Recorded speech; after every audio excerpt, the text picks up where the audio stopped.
Test, test. 1, 2, 3. 1, 1, 1, 2, 3. Okay, thank you.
Morning. It's 9:30, and as we have a very packed agenda for the day, we are going to try to start on time. I'm Gian Andrea Bandieri. I'm the section manager for cybersecurity in aviation and emerging risks, and I have the pleasure to welcome you all here today on behalf of EASA. This workshop is not only taking place in person here, but also is being live streamed over EASA YouTube channel. And now, before we start, just a couple of words to introduce you to the venue and to our practicalities for the day. So I apologize on behalf of our director. She is not able to join us right now. She will join for her welcome address later in the day. Now, next, please. Okay, so you are here in the meeting room called Airbus. In case of any emergency, you just go out and turn right. So don't go in this direction because there is a high traffic area. Smokers. This full building is no smoking. If you want to smoke, please go outside. On left of the main entrance, there is an area dedicated for smokers. Evacuation we have followed, and the most important things is for hospitality. So coffee and lunch will be served here in the main foyer and in another meeting room that is behind the canteen called Airbus. There will be signs and people sending you there. So we are at the maximum capacity of our conference center, so we need you to split during breaks, but and time is not so long, but we hope you will manage and try to network with those you are interested to talk to. Sanitary facilities are either here on the left, you go toward the entrance, you take the corridor, and there is a small one, or there is a bigger one. Close to the elevators, you see a white door. You take this door, you walk straight, and you arrive to the toilet. So you can see also the smoking place outside the meeting room. And now, next, please. We have a Slido poll open for all questions. The poll is open as of now. We will use the question during the Q&A session that we have. The first one will be after the first panel this morning, and then there will be another one at the end of the day. And without any further ado, we move to the first presentation of today. I am happy to introduce to you my colleague Angeliki Karakoliou, expert in cybersecurity in aviation since 2019. She's coming from Greece, and she's with our team almost since the beginning. Angeliki.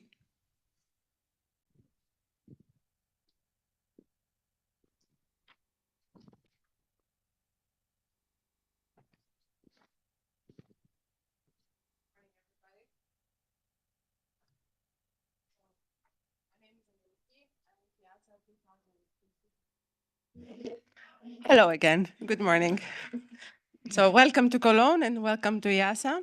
I'm very grateful I have this chance to talk to such a wonderful audience. I'm Greek. I came to Germany in 2013, and I've been with EASA since 2015 and since 2019 in the cybersecurity section. My presentation is going to involve an introduction to Part IS, some administrative details regarding the applicability and timeline. I'm going to touch upon the requirements a little bit, but then I'm going to give you a structure on how to start with Part IS, and I'm going to focus only in one of the requirements because it's the one that we believe it's the starting point for the implementation of Part IS, and it will give you a structure. So without further ado, I need to start. Cybersecurity, it's a monster. Most people don't want to touch it.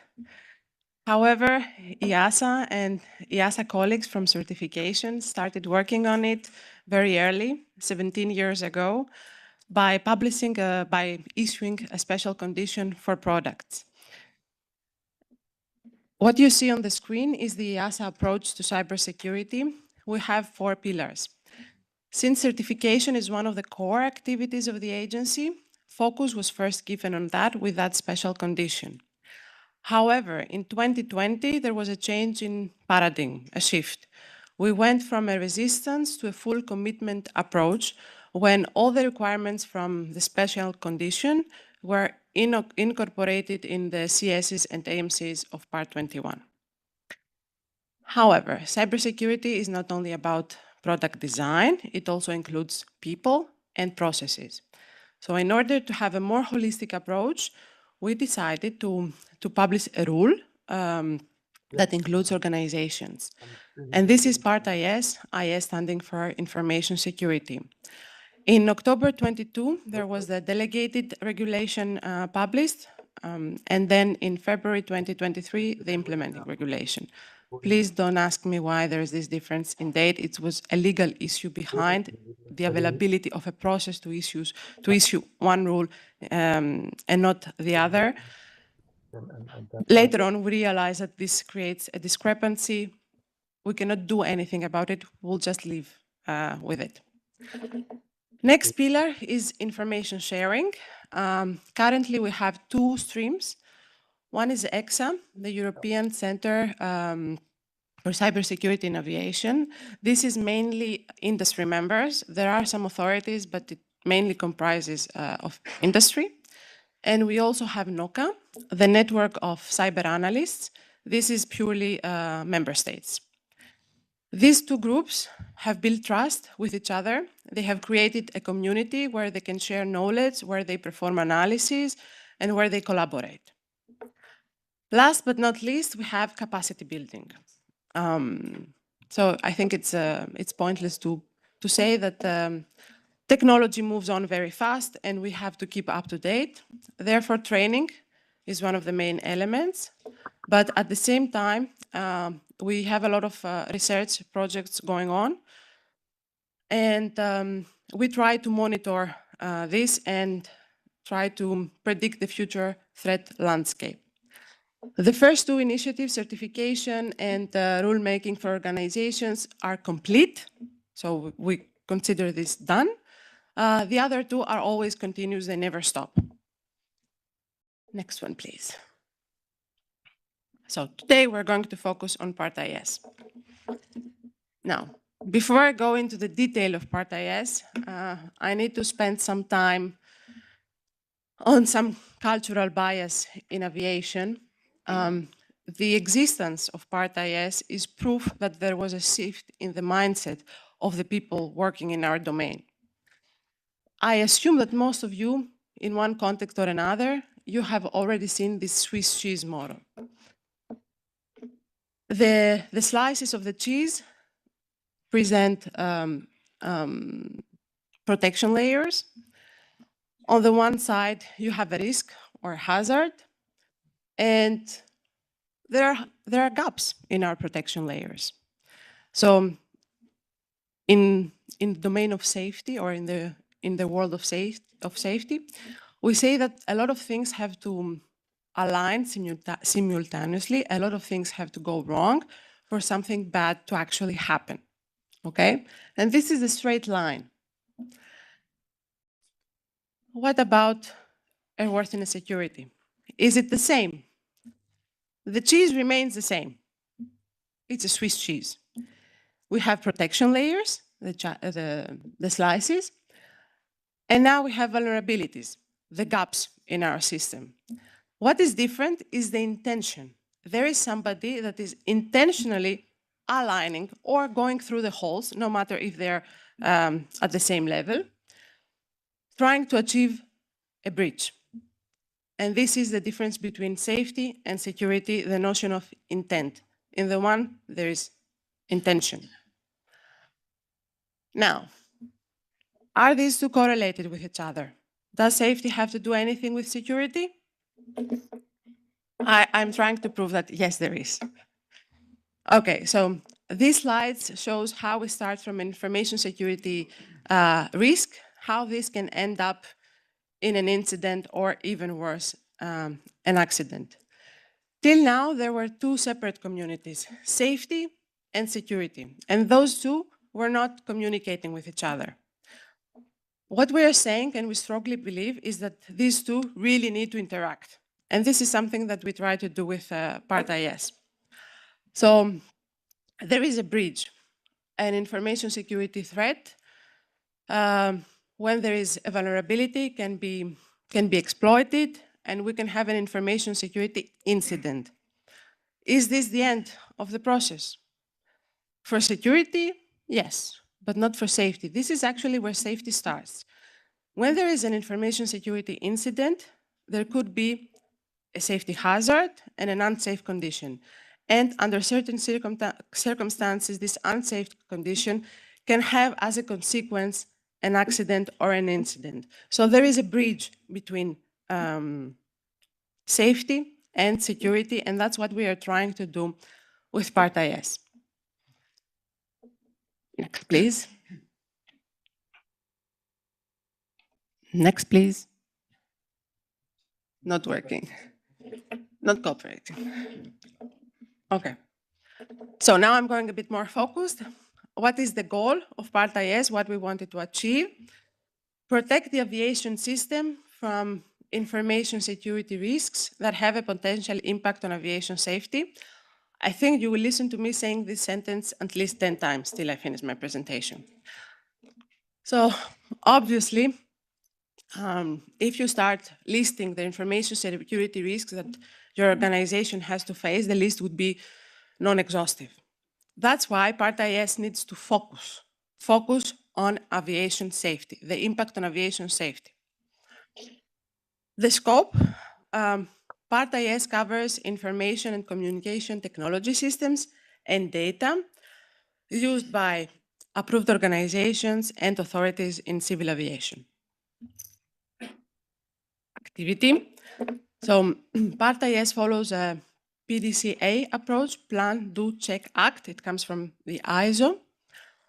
And it mainly says you need to identify and manage information security risks. You need to be able to detect information security events and identify which of those events are incidents. And then you need to be able to respond, recover from those information security incidents. Of course, all of this needs to be proportionate to the impact on aviation safety. Next. What is an ISMS? So this comes from the ISO. I have the basic definition here. It's an information security management system. It's a top-down, business-driven approach to the management of an organization, physical and electronic information assets in order to preserve confidentiality, integrity, and availability. What does it mean that it's a top-down approach? It means that it starts from management. Management needs to make a decision and commit to it. Confidentiality, integrity, availability, please remember it, CIA. It's very easy. So confidentiality talks about the fact that assets or data information have to be accessible only by authorized users. Integrity, what we see needs to be correct. And availability, information needs to be available when needed by authorized users. Next. Next, please. And now we come to the definition of ISMS. So it comes from the ISO, it identifies information security risks, and many of you can say, we're already certified, we have ISO, we have applied ISO requirements and standards in parts of our organization. We're already compliant with Part IS. That's a very good, that would be a very easy case, but that's not why we're here. There is a fundamental difference in the two. So compliance to ISO does not automatically mean compliance to Part IS. ISO focuses on business risks, meaning that depending on the risk appetite of the management, they can assign an amount of money that they can afford to lose when it comes to continuation of business or customer satisfaction. That is not the case for Part IS. Our threshold, our limit, it's societal acceptance. So we want people, male people, I'll stick to that, reach point A from point B in a safety manner. So there is a fundamental difference, and this is safety. And that's why I said before that I'm going to repeat many times. We try to identify information security risks that have an impact on safety. Next, please. Key ingredients for Part IS. So Part IS is not just ISO. Make the whole slide, please. Just show it all so I don't stop you every 3 seconds. So we took some elements from the ISO, like the ISMS or the risk assessment and the clause about continuous improvement. However, we are a safety agency. We took things from our basic regulation, meaning acceptability of safety risks. Record keeping. It's already in our rules that we need to keep records to be able to trace back what has happened. Personnel requirements, one of the most important and fundamental requirement in Part IS. Then we also give focus to information security risk management. This we took from the NIST cybersecurity framework, risk treatment, and information security incidents detection, response, and recovery. Last but not least, we also were based upon our reporting regulation 376, and we included clauses about external reporting. I'm not finished. I need to say one more thing. So it doesn't mean we copy-pasted from these things. This was a mix. This was the inspiration. This was our base. And sometimes from one clause, we borrowed from more than one from these areas, from these standards, let's say. Now, next. Thank you. Okay. This seems like a very complicated slide. It's made by my boss. So I'll try to be very precise. So currently, we have domain-specific regulations, okay? What I need you to remember from this, the message is simple. Part IS does not require another approval from the organizations. It's not like ISO. We don't say we are Part IS certified, like we say we are ISO certified. It just adds a new set of requirements under the domain regulations that organizations and authorities and the IASA have to comply with. That's it. Next, please. Okay, applicability. So as I already mentioned, there are two regulations. One is the implementing regulation. It was published in July 2023. And then we have the delegated regulation. I'll start with the delegated regulation because it's easier to describe who it covers.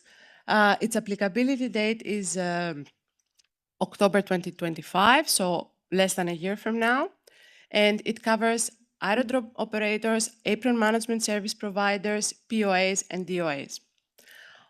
All the rest are covered by the implementing regulation, including authorities, including IASA. Worth to mention that there was one extension of the scope somewhere in 2023. It includes now DPOs. So these are organizations in the ATM ANS domain that they create constituents and parts for ATM ANS. And in 2024, if I remember correct, July, we also included authorities that oversee the continued airworthiness of unmanned aerial systems. And with this, I can go to my next slide. Timeline and a little bit of background. So it all started in 2022 when the delegated regulation started being drafted. I already mentioned that it covers DOAs, POAs, aerodrome operators, and apron management service operators. 16th of October 2025, that is the date that you need to remember. Then we have the implementing regulation 2023/203. It was published in February 2023, therefore applicability date is February 2026. It covers civil aviation authorities, EASA, and all other type of organizations. In the meantime, we managed to publish acceptable means of compliance and guidance material. I have a slide later on that I explain what these are for those who don't know. And I also have the extension of the scope that took place in 2023. Now I'm going to explain what the AMCs and GMs are. We are so used to only say the acronyms instead of the whole words, that sometimes you forget what it means. So AMC stands for acceptable means of compliance, and GM is guidance material. They're in the regulation, but they are not binding by definition. They are there to facilitate a timely and harmonized application of Part IS. They don't add any requirements. Everything is in the actual rule. So what are acceptable means of compliance? And this applies not just to Part IS, but all EASA rules. Acceptable means of compliance are there to address the rules objectives and processes and possible ways to comply with the regulations that would be acceptable from the authority. And then we also have guidance material. They are addressing elements in the rule that require some explanation, so it's the explanation. They provide guidance on practical aspects of the rule, and they also sometimes provide some background to help understand the intent of the rule, and consequently to understand the requirements.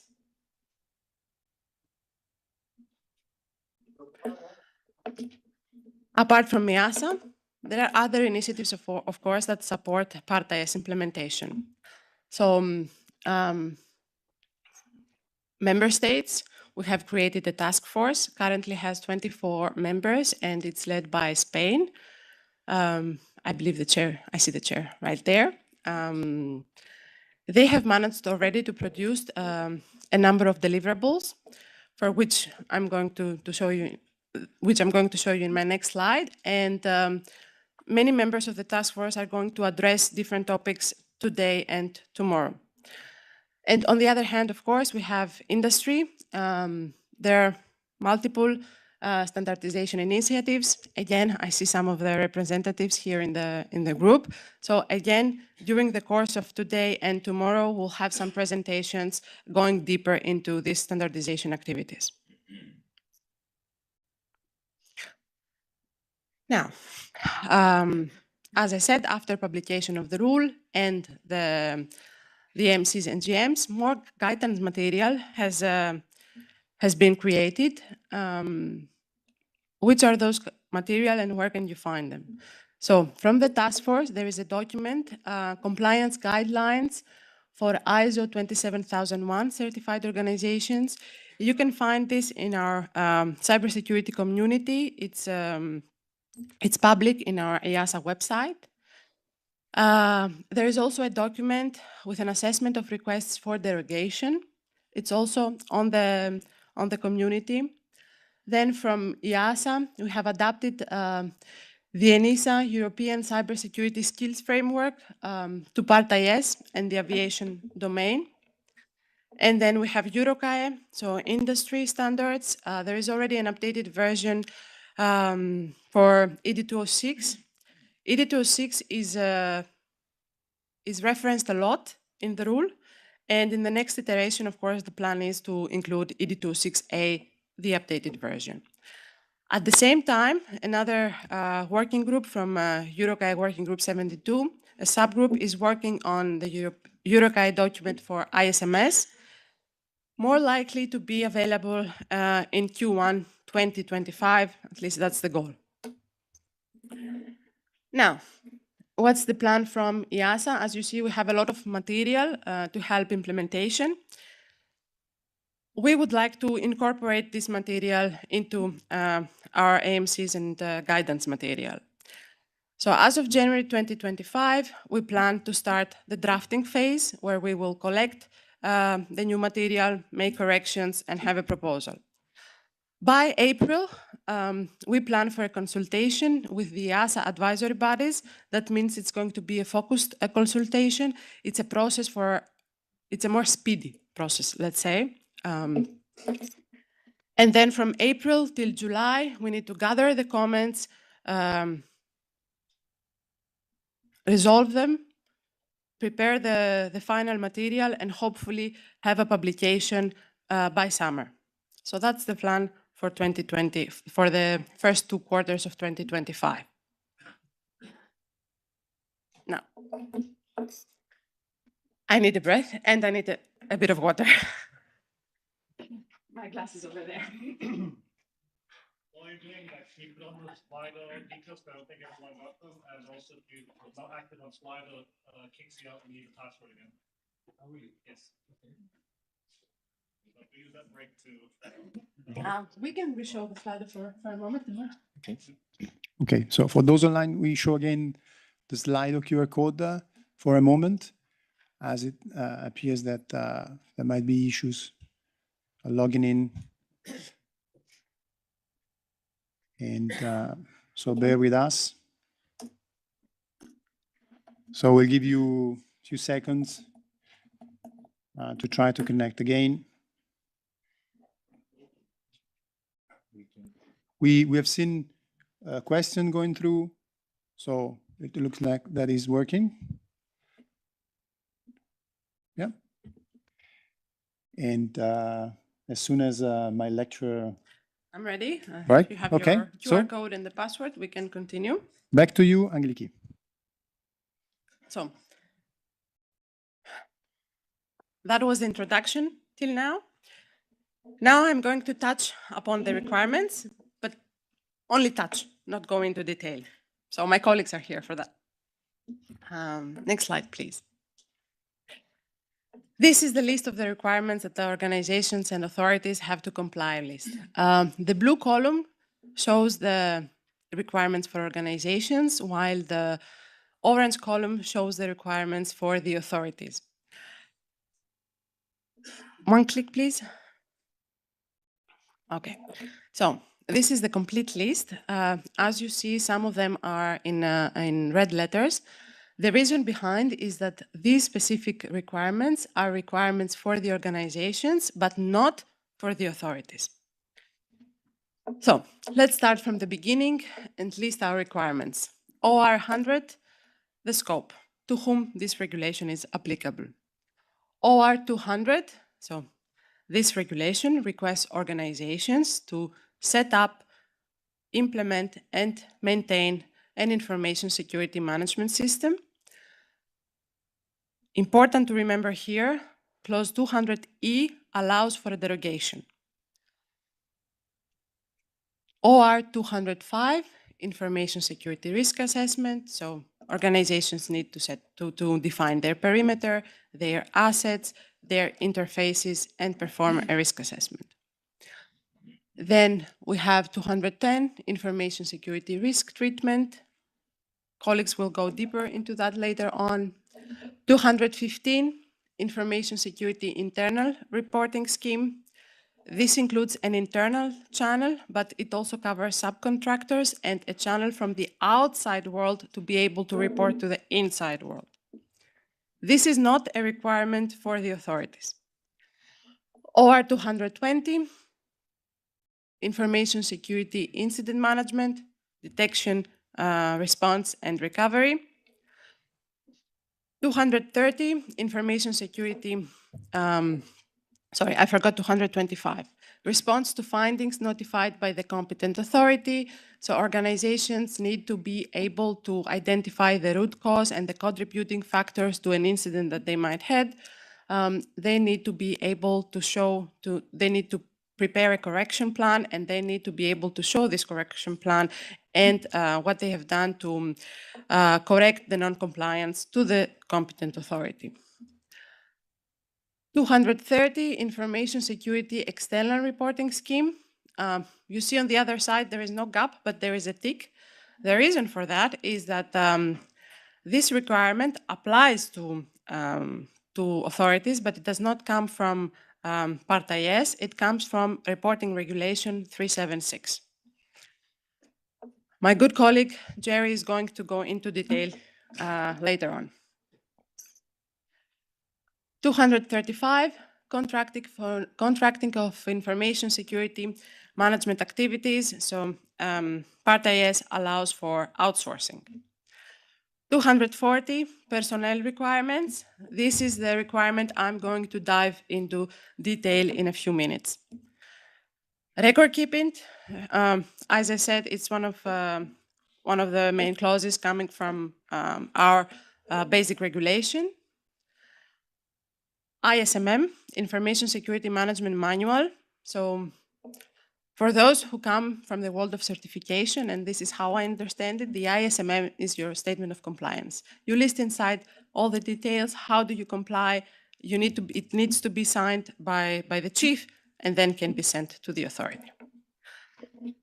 Changes to the information security management system, a process needs to be defined to be able to communicate changes to the competent authority. Your competent authority needs to provide you with an approval of those changes.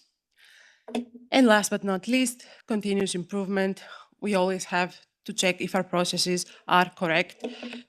Performance indicators need to be in place to see whether our Part IS, our ISMS is working properly and fits the needs of our organization. This was a very quick overview of all the requirements, but they're not all. Something was missing here. So as I mentioned in the slide from my boss, that you now remember which one it was, there are also domain-specific requirements added in the domain-specific regulations. These requirements are on the screen. So for organizations, there is the provision to establish, implement, and maintain an ISMS. For the authorities, they also have the requirement to set up, implement, and maintain an ISMS. They are also required to react to information security reports. So they are not required to have an internal reporting scheme, but they are required to be able to receive reports and process these reports. Then they are required to oversee Part IS implementation, to oversee derogations, and also changes to the ISMS. And last, they also have the possibility to outsource tasks to other competent authorities or relevant authorities responsible for information security in their respective member state. The first two are the hooks to Part IS. And now, it's a very difficult slide to follow. Don't try to follow it. Just listen to me. So, it's not very easy to read, but the plan is for you to get our slides, at least in a PDF format. Therefore, this is going to be very useful to have in your archives, because this shows you exactly the requirements that have been added in each and every domain-specific regulation separately for organizations and authorities. So the 5 requirements that I listed above are described here in each and every domain. So you have ERCRU, you have EROPS, you have CAMO, you have ATM, ANS, you have everything. It's good to have it in your files. These are the changed rules, and these are the provisions that were proactively introduced in new domain-specific regulations. Okay, so we managed to pass in the requirements even at the regulations that they were not published yet. And with that, I can move on. Okay. Now, I promised that I would give you a structure. In the light blue box, you see the requirements that you need to implement before your applicability date. It's what's needed for the implementation phase, and it's what you need to have in place, what needs for the setup. You need to define your ISMS scope, appoint responsible persons, group of people, define your ISMS policy, adopt a risk management framework, establish incident management processes, internal reporting, external reporting. So for the organizations covered by the delegated regulations, you need to do this before October 2025. For the organizations and authorities covered by the implementing regulation, you need to apply this before February 2026. And then we can all move on to the operational phase, and this is what you need to have a functional ISMS. Identify and assess risks, be able to treat risks, detect, respond, and recover from incidents and vulnerabilities. Of course, you need to be able to manage contracted information security activities and their interconnected risks. And last but not least, you always need to ask the question, does this work for me? Yes or no? If the answer is no, please click. You need to rethink the process, go back, make changes, apply those changes, and move on. And with this, it's a draft structure, let's say. I'm going to make it more robust. Now, organizational impact. I promised I'm going to only touch in detail only one of the requirements. The reason we chose this requirement and we put it directly after the introduction is because it gives you a starting point. Next, please. So, to be able to start your implementation phase, you need to start from the current organization, and entry point is the accountable manager. This shows that Part IS is building upon the existing rules, and what it says is, please get organized. Next, please. Next. So, who is the accountable manager? The accountable manager needs to be a person high up in the hierarchy that has the authority and the resources and the budget to implement Part IS. He needs to have an understanding of this regulation, and he needs to be able to bridge safety and security. Now, is that enough, or is this doable? Most probably not, because he's just one person. So the accountable manager can delegate to nominated persons. He or she needs to define the extent of their authority. And on the other side of the branch, he or she can also assign a team and delegate to a team for compliance monitoring. Next, please. How to make this, how to make this delegation of responsibility effective. So I'm going to go into detail, but the main points here are the people, they need to have authority. They really need to have authority. They need to have direct access to the accountable manager, and deputies need to be appointed. Now, next. So, how to make the delegation efficient? First of all, you need to have sufficient staff. One way is to map the relevant Part IS tasks to the people based on the structure and the scope of the ISMS, and to take into account also contracted organizations. We know this is a very theoretical approach. It's an engineering way to slice the pie, but it's an approach, okay? Next, please. Okay, and of course you need personnel that is competent. So you need to map those tasks to the competence and the abilities of the existing personnel. And you might need to identify training programs. You need to know the background of your employees and see what else can they build upon to reach your goal. Next, please. Okay.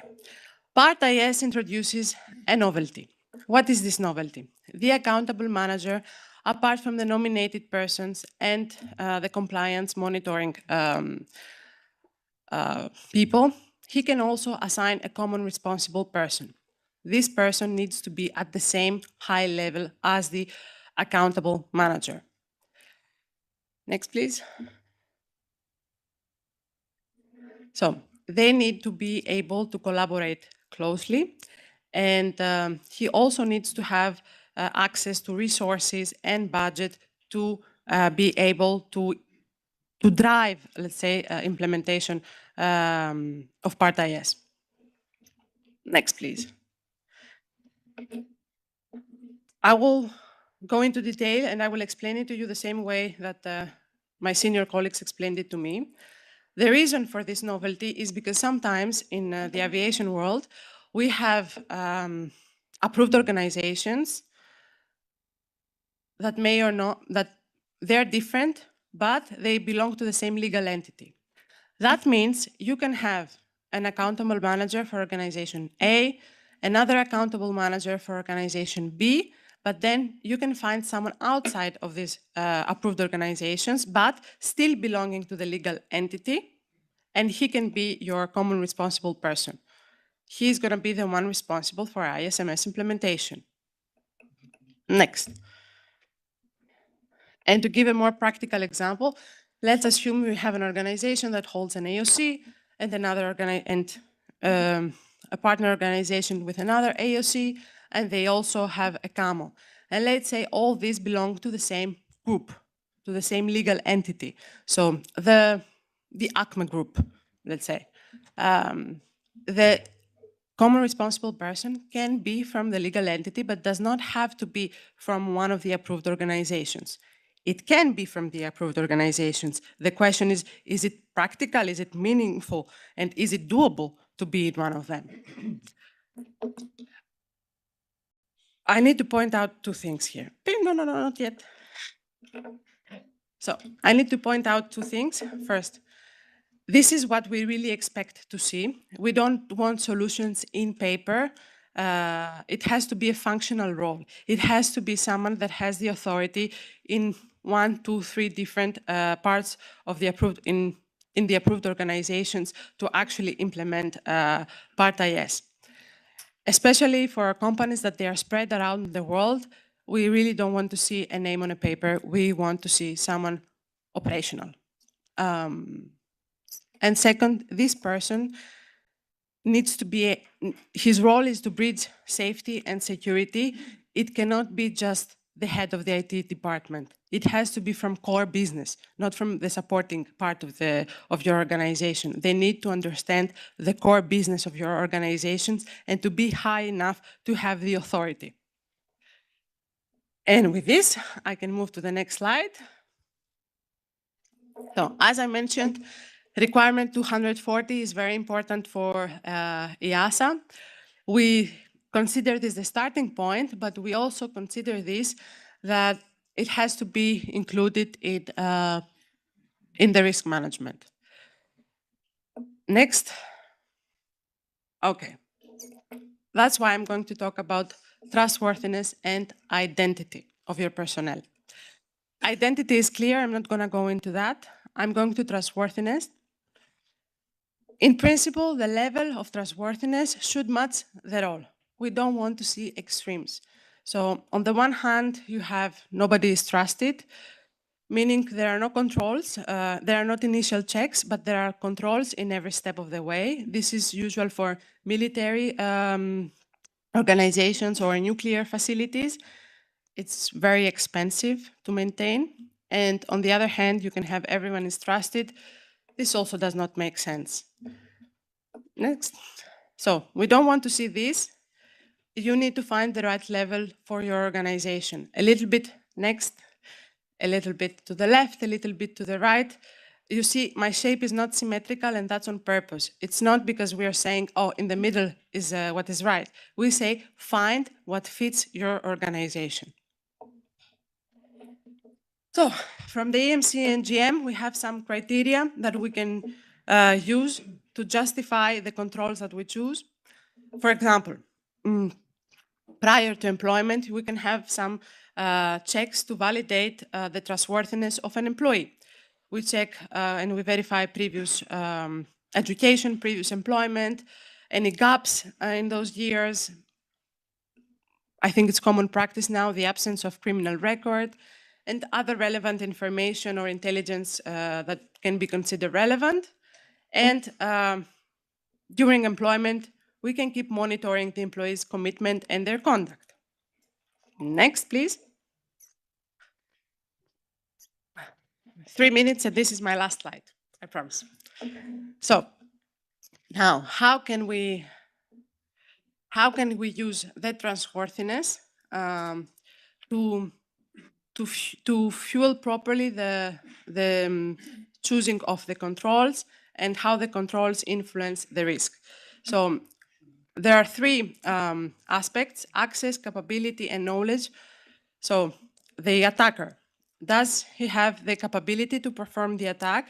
Does he have the knowledge to perform the attack? And what are the windows, the window of opportunity? When can he do the attack?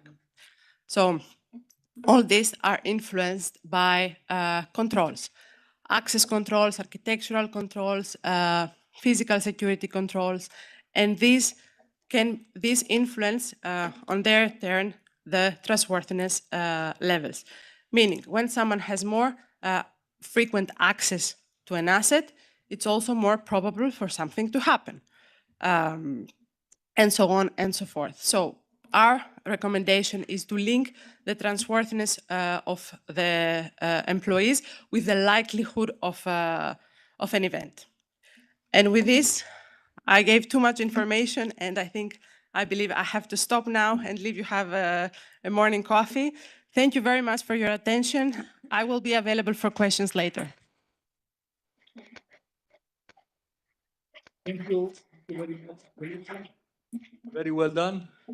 We are slightly ahead of time.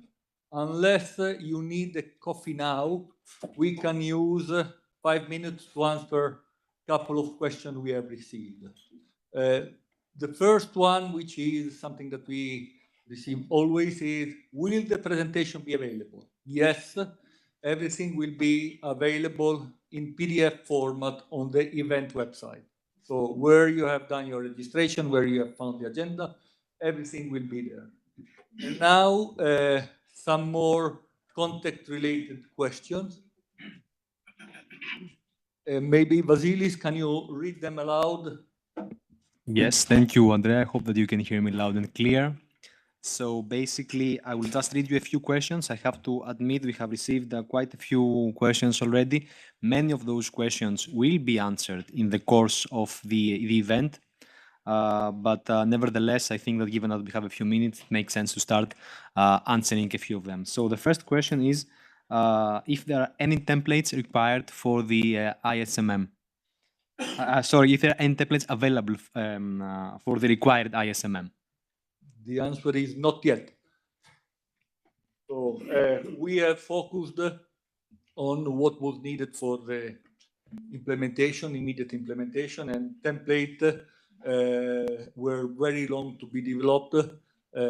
Once we will have more time, or we will also have good examples, maybe we can use them. And then, Davide, you want to complement? Yeah, I think it's also good to think about this ISMM template as the compliance, I would say, call it checklist, but we know that it's more than a checklist.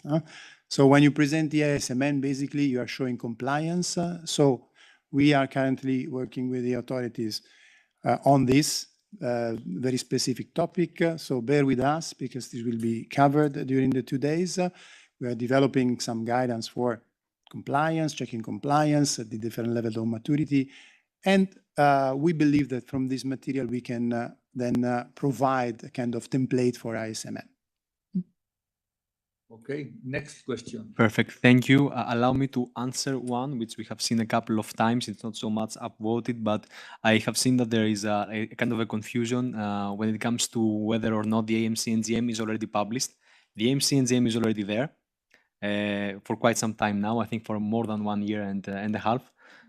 There is going to be an update, indeed, hopefully by next year, by Q2. So stay tuned for that, but there is still already some material when it comes to AMC and GM, which it is available for you. So we strongly suggest that you review this material. And again, if I may, we didn't mention in the presentation the easy access rule for Part IS. As you know, EASA publishes a format of the rules that it's more convenient for digital users, at least, because it's basically a collection of the different rules in a PDF format that is browsable and is also navigable, or in a sense that there are hyperlinks. And this easy access rules already contains the MC and GM for each and every requirement. So again, quite easy to read. A key to read the easy access rule and Part AS in general, since these are 2 rules with delegated requirements, let's say, for the organization in the scope of the delegated act, implementing requirements for the organization in the scope of the implementing act. But those are the same. So don't read these requirements twice. And also, we have authority requirements. If you are an organization, you do need to read that. So divide by 3 the number of pages, and this is your objective, to go through this 1/3 of the rule with the easy access rule. Everything is already there. So I know we took a risk by saying there will be an update of MCGM, but everything is already there. In terms of acceptable means, is there. And also in terms of guidance. So we wanted to put inside more guidance, more elements, but don't wait for that. It's enough what is there. There will be something more precise. And I mean, the book is there on the shelves and to be read. Thank you, Davide. So we still have a few minutes for another question. So the other question is the most upvoted one. Why is Part IS necessary for organizations running an SMS? Information security risks can be managed as any other risks through the existing SMS framework. That's a very good question. We are not of this opinion. Information security risks need to be treated in a peculiar way, and the ISMS offers the right framework. The requirements we have today in SMS are focused on safety.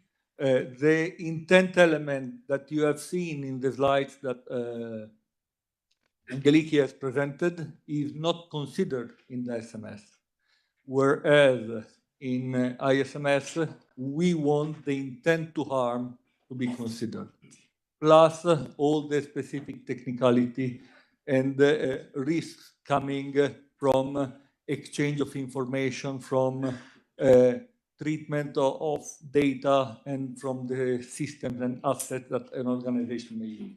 So this is why we are having a different set of requirements for ISMS.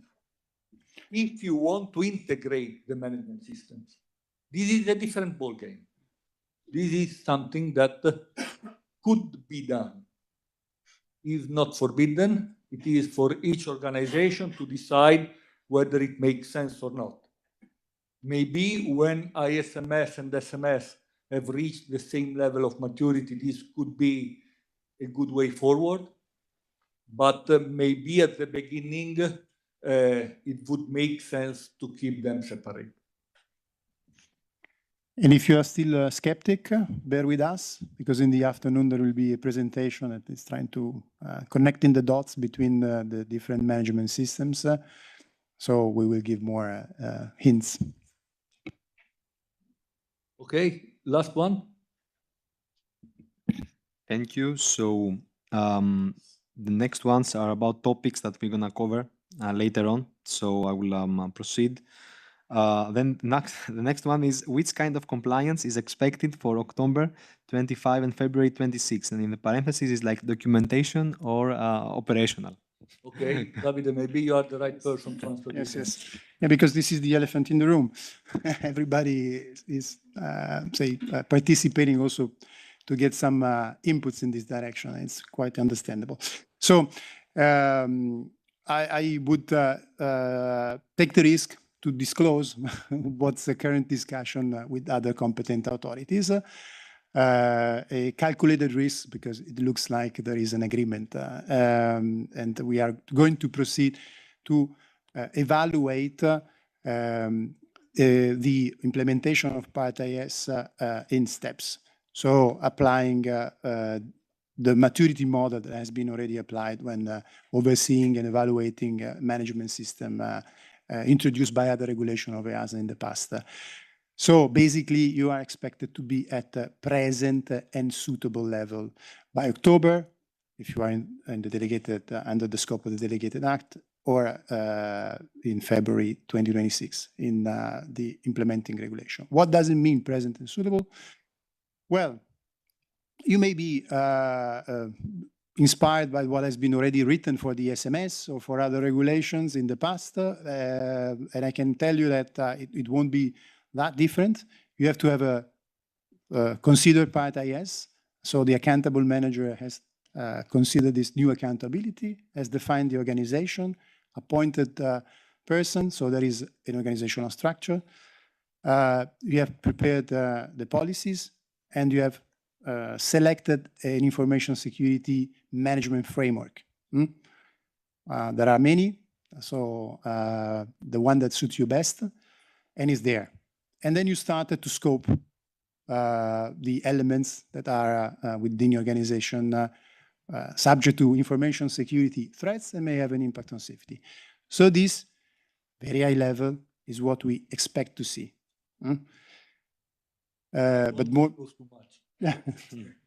more details will come, I know, but focus on this, which is already something. As Angeliki projected before in the slide, it's the upper part, the very upper part of the slides with the requirements that you see initially in the flow. Thank you. Thank you, Davide. So I think we can stop here for now. We have a lot of other topics to be discussed. Obviously, a lot of questions were triggered by the very good presentation of Angeliki, but we intend to cover many of the things that have been asked in the upcoming points in the agenda. So I think it is now time to break for coffee. Coffee will be served here in the main foyer, but also in the big meeting room on the other side of the canteen. There should be coffee should be only in the foyer. All in the foyer. Sorry, then only here. Enjoy your coffee and please come back at 10:45. Thank you.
1, 2, 3, 1, 2, 3.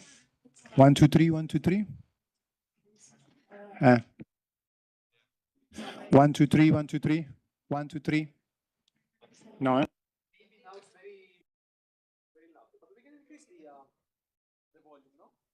Maybe it's just the back speaker's not working or something. That is just like one room connected.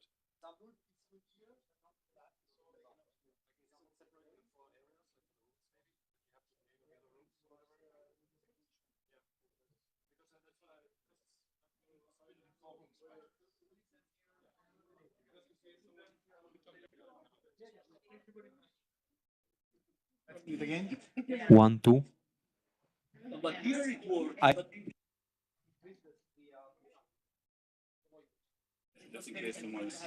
1, 2 test. 1. You cannot? Nope. Okay.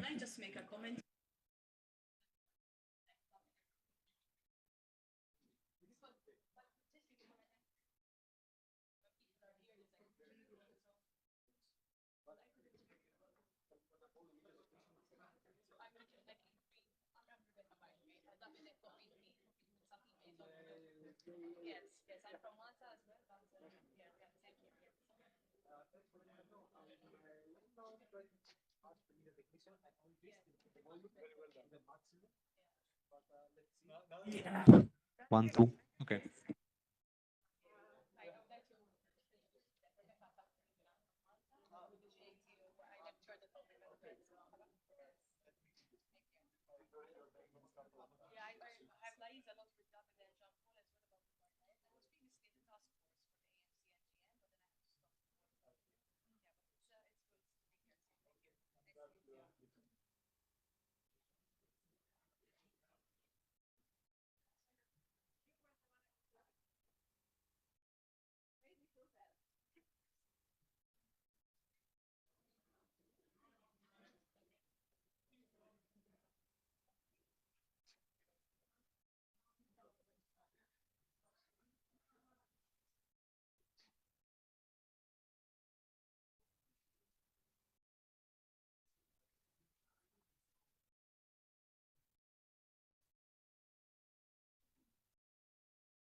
During lunch break, during coffee break, sorry.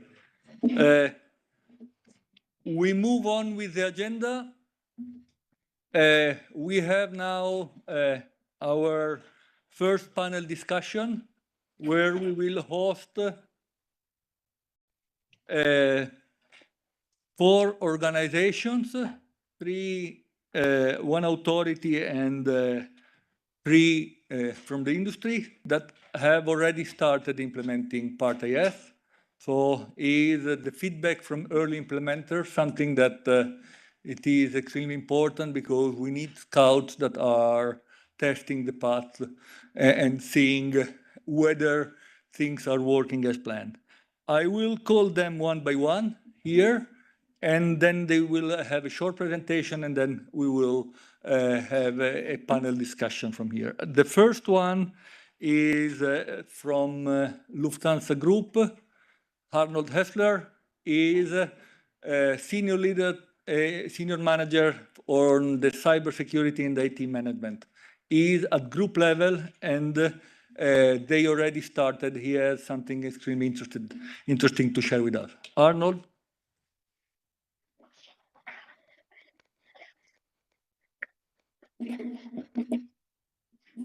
Good morning, everybody.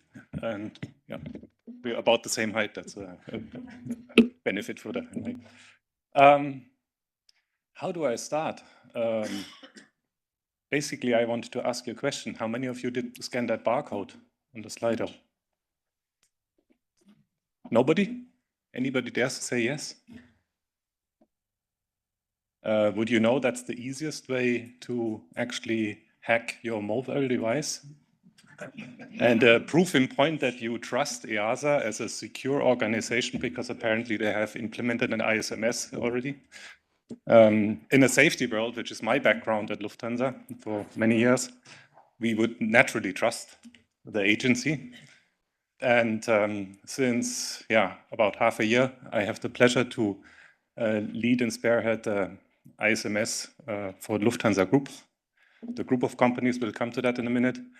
And with a background in technical operations, maintenance, and safety, I can confirm that Swiss cheese model slide. Yeah, it's quite a different world. All of a sudden, we have a mouse that eats new holes, and that new hole would be the barcode you scanned, and then all of a sudden, we can steal your data. Yeah. And since we are in a good house, I trust EASA and look forward now to share a bit of the journey we have at Lufthansa Group. I'm doing this myself, I guess. Yeah. Oh. No? Okay, no, go back. Go back? Add. Okay. Ah, here we go. Now, Lufthansa has something to do with these airplanes, runways, and flying around.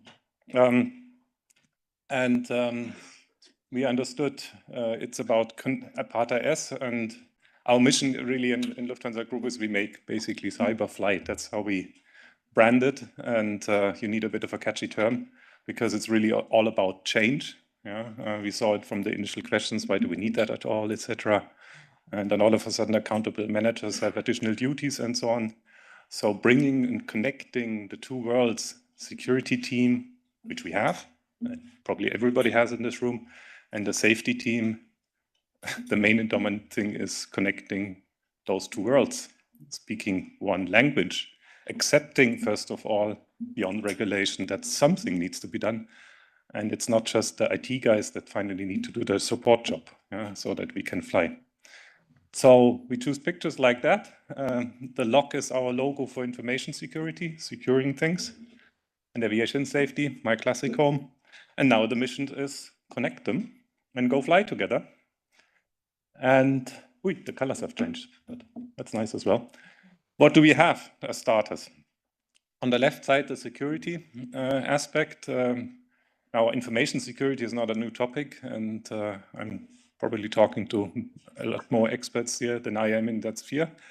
But since I own the ISMS management system and the governance for Lufthansa Group, I was glad to find out half a year ago that we have a fully established ISMS. It's ISO certified. It's a centric approach, if you will, a robust management system for information security, which spans across all our business activities. Intent is obviously the famous CIA, to protect business and the risk appetite we can choose. And we have about 1.8 million, probably growing by the day, IT assets in that remit to protect. It's the in all the station offices around the world. It's in the maintenance business. It's the mobiles and everything. The classic IT topic. Yeah? Just to control this in a huge group company, that's quite a task already. And the bad news, if you will, threats are on the rise. I can't share numbers, but we just need to read the newspapers. Geopolitical challenges around the world are like an accelerator of that fire. Plus technology, also the bad guys know how to use artificial intelligence and happily attack airlines and brands because that's where the money is and that's where the fame is to hack them. Yeah? And that's the guys that drill new holes in the Swiss cheese. So yes, we are very robust in that world and have to. And that's also the asset on our journey to Part IS implementation, because the task is obviously now to connect this, but to connect this to many. That's our challenge, honestly. As Lufthansa Group, we're all these airlines and many, many more. We have 46 regulated organizations, 13 AOCs, CAMOs, 7 MROs. There's the aeromedical centers. There's design organizations too. There's a production organization. There's an air navigation service provider. Multiple.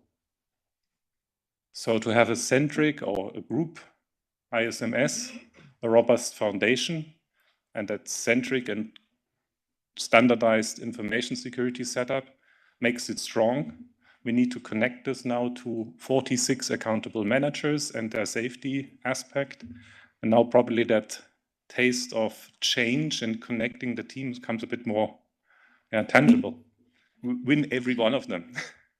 Everybody needs to set up an organization. The discussion, do we do a group setup as in a common responsible person? On what level? Group level? Is it realistic? Is that executive power, the C-level empowerment realistic in a global corporation, or is that on a smaller plot? Let's take Austrian Airlines, for example. Yeah, they have 5 organizations, and then it's a business logic to have a group common responsible person in that field. So that takes quite a lot of time to really win the team, connect the people, not only on C-level, but also on experts to jointly build Part IS. Yeah. Then also the aspect of what we control changes. So far it's been the IT assets, but the main topic as an airline is the aircraft itself. Yeah. So far the aircraft was happily safe, wheels off ground. Basically the systems are disconnected, and that was part of security. Yeah. But we all know aircraft are basically flying mobile networks in the meantime, more and more. So rightly, I think we need Part IS, but it changes things quite a bit in also how deep we need to go into new type of assets. Yeah? What is the role of a CAMO? Yeah?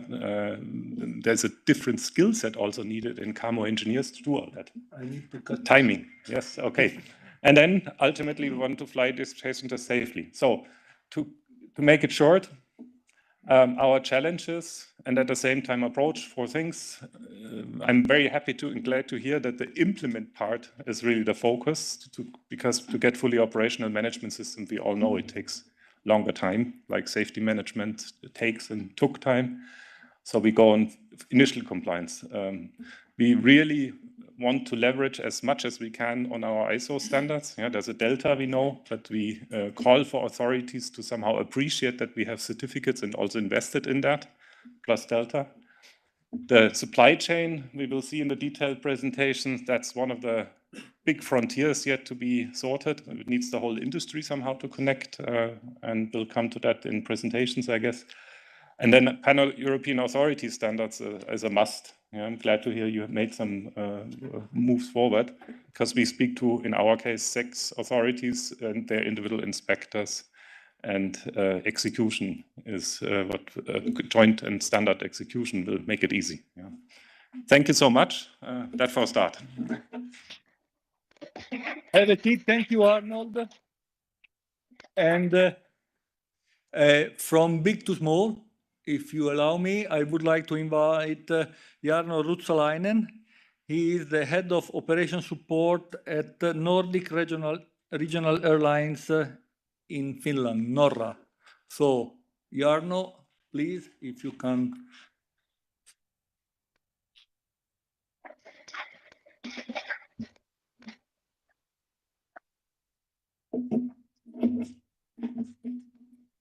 Hello, everyone. Thank you for the introduction. Can I change the slide? Forward. Move forward. Okay, so thank for the invitation, and it's my pleasure to be here to share some of our thoughts, what we have done so far, and what are our plans to implement Part IS. So first, a brief introduction about Norra. Norra is a regional operator based in Finland. We are a partner of Finnair, and at the moment we are flying over 50,000 flights per year, and Finnair is our only customer at the moment. We have about 720 employees.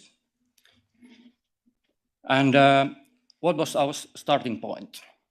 Of course, as a responsible operator, we had a safety management system in place. And I think the maturity level of our organization is pretty high. We have risk assessment processes in place, also, of course, in safety management, but also in change management, and for example, compliance monitoring is risk-based. Reporting culture is good, of course, especially in context of flight safety, but also quality reporting is at a good level. And we are doing continuous improvement actions constantly. Then the information security. We don't have ISO certificate, but for many years already we have like technical and also management processes are like a good practices, commonly known good practices has been in used.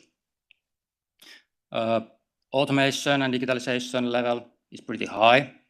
We are a quite small organization, so we need to do things as efficiently as possible. However, our ISMS, or I would say that we are not having the actual management system already in place, complete management system. So it's not integrated into SMS, and we don't have like a specific documentation, specific manual to cover these things.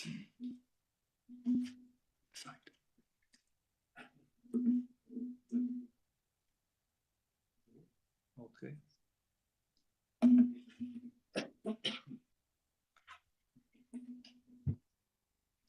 Okay. Move it. Next. Okay. So what we have done so far. First, we start with mapping the starting point and where were we. That included all technical solutions, processes, organization competencies, resources, skills, and that didn't cover only the safety or flight operation. It included all functions in our organization, also human resources, finance, and so on. Second step was to, we did like a deeper assessment, and we focused on flight safety, that systems and information that have impact on flight safety. Criticality classification was one of the most important thing, because we need to prioritize our work, and we think the best way to start where are the most critical risks. Those two first steps was like an initial mapping. Then we start the actual scoping of our ISMS, how it may look like in the future.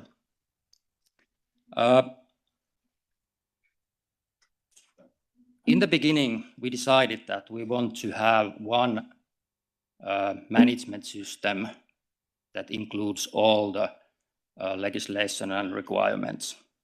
Part IS is of course one of them, but there are others as well.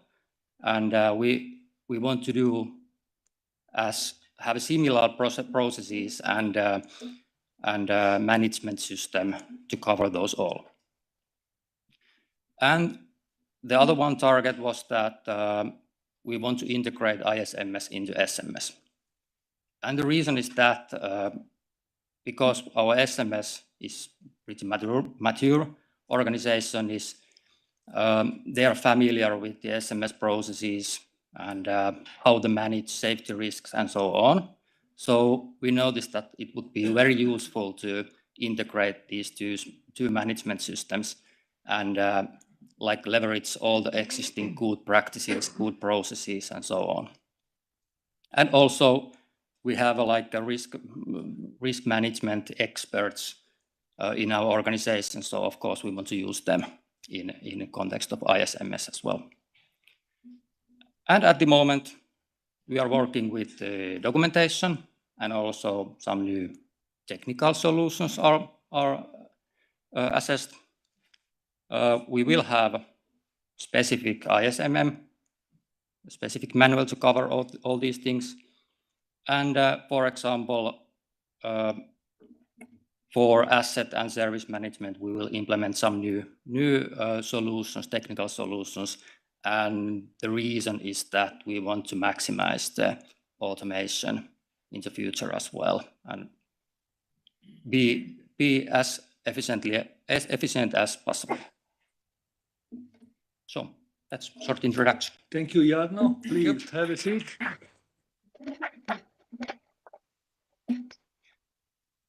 And I would like now to invite Tommi Salmenpää from Traficon, where he is Chief Advisor for Aviation Cybersecurity, is the Finnish Aviation Authority, and is the authority overseeing NORA. So, Tommi.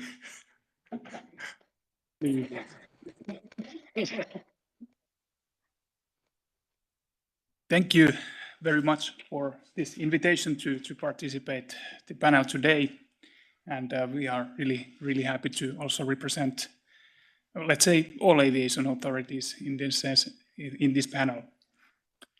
How does this machine work, actually? Is this the next slide? Yeah. So in the meantime, I have to say I have aviation safety background, and since 8-9 years ago, I started to focus also information security, but my DNA comes from the aviation safety and airworthiness side.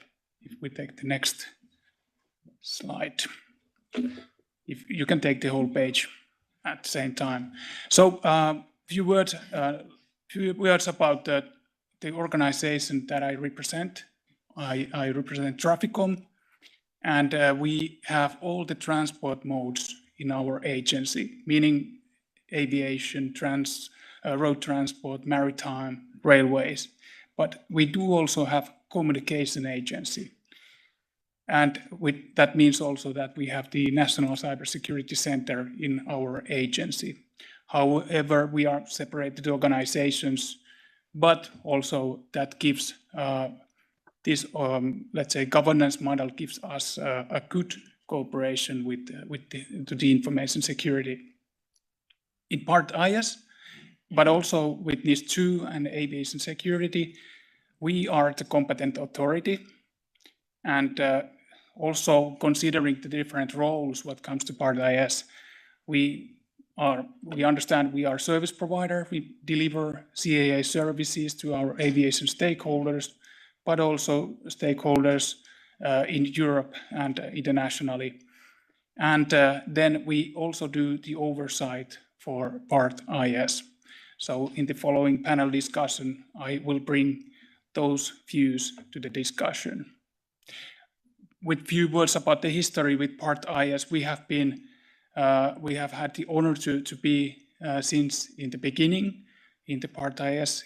So we were drafting the regulation, drafting the AMC and guidance material, and now we are also part of the part IS implementing task force. And it took quite many years to find, let's say, the appropriate approach within the CAA to, for example, oversee part IS. But now I'm confident that we have found our way. But that will be discussed in the following panel. Next slide, please. I was happy to see that complex slide presented by Angeliki in the introduction side, where we had one certification, and the part IS will just add a requirement to that. So if we consider the philosophy, that's exactly how we do it in aviation, so that we integrate part IS to the existing aviation safety, meaning really that the roles and responsibilities will remain as they are, so that the aviation safety inspector will inspect part IS with support of necessary expertise and resources. And when we do like this, just few experience to share in the beginning, we understand we kind of collide aviation safety and information security in positive manner, because that really gives us good understanding that there are differences even between aviation domains like ADRs, ANSPs, AOCs, airworthiness, about the culture. There is differences between culture with those domains, processes, ways of work, knowledge. and the safety risks are also different. But we do have the same objective, however, the proportional or appropriate Part IS implementation.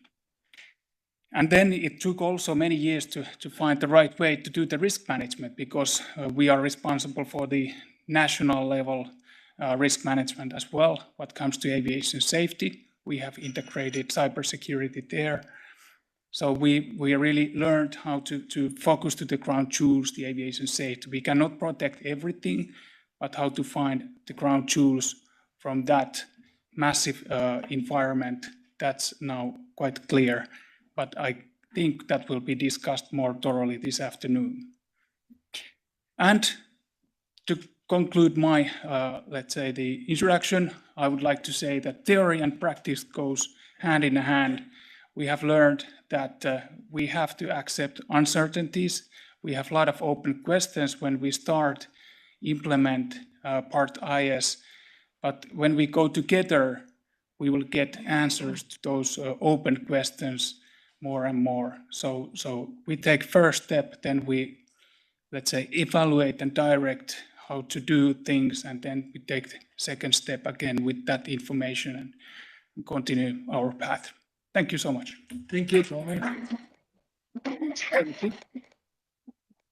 And to conclude the panel, just for you to think that we are not only focusing on airlines, I would like to invite here Alain Combe. He is the person responsible for ISMS implementation in the Airbus Doha, so from a manufacturer perspective. Please, Alain. Thank you. I have to lower the microphone now. Okay, so I'd like to say first that we have welcomed and supported the Part IS development from the day one, from the time it was called the Part AIS. And as a member of ASD, the European Aviation Industry Association, we could directly participate to the rulemaking task. It was a very great experience for them to share our experience first, very important, and to learn from the other. We have a transversal rules, so we had to understand the constraint from the other players, and we converge finally with some acceptable and common set of requirements and mean of compliance. That was good. And at the time that the project was starting and the opinion was almost ready, so we feel like we had to kick off a project in Airbus overall. So we started the project at the highest level, so at the corporate security, so cross-company wide. This was really important. You will see later with the presentation why. And so we focus on four. So the ambition of the project was really to provide a common framework applicable to all variety of organization and function we have in Airbus for the three main divisions, meaning Airbus Commercial Aircraft, Airbus Helicopter, Airbus Defence and Space, plus all our affiliates and subsidiaries. And we had also the ambition, on top of it, to have something flexible enough in order to accommodate the needs to upcoming regulations that we'll have also to apply. So we didn't want to do some point solutions that would not be expandable. If I take now the basic regulation and the main organization that are in the aviation life cycle, we are applicant to 5 types of approved organization of regulation. So part 21J, part 21G, and initial airworthiness, as you can imagine, part 145, part CAMO, and part ORA. But we have different instances of those approved organizations. We have 2 major ones, which are the DOA, the Airbus SAS, and POA Airbus SAS. Just to keep in mind, the DOA, at least the Airbus engineering, commercial engineering part, is 13,000 employees. So we talk about a very large chunk of organization. So we have some oversight from EASA on one part for our DOA and POA, main DOA and POA, but we have also specific small entities and small approved organizations like we develop avionic system, and we have POA and then Part 145, very specific with an oversight from the French Civil Aviation Authority. We have the equivalent for the cabin and cargo system, which are oversight with an oversight from LBA, from Germany CAA. And we have also the different set of production organization approval. So it's a whole range, a set of organizations that we have to accommodate. And the approach was to have something common. And if we move to the next slide, I can show you a bit. What we call it is a federated ISMS instances, meaning that if you take the example of Airbus commercial aircraft, I would add more complexity by talking about all the divisions for the sake of the demonstration today. But what we have first is a common security policy for all companies. That's important to keep it common to all. And we also have developed common processes and methods. And this is the sake of the common framework. And we have 3 main functions. So we pilot the organization from the functions, and we have operational ISMS, but built up from the common pool and the common process and method, and with a single business management system. So we have 3 ISMS instantiation as a function. So that's the real one that operates the organization. So we have one in engineering, mainly dealing with the DOA activities, one in the operation dealing mainly on POA organization, and the last customer services, merging some activities for DOA or POA related, and holding the accountable manager for maintenance, continuing airworthiness, and ATO. That's okay. So that's a model, which is a functional and operational model and ISMS. But on top, then we have a sort of governance, and we have a DOA governance that will oversee and pilot and get information from the different portion of DOAs that we can find, like in customer services. So that's really the model, because we pilot organization through the functions. We have a head of engineering piloting, and for the budget, for the main objective, that's the places where we have to focus on. But then, for the compliance reason, we have to link to the different components that are in the different functions, and that's the purpose of having a sort of compliance layers or abstraction layer to be able to be in front of the authorities and to respond to the requirements. Below, we have the information management. I could also talk about supplier management, the procurement, and different functions. But the goal is really to focus on the needs, and the aviation safety part will be evaluated at the functional level from the operational point of view. And we'll provide security objectives to the information management that has to implement its own ISMS in order to pilot and to get assurance that what we requested from the risk assessment done at the engineering or operational level is really applied, implemented, and if we have vulnerability or incident, we get it, the information back, and then we can evaluate the impact at aviation level. Okay, this is our model. So the scene is set, and now we'll discuss more during the panel discussion. Thank you.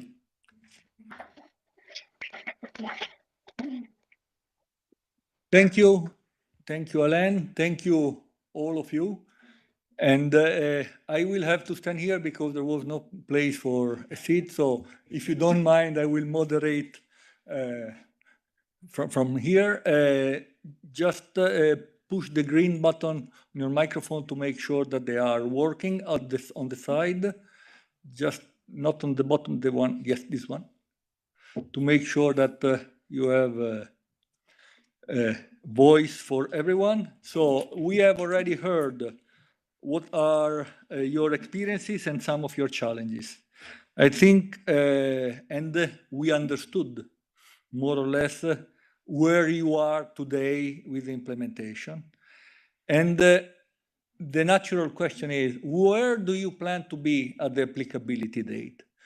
So starting maybe from Airbus, who has a closer applicability date for DOA and POA, and then moving to the rest of the group. Alain. I cannot do any better for the applicability date. I can try to answer. So I can also answer and tell you what we have done so far. And so far, we have really focused on the basis and the gap analysis. Why? Because when we are in a complex organization, you have first to grasp all the aspects of the part IS. Right? Part IS is very diverse. There are specificity related to the DOA. We have the safety management system already implemented or currently implemented. But we have also question of DOA related. We have archiving, finding management, external reporting. So we cannot build a model from scratch from our IT or specialist or cyber specialist. We have really to think it integrated. So for that, we have a business management system where we can take the part IS external requirements and cascade them into processes and organizations. We focus also on the ISMS organization. That was important for senior management to have a good readability of our organization and to have a similar model for SMS and ISMS. And we have started scoping of the organization of the risk, because this dimension is also important. And where do we plan to be at the applicability date? So we plan to have the processes, at least first version stable of the processes and methods already published and used in the organization. We plan to have the organization, the setup, of course, in our functions. We plan to have the security policy updated from the needs for PATIS and linked to the AMC mandates.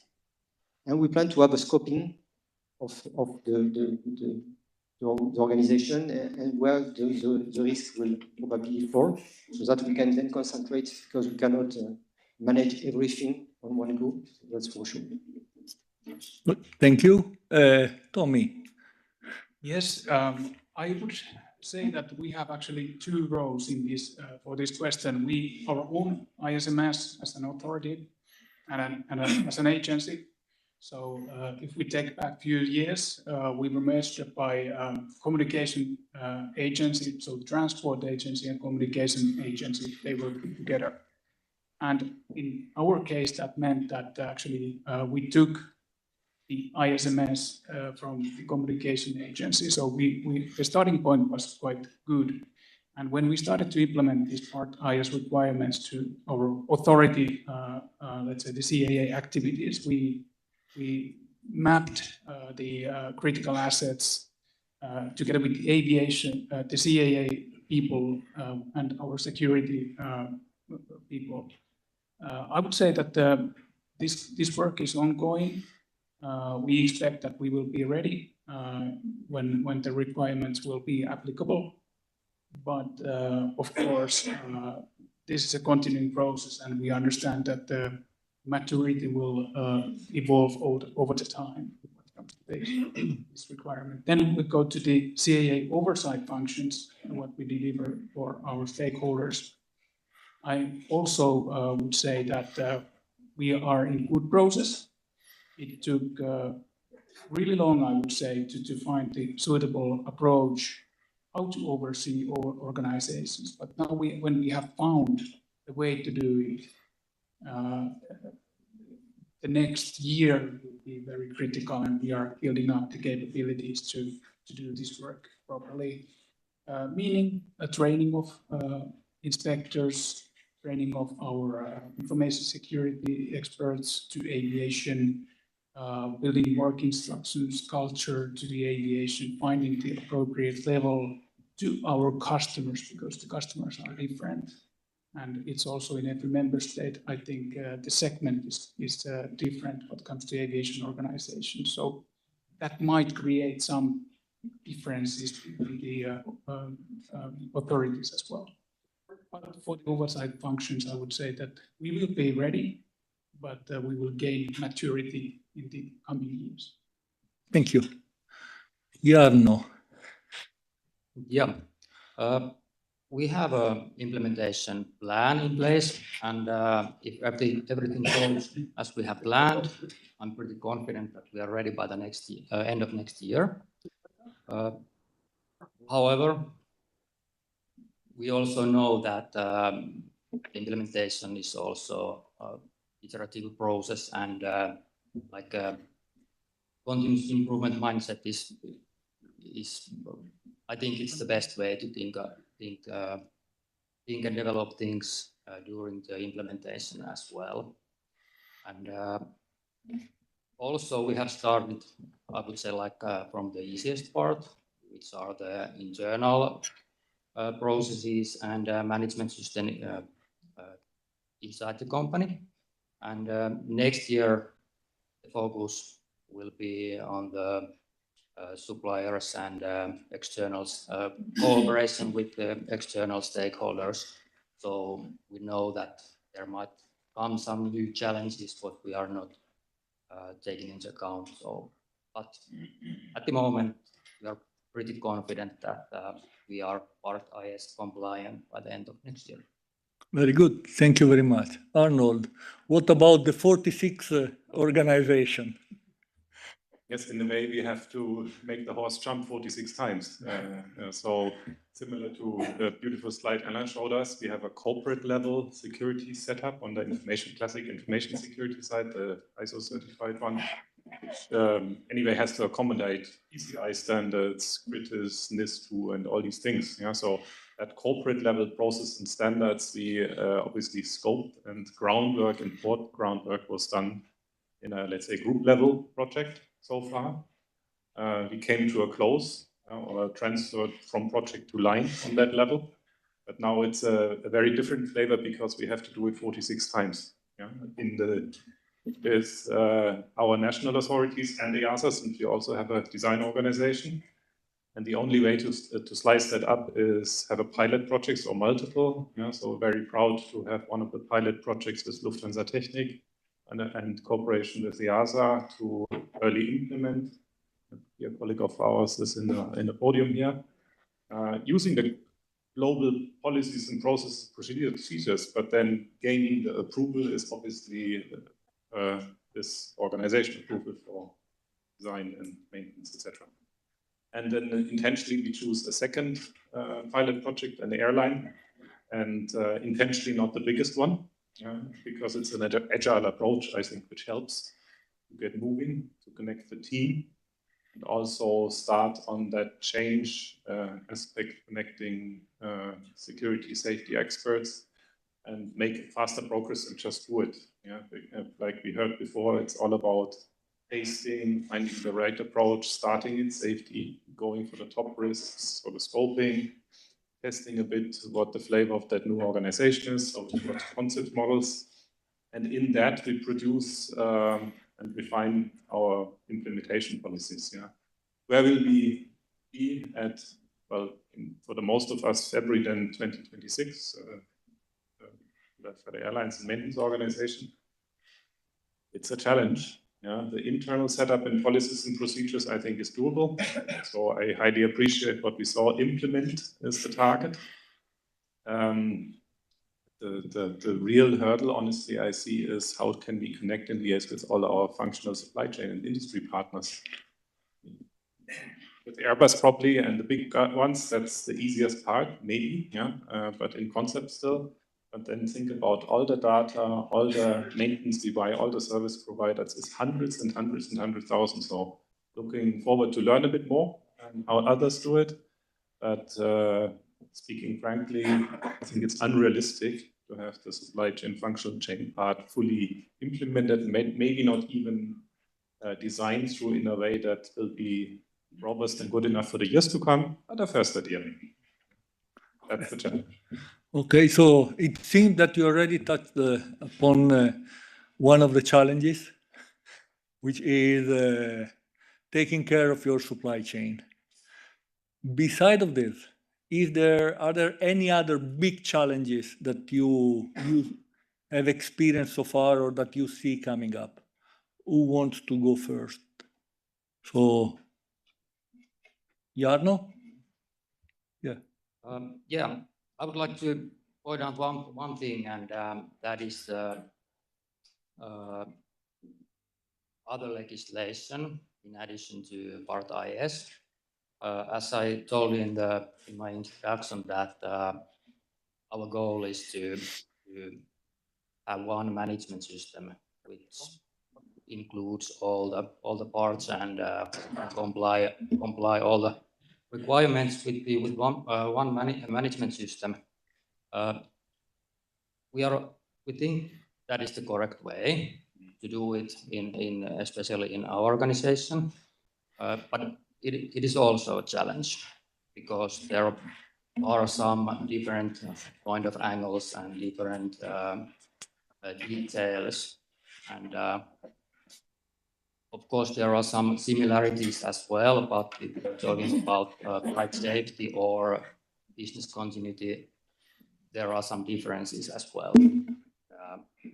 It is challenge to cover all those things, but I think we have selected the right way anyway. Good. So, Alain? Yes, we have also the human parts and the organizational parts, which is a key starting point. And we have to convince all layers of the organization, from senior management to employee. And what can work is that to have line to take or common packages that we can share, because going as a pilgrim to all teams and discussing and explaining the situation and why the benefit of the Part IS is long. It's very long and cumbersome process. And we face many times the same kind of question, like now we are just struggling with SMS. Why should we start with something else or something brand new? Why couldn't we merge into the SMS framework and do it simple and quicker? We have to live with the operational side of the teams that are already surrounded by many things, and we cannot just leave them and tell them to concentrate on the Part IS and forget their operational duty.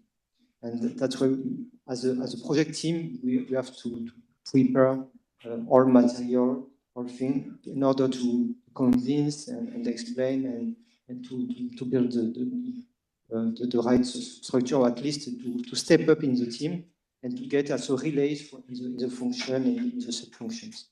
Because one team cannot manage all the communication to all layers. So convincing senior management to dedicate part of their team to explain the Part IS as well, it can work, and the ISMS needs and benefits can work. So that's all the kind of things that we have to do, and to have also a very clear role and responsibility line defined for the ISMS governance. As soon as you start to try to appoint people in the operation, in the functions, take some role, they ask quickly a lot of questions. As we are in a new type of model, sometimes on the bandwidth necessary, we cannot answer right away, which is really a problem. So we cannot have every answer or something that we try to build up dynamically, but we have to come up with some clear answer, the expectation, especially on the skills of the people. Because as you know, the skills of people being able to support even contractor is very scarce. And one of the reasons is that because the Part IS is new, the methodological part is currently defined in the industry standard, in the readout of the IMCGM, and it's not something forgiven. So we will have an ecosystem of contractors that will be able to help, but for now it's not possible. So we don't have many support for the team to be able to help directly at every level. So this is really one of the complexity. I see also complexity on the supply chain, but Arnold has already mentioned it. That we have the DOA supplier, but now we'll have to integrate also the risks that are shared with other organizations like cloud service providers and all IT-related supplier or contractors that we will have to interface and that share part of our risk on our design data or production organization. And this is also one thing to keep in mind. Thank you. Thank you. So to complete industry perspective, I can just only underline what has been said so far, but maybe adding one additional aspect. It's not the only new regulation in that field. Yeah? As the threats are increasing on many layers, yeah, NIS2 is a known topic, and others, the Americans just start to make up their mind. So yes, we pursue also an integrated management system approach, and I think it's the only way to really handle that complexity, because ultimately we need to win the support of all our team, our people. We call them cyber defenders. It's the human firewalls, if you will, that we need to convince to really live it. Yeah? And we can't ask everybody to read all the regulations and understand it. Yeah? So we need to integrate, and that will be easier if there's cross-mappings and standards in how to do it, but there aren't. Yeah? And since it's new, okay, it's fair to accept that maybe there is some deviation, but that makes things even more complex. And at the same time, on the authority side, yeah, we have a representative from a very lean and integrated authority and country here, and I'm glad to hear this. And then there's other states which have different departments. They report to, and authorities, they report to different ministries, and those ministries also have their challenges to implement and talk to each other. So that doesn't make things easier on an actual practical implementation side. And let alone then to show compliance. Yeah? We don't know who to talk to ultimately in some of our member states. yeah. Tommy, for you as an authority. Yes, I think, Aaron, you made a really good point that in our country it's quite lean, but it's well understood the challenge, and I would like to encourage all the member state and authorities to talk with each other. That's really, and coordinate things. That's really important. I would like to make, well, I think everyone is having lack of resources and knowledge. I think that's both in the authority side, but also in the organizations a challenge. But I believe that when we collaborate, I take an example that ADR experts, what we have in-house, for example, when we start to discuss with them about cybersecurity and information security, they learn really quickly. They know best the environment, the systems, the functions, and I think that with the appropriate training to them, we will find a place to progress and an appropriate level. And I think IS is not mainly technical issue. It's something, it's operational issue. Of course, we will end up to the discussions about technical details, but then we will find expertise to support our work. But having the resources by integrating information security aviation, we will find solutions in that way. Yeah, great. So I've heard a lot of challenges. Some of them are really pointing in the same direction. The one about the human part. So we are all technical people dealing with technical subjects, but we need to have our colleagues on board. So, and the technology is something that is still dependent on how humans use it. And the need to break up silos and to have a different function communicating is important. And I heard also the issue of fragmentation of authorities and the availability of competent resources is something need to overcome. Now, trying to look at the flip side of the coin. So during your journey so far, did you already experience some benefit from Part IS implementation? So Hélène, maybe you want to go first? Okay, yeah, some benefits for sure, because we have started to have a grasp on the inventory of the of the assets that we have and connect between the activities and so the novelty of the part IS compared to an ISMS that is currently or usually implemented in an organization is that we have to start one level up and to start from the activities.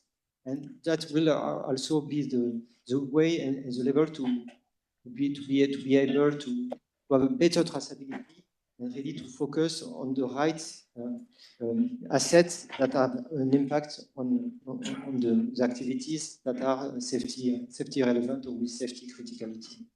And we all have faced sometimes the question about WannaCry or Log4j, what is the impact on safety? So if you don't have this asset identification and this traceability, it's difficult. You have to work overnight to provide an answer to your CEO, which is not the right thing to do. So the benefit to build this asset, it's an asset list from the digital part. We had it already, but also from the activity part with the traceability is clearly one thing that is a positive outcome from where we stand so far. And the other one is to have people working together and building common objective and working on common objective and bridging the food organization, compliance manager with the IT team and with the supply chain as well is incredible. So we saw really after spending, we have the time where we had some people refraining from progressing, but now that we have dynamic starting, and we saw the benefit, it's really huge, and it will bring a lot to our organization and to the understanding and the appropriation of the cybersecurity and the IT issues within the organization and within the operational teams. Good, thank you. So Arnold, from Lufthansa side. The hunt for the benefits, yes, that's the most important. And I think everyone will find and have to accept that the question will come, are we just doing this to get compliant or is anything actually improving? I don't know how often I have heard that question, and in particular in times when commercial pressure is up and so on, the classic for every change. Frankly speaking, honest answers on the operational side, on the, let's say, airline side, have we seen a benefit yet? No. Can we expect that? No. Why? We are just on the start. So on the start to gain the awareness. And on a positive, now allow me that personal interpretation, just the notion that we connect this term safety and security and get that awareness starting from the top, where the policy and the culture, well, it's not only built, but somehow has to be set. Winning that first round already is a big benefit, and because all the subsequent steps will need that support. Yeah?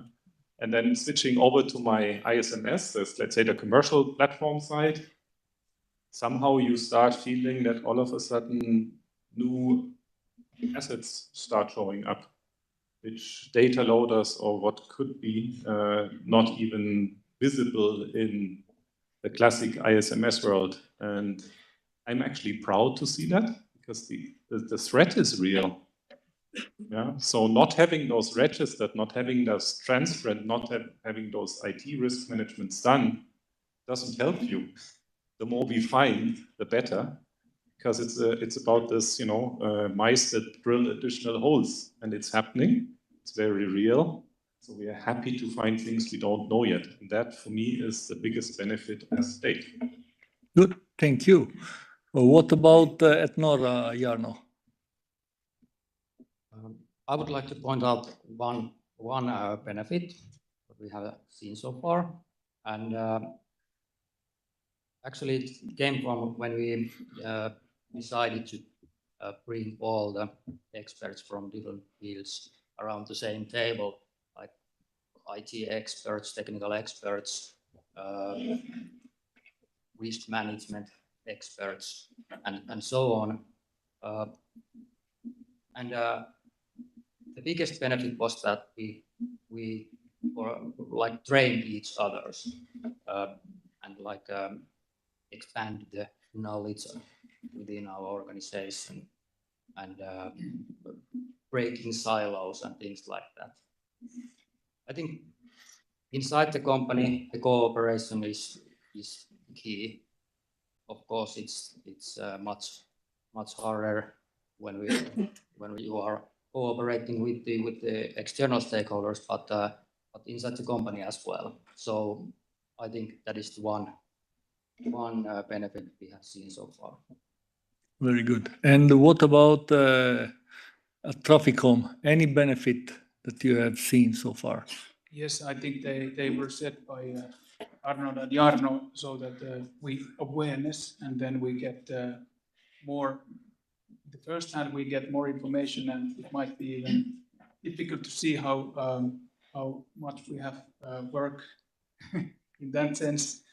But I think that the earlier you begin, the better, because and I would quote IASA one slide. I don't know who is the author of this, but if you want to go fast, go alone. But if you want to go far, go together. And it takes time to have those discussions, which are not always easy. And we disagree with people in-house and with, I can maybe say also with our customers, but I think it's really healthy because then we will find issues to do better. So, but the earlier you begin, the better. Great. Yeah, that's very, very, very nice and wise words. And thank you also for the positive attitude toward the benefits and for finding benefits, even if they are not so evident like the operational one that Arnold was mentioning. We are heading to the last, to the conclusion. So we have still a few minutes. I would like to ask you one last question. Do you have any practical recommendation to offer? If an organization or someone approaches you now during lunch, what would you advise to him or to her? Who wants to start? Tommy. I have this might be a personal issue, but I think I can say this also for that I'm not the only one, that we don't need perfection. Good is enough.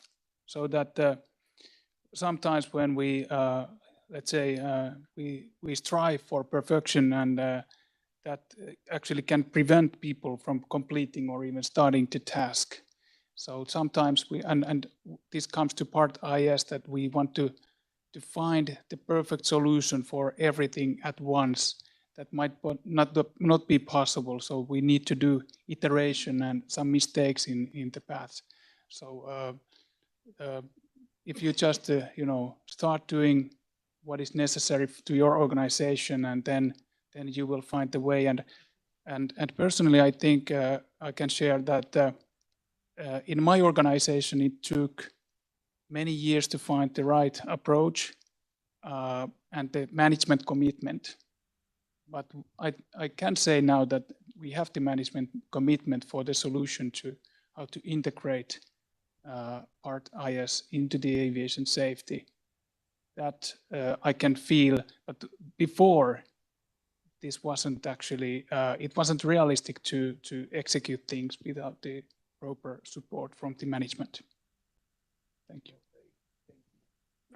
Thank you. Alan, what would be the recommendation from your side? I would say do it in the right order. Don't overlook aspects of your organization that will make your ISMS implementation not operative or not efficient, and people will not follow you. That's very an important step to do. I mean, the time we only have 1 year, less than 1 year left, but we still have to keep this in mind. I also concur with Tommy, because you cannot do it perfect at the first time.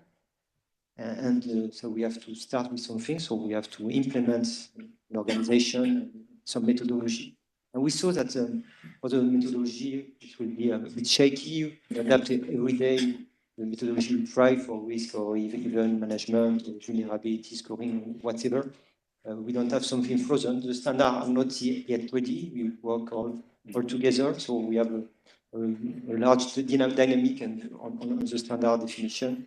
And we shouldn't forget that it's a risk-based. So, as our team leader, DOA team leader, always say, we cannot manage everything, but we have to really spot the right places or the right risks that we have and start from that. Because we know we cannot fix the legacy asset, digital asset, thousands of one we have in the organization. It's not really possible. So let's focus on the most important one. And think in mind that ISMS is also, we can find ways to reduce the risk without changing the digital part, because upgrading an asset sometimes is very expensive. And now that we are one level up with the part IS and the activities, we can think about probably methods or ways to avoid those risks or to mitigate those risks without having to go to costly implementation of upgrade. Okay, thank you. Thank you very much. And Arnold, what would be the recommendation from your side? Speaking a bit from experience, it's not an IT project. It's about safety, it's about accountability. And to win that battle in the first round is and focus, get that right support. I think it's number one. And it doesn't mean that IT expertise and cyber expertise is not needed. No, on the contrary. The second step is accept that it's a joint thing, connect the team. And in practical, I found it extremely useful to do a workshop, a training of a mixed team where safety and security, information security people sit in the same classroom. There's not much training out there, we found also, but maybe even do it yourself, talk about actual cases and learn to speak somewhat an aligned language. It won't be the same language. What some people call incident is an occurrence report or a quality issue. We don't even know each other sometimes. So do that joint training before you try to do any process, before you try to do any workshop on anything. First, connect the team, and then you will win. Okay, thank you. And Jarno. Yeah, I have 2 points. First one is that I don't think there is one correct way to be compliant with Part IS.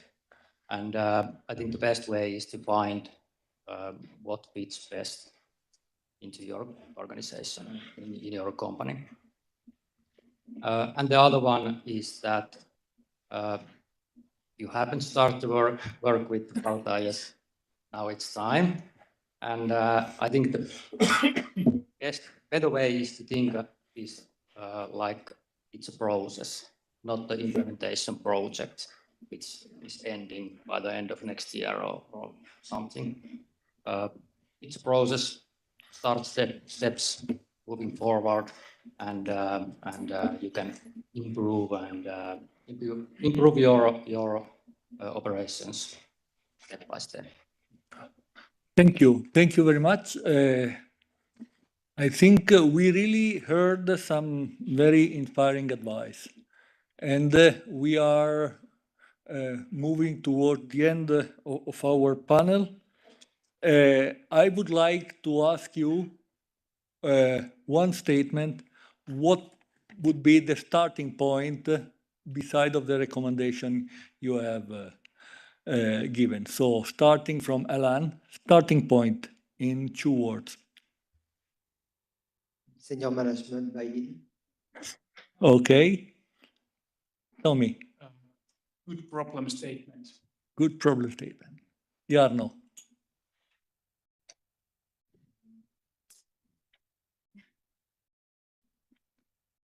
Very difficult to say. You need to know where are you at the moment. So definition of the starting point. Good. And Arnold. A practical cyber hack in your company and explain what they can do on Applicability. Okay. Thank you very much. Please join me in thanking them. Great panel.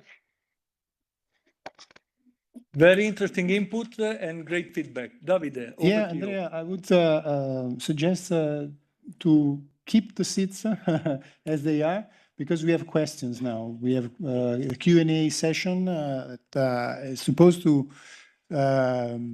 last 30 minutes. So it's your time and the time for the people online. And we selected the questions that our panelists can contribute to answer to. So I leave now the speech to Vasilis for these questions. I hope you're fine to stay here for impromptu answers. Good try. Perfect. So I hope that now everyone can hear us loud and clear, because there was an issue before. So first of all, we have received a few questions, and I'm gonna pose this question to you, which are, let's say, specific to this panel. So I start from the first one, the most upvoted one. Seeing the presentation from Jarno, integrating ISMS with an existing management system is possible. Could you please elaborate further? So the question was, what are our plans to integrate ISMS with SMS?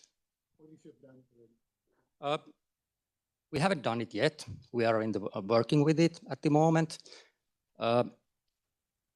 I think so far the best part, or most beneficial part, has been that there are a lot of good practices, good way to think, good processes already implemented because of the SMS.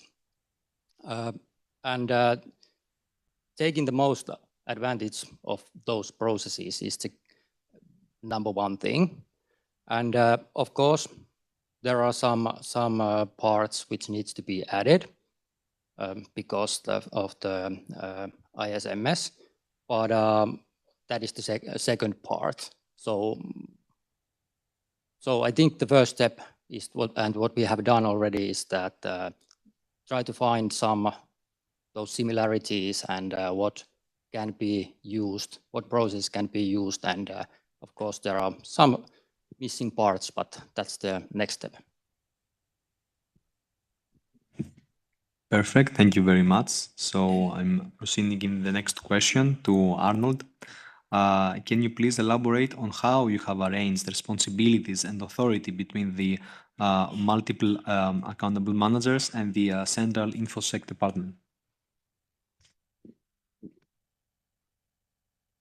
Well, basically the central InfoSec department is accountable not in the sense of safety, of the organization approval for all the cyber risk,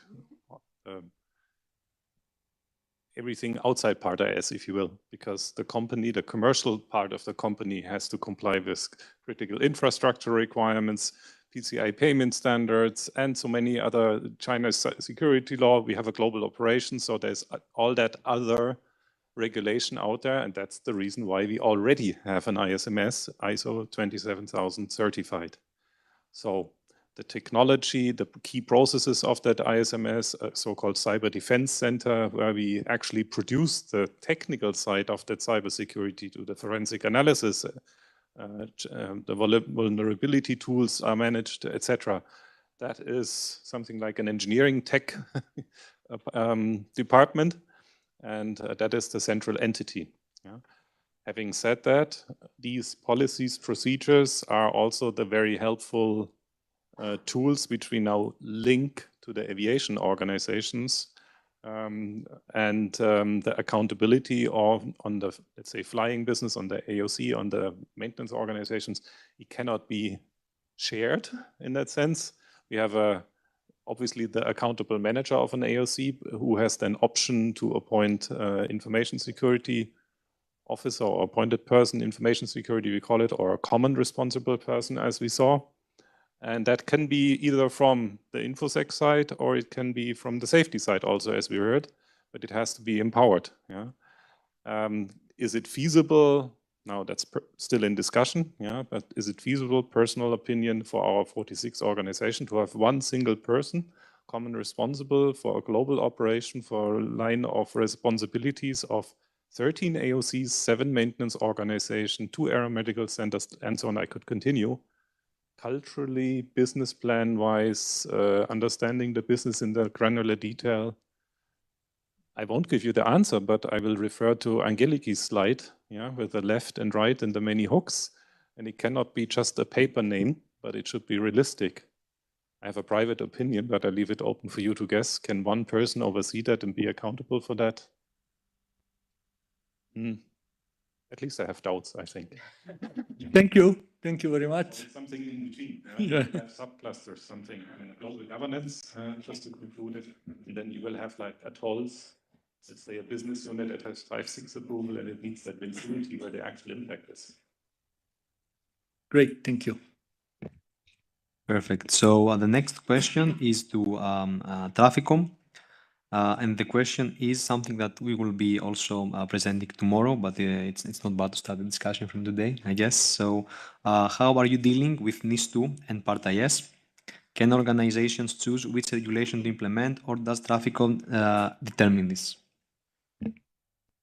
We can have a discussion. Thank you for this question. We are the competent authority for NIS2 as well. The difference between NIS2 and Part IS is that for us and the international forthcoming legislation is that NIS2 is about operational continuity, so that the information security risk for the operational continuity. Then Part IS is about safety, information security risk for aviation safety. And we aim to oversee organizations which comply with, which needs to comply with both requirements at the same time, because we assess the information security management system of the organization. So why not to do that at the same time? So that's basically the approach we have taken.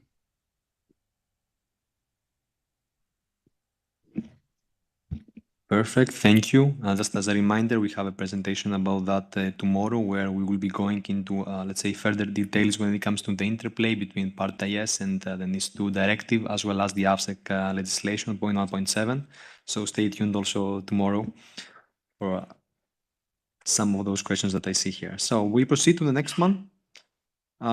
So I think it's a generic one. It's not addressed to a specific panelist, so I just say it out loud. The issue is scarce. Resources for IT and cybersecurity is significant. How have some organizations been able to deal with it? Would you like to share some of your experiences when it comes to the difficulties of, let's say, finding, as I understand here, appropriate, let's say, personnel? Does the silence mean that you already had the competent personnel?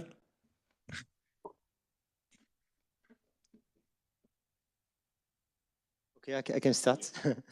Yes, for sure, we struggle to get good skills and good consultant support. It's knowledgeable with Part IS because it's something new. For sure, we have IT specialists. We have consultants that can be very good on DOA or POA, approval organization and compliance. But what we try to bridge in our organization is not something not really visible completely in the consultancy firm and company. We have in Airbus, we have Airbus Protect, we have a consultant company in-house. We have a preferred like line of operational line that helps also to provide and to fertilize this organization that can then provide sufficient resources to help us. Any other impression or contribution?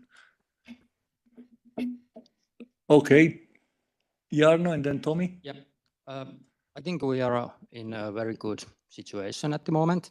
I think the good starting point is that you have like a potential, like people who can be trained And that is number one thing, because of course there are, I think in our case, there are some like competence gaps, but details can be trained.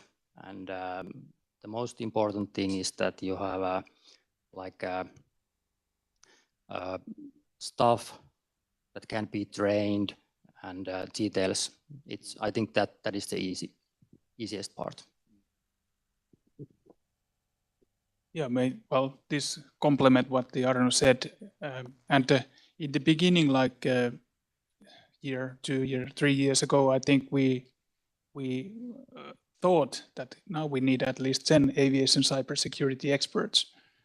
That is not realistic in our case, and I think the whole industry will evolve over the time to have, let's say, the right level expertise to different aviation domains when it comes to cybersecurity. So it will take time, but we will learn, and we will understand better what kind of training we need for specific aviation domains, because, for example, in the ANSP side, the needs are different than like a TO side.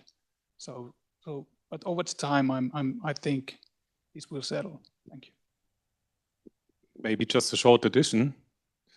One is the functional competency, so whether it's cyber or how to write management systems. I think the biggest challenge on the human factor side is the mindset. Leave your silo and connect with other people and accept imperfection. Yeah, and that skill set, I think, is readily available, also scarce, but the parameter for us, for me, personal conviction is not necessarily, at least not in the first round, the technical know-how of how cyber, etc., in the detail is done.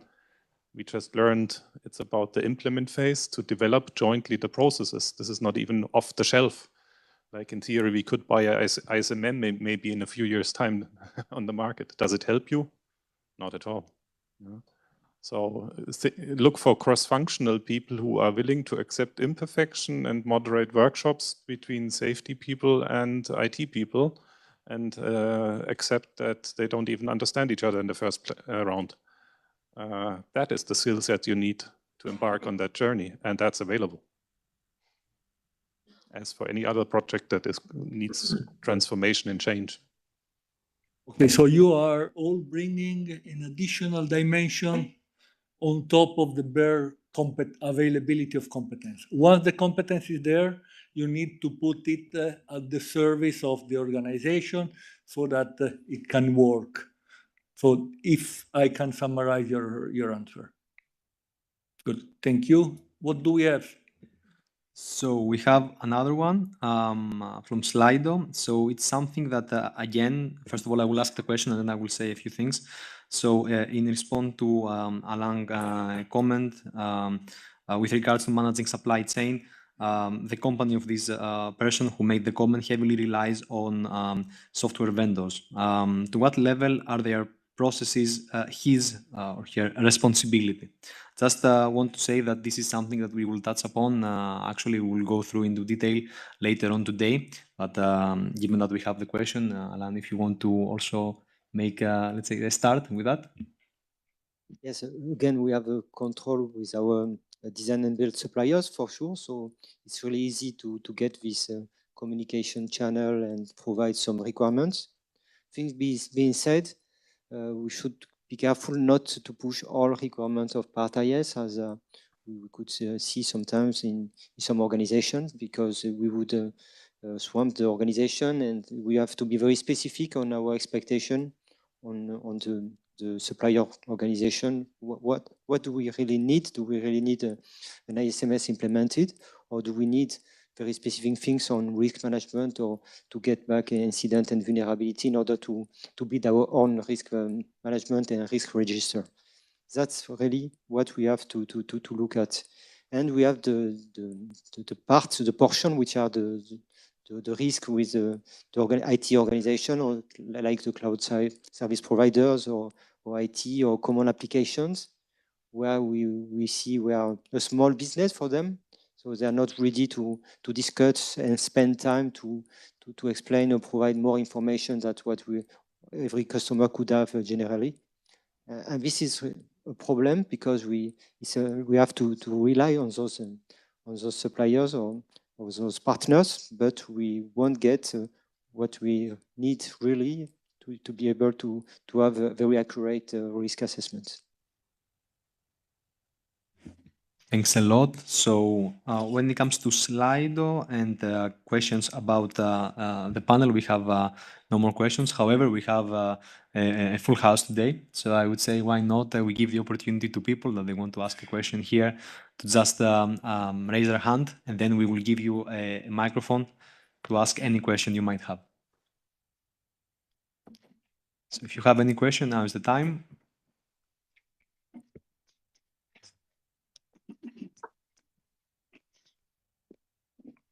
This is a great opportunity for you to ask questions. So don't be shy. We are not judging you or your organization. We are here to answer. Over there. So someone that decided to break the ice.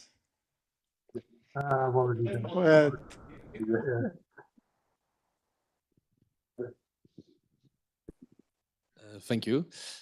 My question is a follow-up question to the question that you just asked. I was the person asking that question. So it's about the supply chain, and in this case for software vendors. You guys mentioned before that also America is doing a different, is now waking up. So they are demanding software bill of materials and things like that. That's more IT related. My company heavily relies on external software. How far do you want me to go? Do I have to ask the software bill of materials of those external vendors? Do I have to somehow do a cyber assessment on the quality of their software? That was actually what I was trying to ask with my question before. Can you maybe say something about that? Probably we have to be conscious on how we integrate those code software. And probably we have to think up front if we think that based on a high-level risk assessment, we'll have some potential risk on aviation safety, probably to take the right barrier across around the digital asset of the software vendors in order to avoid such in-depth understanding of what happened in the software, because we know that we won't be able to get it for all vendors. Okay, clear.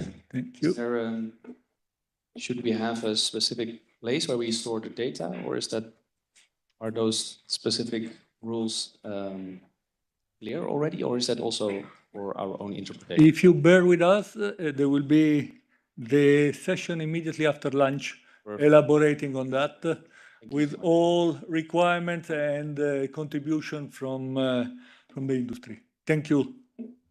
So please introduce yourself when before asking the question. Thank you.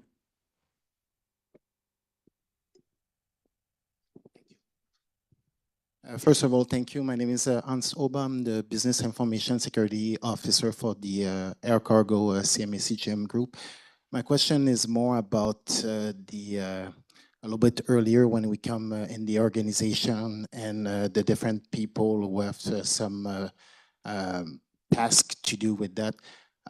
It seems clear when it comes to airlines and to the people who come from aviation world, but not all the organization who have to comply with Port IS are from aviation. Example, in our group, we're coming from a maritime group with logistic, and we have an airline and we need to comply. Then when it comes on the delegation of responsibilities and when it comes to the different people who have to do a main position like ISMS officer, a little bit earlier, you were saying that head of IT will not be the right person.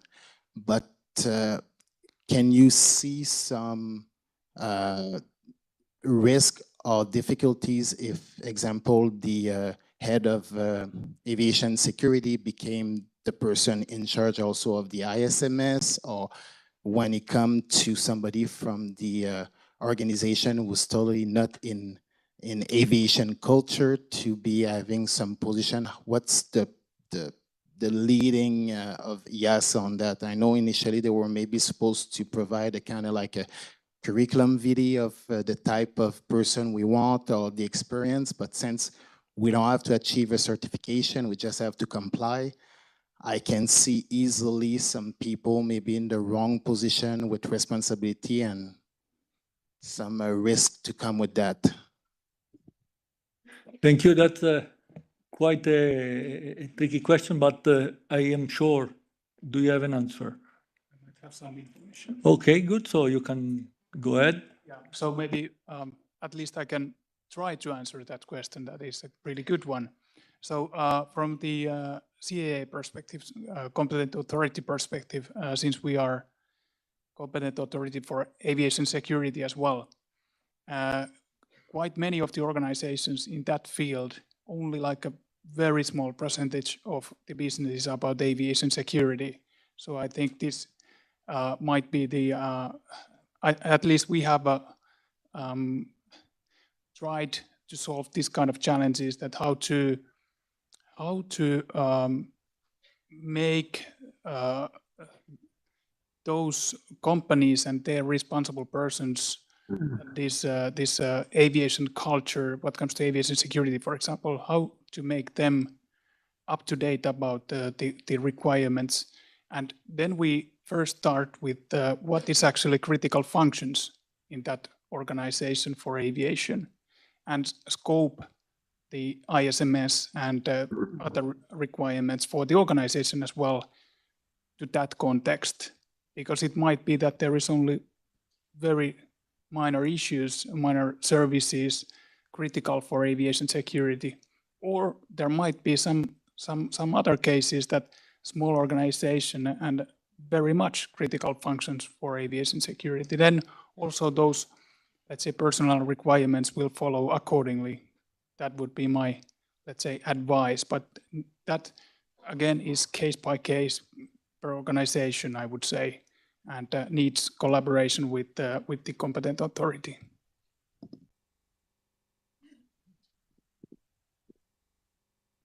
Hello, my name is Ralf Körfer. I'm from the German authority and have one question about the group operations. Do we have a concept, or how can we cope with the responsibility within group operations? For example, Mr. Hössler, how each accountable manager is responsible for its own AOC, and how can we do this concerning about responsibility? This is for Arnold. Thank you for the question, and at the same time, that's what we would like to discuss with our regulator. If you feel uncomfortable to provide an answer, feel free to do so, and then this will be for bilateral discussion with the authorities. Just to underline, I think we're in this together to find out. Yeah, that's why I start answering exactly like that. Yeah. My interpretation as industry would be it's a safety regulation addressed to the accountable manager of the organization approval, period. The inbox is not on the IT side. It requires an approval by your authority inspector. Now, I appreciate a very good cooperation and discussion with colleagues of your agency. And then switching to my side of the game, how do companies work? And we saw a similar slide here. The expertise is sometimes very integrated, maybe in a, can I say, smaller airline. But then you have bigger group companies where the legal entity has multiple organizations. Yeah, so a legal entity has an AOC, a CAMO, a maintenance organization, aeromedical center, and. Now, option one is, luckily you have somebody in the safety organization, in the classic safety compliance organization, very close to accountable, and you can have an additional role. Then you have an answer. But then very likely, and that's what I see also talking to colleagues in industry outside the Lufthansa Group, very likely the relevant expertise is in a cyber organization. And then you need these people that somehow form that link between. And the tool I see in the regulation, the way I interpret it is that appointed person or common responsible person is like a Sherpa shuttling between the worlds, connecting the two, and just needs the empowerment. Yeah, and there is just not that one solution, but really finding the right fit for the specific organization and the specific aviation activities. I think that's even in the term in the regulation. How many aviation activities, and someone who also understands those aviation activities, and in that has a hand also on what the potential safety impact might be. It's not about the operational continuity in IT, that we do already. Yeah. But that appointed person probably should have an idea what it really means for the business and speak the language so that the accountable manager can really take a judgment, yeah, and have that direct report in that sense. Yeah. And in that, all of a sudden, I find many answers on how to do it practically. Yeah. Thank you. But Thank you. correct me, No. I think this is part of the journey that industry and authorities are doing together. And I think here every solution is good as far as it works. Do we have another question here from the middle, I saw? Yeah, please. Yeah. Okay, then I start. Torsten Damros, Boeing. There are several documents out there, starting at ICAO, industry, RTCA, EUROCAE, Part IS. The US comes up with something. China was already mentioned. What takes priority and in which order? What's your experience so far? Well, it depends, if you allow me. So first of all, for you as an organization, you have to follow the regulation that are coming for where you are incorporated, for your principal place of business. So meaning you need to comply in Europe with the aviation safety regulation, whichever is it, 965 for AOC, and plus Part AS. Then I would like to leave ICAO on the side for the time being. Then, and this is a safety regulation. Part AS is on the safety side. Then, as an important organization, or to use old NIST terminology, critical entity in your state, you might have to comply with NIST. Then if you are established in a third country, or you have traffic as an airline going to another state, you need also to comply with the legal requirements. And this is all on the safety side. And then you have the security side. So in security, in Europe, we have a separate set of requirements that is stemming from ICAO Annex 17. On the aviation safety, there is nothing yet on ICAO side. So you need really to understand for you what is relevant, starting from your home country and then from the countries you have business in. And then, can we get a microphone to Juan here in the front? No, there is coming. My colleague, Juan Anton, wants to add something, please. Yeah, my name is Juan Anton. I was the responsible for the development of Part IS at the beginning. In the particular case of Boeing, the rule Part IS is, I mean, Boeing as a manufacturer in the US, Part IS is not applicable to Boeing, okay, right now. Right now, it's not directly applicable because as a manufacturer, because you are covered by a bilateral agreement.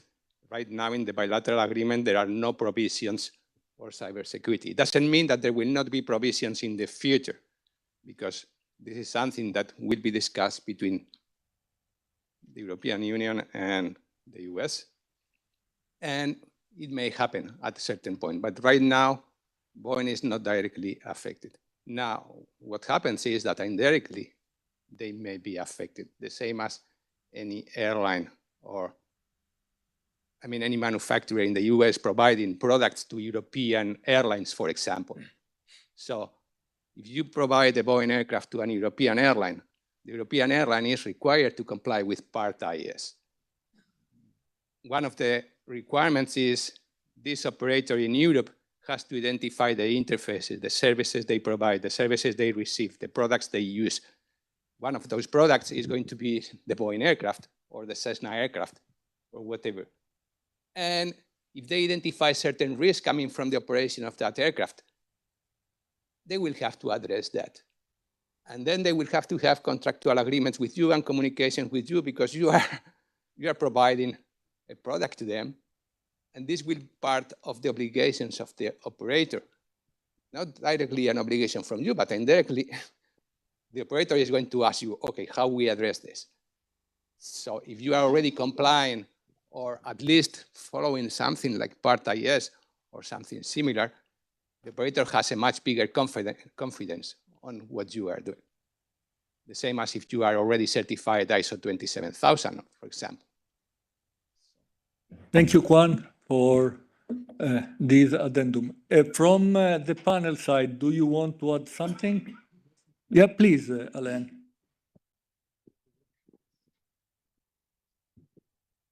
Thank you. In an ideal world, we would like to see an orderly way of cascading of requirements from the ICAO standards to the regional or national regulation and supported by industry standard and consensus-based standard. And so far, as far as cybersecurity is concerned, we are not in this situation. It means that we have some overlap between the different level of requirements and guidances. And that's really a problem, but we hope that over the time we'll fix it. Thank you, Alain. If there is nothing to add, we have reached the end of our slot. So I would like to thank again the panelists also for this extra effort.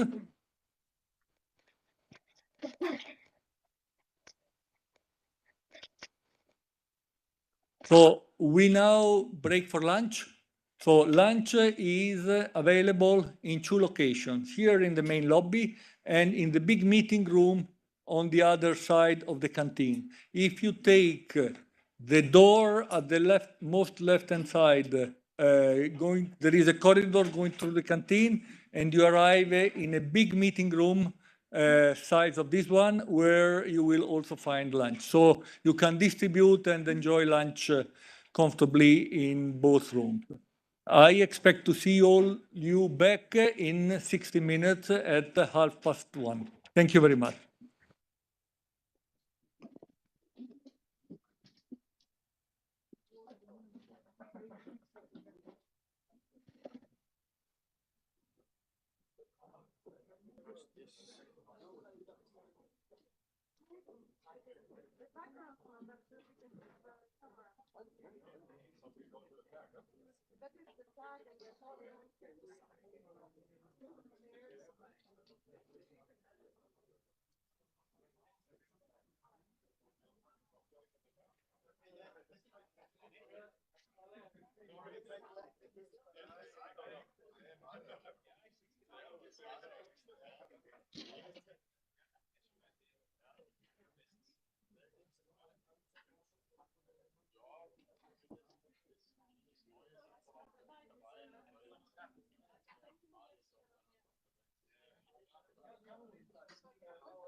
I have already proposed.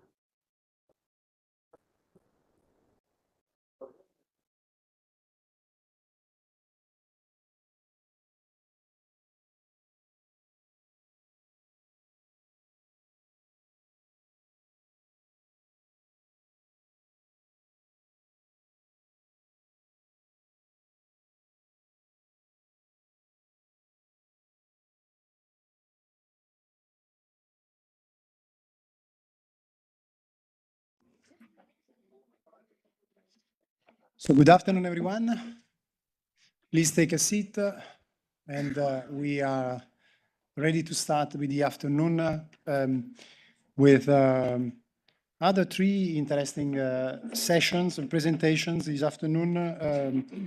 We won't have a panel, but presentations, and of course, a question and answer session at the end.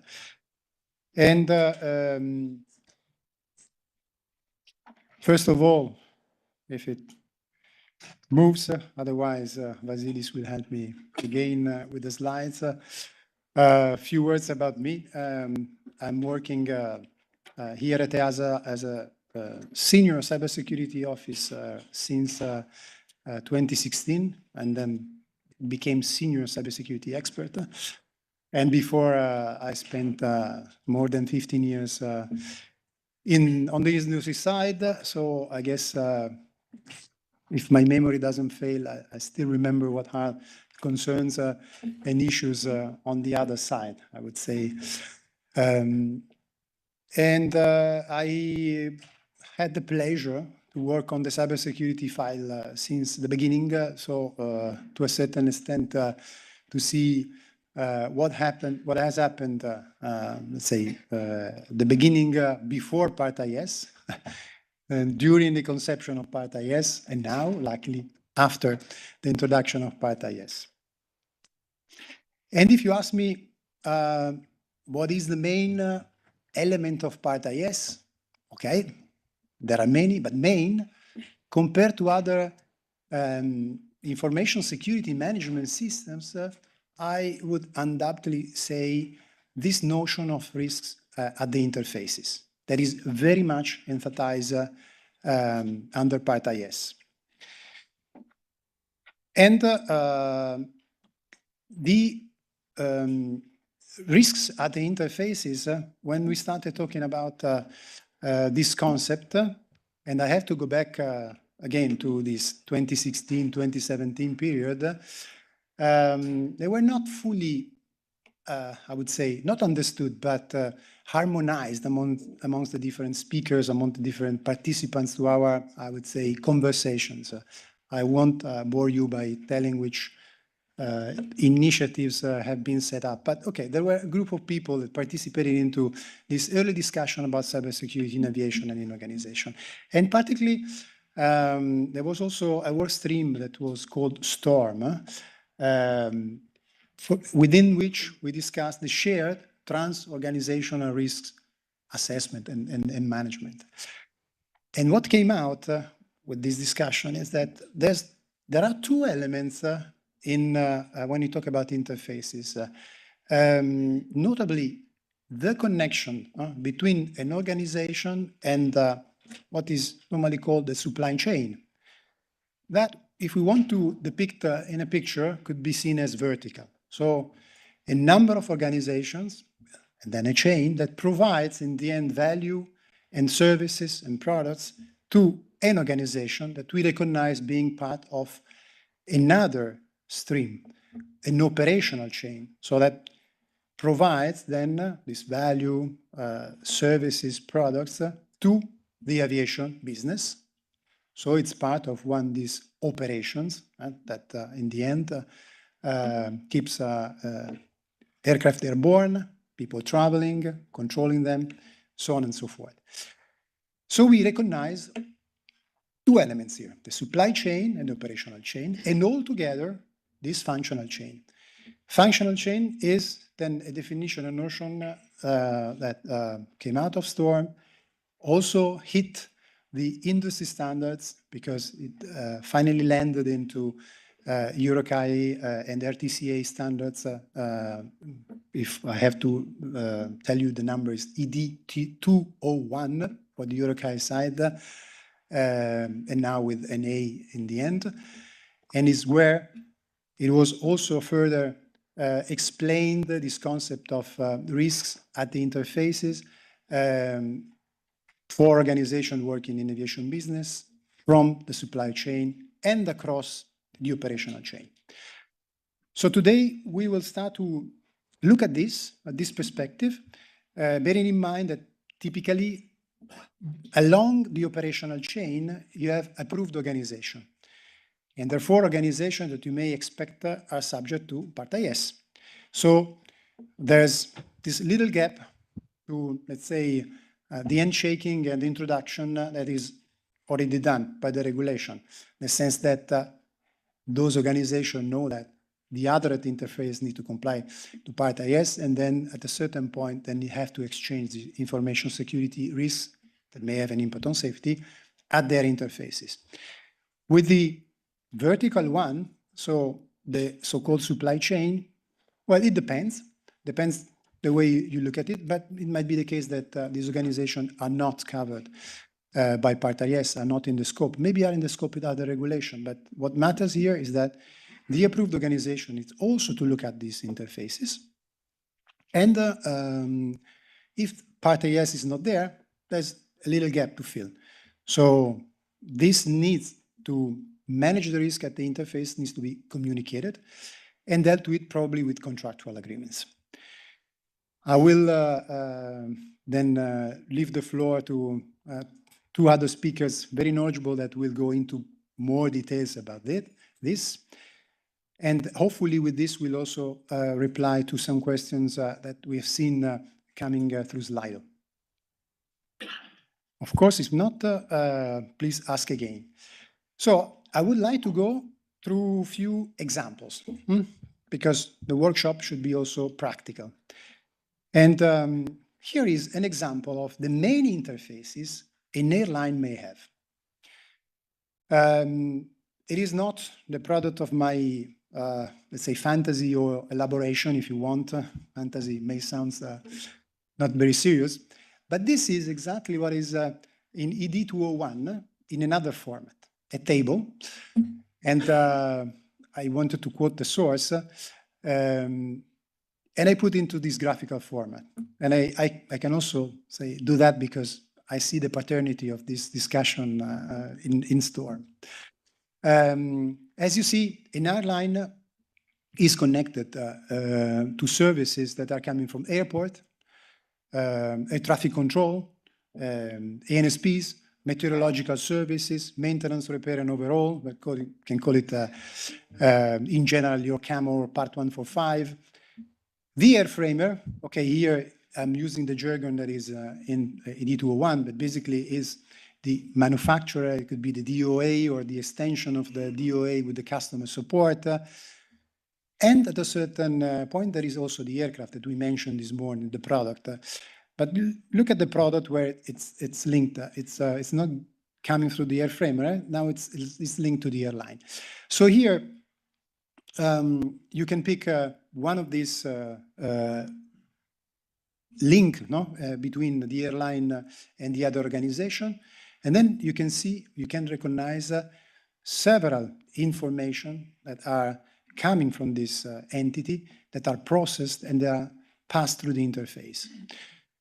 So I hope this one could be of a certain help for you to figure out what could be the interfaces that you have to deal with, and also the type of data that are provided and the information.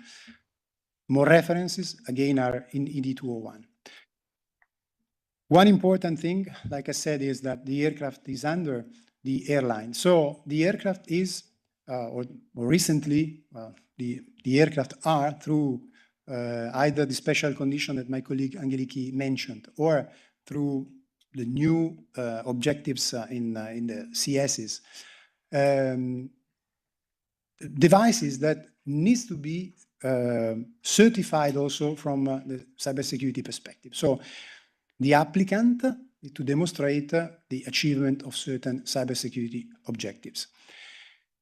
Therefore, there are special elements, I would say, within the remit of an airline, this new aircraft with these cybersecurity certifications. And here I would like to make a point that will be further expanded. These new aircraft are different beasts with respect to those that were flying, I would say, completely analog mode. No? There are already certain cybersecurity requirements or requests for operating these aircrafts that are coming from the airframer, stemming from the certification. And we can call these assumptions. So certain assumptions have been taken in order to certify this aircraft, but I can also talk about components, but let's stay large. In order to properly operate this aircraft, there are certain indications in the user manual or in other publication of the manufacturer, and there are already certain requirements for the operator to operate this machine. But Part IS, in our view, introduces additional purpose. It makes very clear that it is the role of the air operators to make these assumptions reality, so, and to keep this assumption while the aircraft is operated. This is, again, one of the points that will be further developed. So to a certain extent, if an aircraft is certified in order to achieve certain cybersecurity objectives, it is certified. As for the other elements that are certified by EASA through a long process. To an extent, there is no need to pen test the aircraft, but there is the need to operate it as specified. This is the other way around. So the airline connected to the organizations, maybe some of them are the one that we have seen in example number 1. And what it is saying to us, that the interfaces are bidirectionals. And with this bidirectionality, or with these two directions in place, we have to think that there are certain risks that we pose to other and the risks that we receive from other organizations. So the risk assessment, it's again a discussion between parties where part of the discussion will be what are the risks that I'm posing to you, and as you can imagine, the second part will be the vice versa. So there should be collaboration, again, amongst the organization interfaces. And I go back to my initial comment. This is really, really the core of Part IS, one of the elements that I couldn't find in other information security management systems, though even the ISO talks about the supply chain, but not with this emphasis. And again, I would like to launch some hooks for future presentation. Late in the afternoon, my colleague Jean-Paul Moreau will touch upon this again. I don't want to say, anticipating it. Now, again, the airline needs to look at the aircraft as its own asset, part of the risk assessment. This is one of the alternative way we can picture this out. I use this image also, or we use this image also in the question and answer in FAQ online. So you see, normally we talk about for continuing airworthiness of this new enabled aircraft, we talk about the software loadable parts and the management of the software loadable parts that comes from the manufacturer or the product support side of it, and then reach the organization, the airline, maybe through the camo, and then has to be uploaded on board. But bear in mind, there are other pieces of information that are flowing, like the configuration, as certified configuration. So sometimes aircraft has to be updated, and the air operator can decide to manage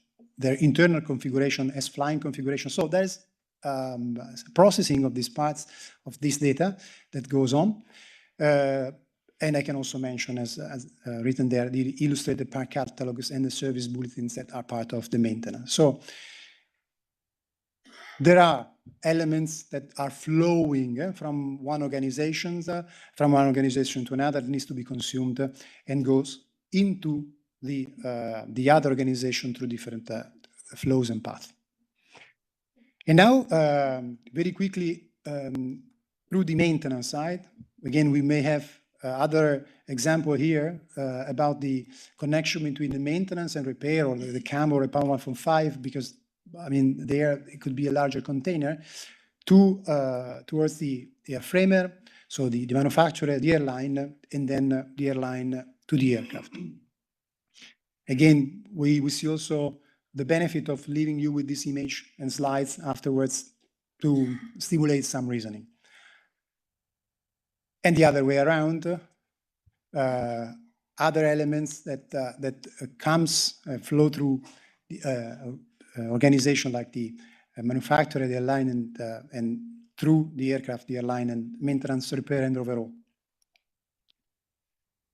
We can also see, well, I wanted to highlight one path, but it didn't work very well. But it's basically the raw maintenance data there that through the aircraft goes to the airline, and from the airline to the maintenance, repair, and overall. And this is another pictorial view of looking at this, say, zooming in a little bit. So modern computers, modern aircraft have flying computers that can trace, record the usage and the health of parts, of life-limited parts that are subject to cycles. And this data are downloaded. There might be different paths, but at a certain point they reach another place, somewhere else, in a main base, let's call it. It could be the camo, it could be transferred directly to another party that is analyzing the data, and then to people that is looking at that. So again, the path of this information and flow can be complex, and you have to analyze each and every step in order to better understand which are the interface at a level, at a lower level, and then be able to perform a proper risk assessment. So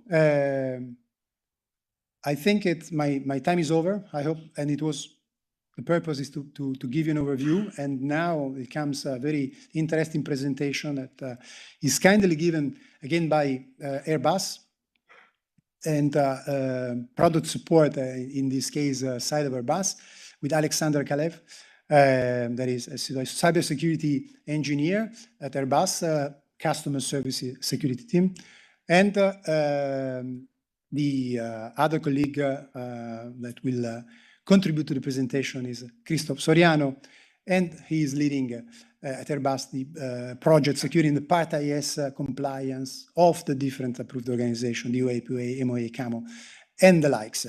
So I'm very pleased to welcome here on this virtual stage and podium Alexander and Christophe.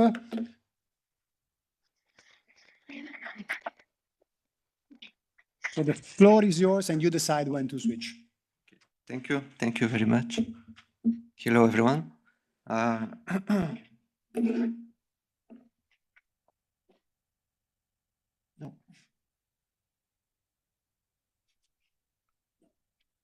Yes. Okay, so my name is Alexander Kalev. This presentation is about risk information sharing and interface management. We will start by presenting quickly Part AS at Airbus. It was already presented, but it will be very quick. We'll go quickly through the requirements about the risk information sharing and interfaces, and then we will see the approach at Airbus and some challenges and issues.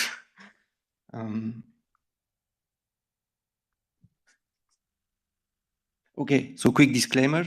This is all still work in progress. Yeah, we still have some time left.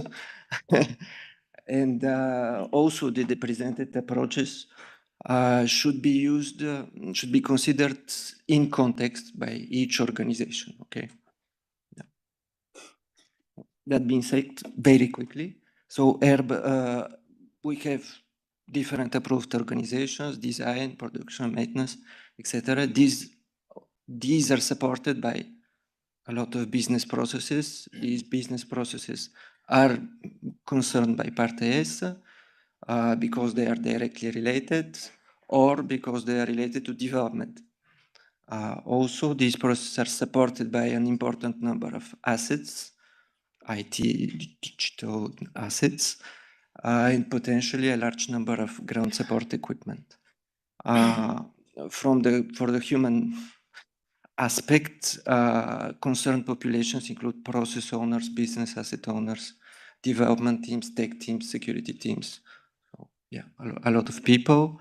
And the newly created ISMS network has already 25 nominated officers and is going to potentially have hundreds of representatives.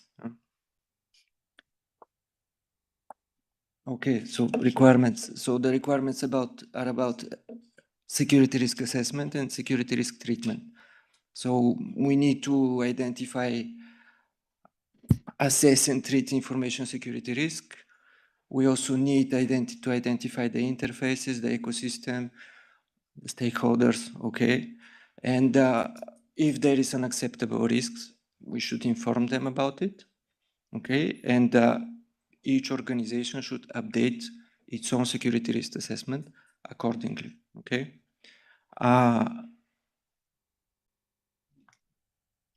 Okay.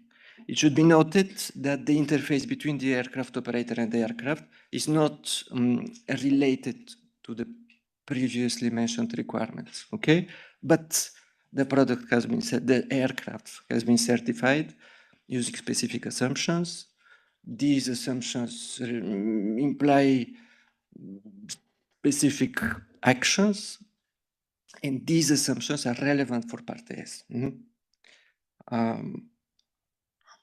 So how to be compliant, knowing that it appears that the relationship between Airbus and aircraft operators is symmetrical, okay? We basically need to do the same thing. So if we have to do the same thing, we should be able to arrive at the same objective, accomplish the same objective, which is share information about risk, understand this information, be able to compare, to align, and also to be able afterwards to update our own security risk assessments by taking into account this new information, okay? Yeah. So our approach,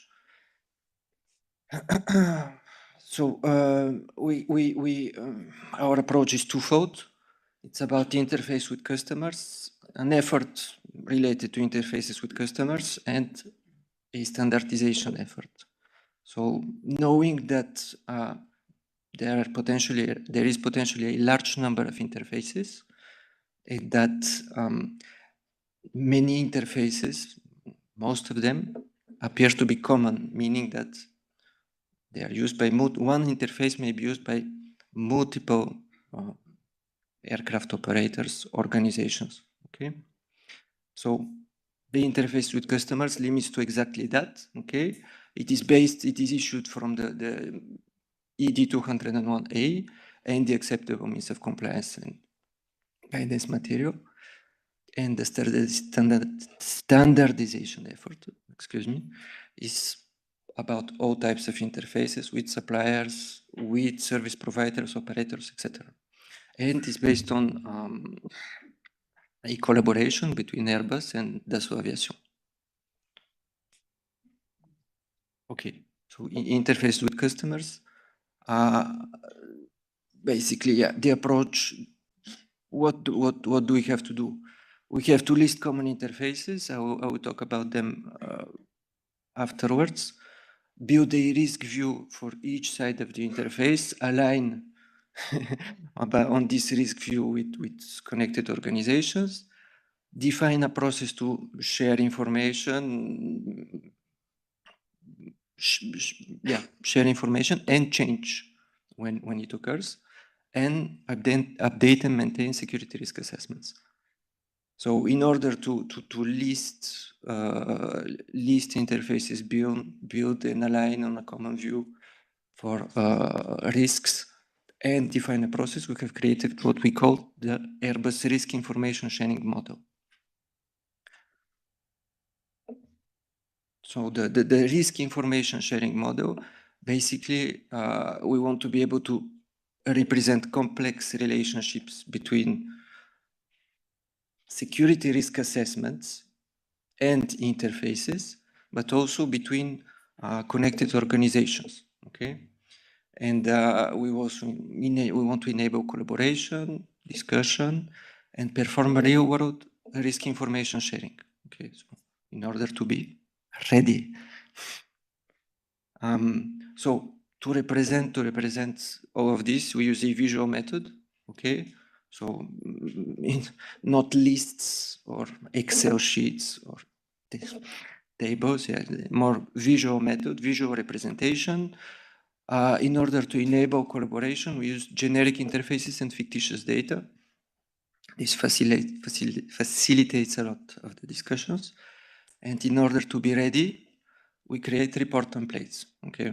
So this is also part of the exercise. So I just want to say that this is a collaborative effort, which is ongoing since 2023. And we have already involved and discussed and presented to different aircraft operator representatives. Yeah.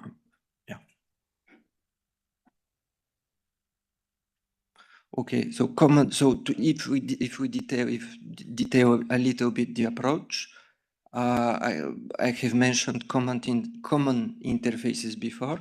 So today, we consider that the majority of the interfaces between Airbus and the aircraft operators are common. So, yeah, one-to-N relationship, multiple organizations using the same interface.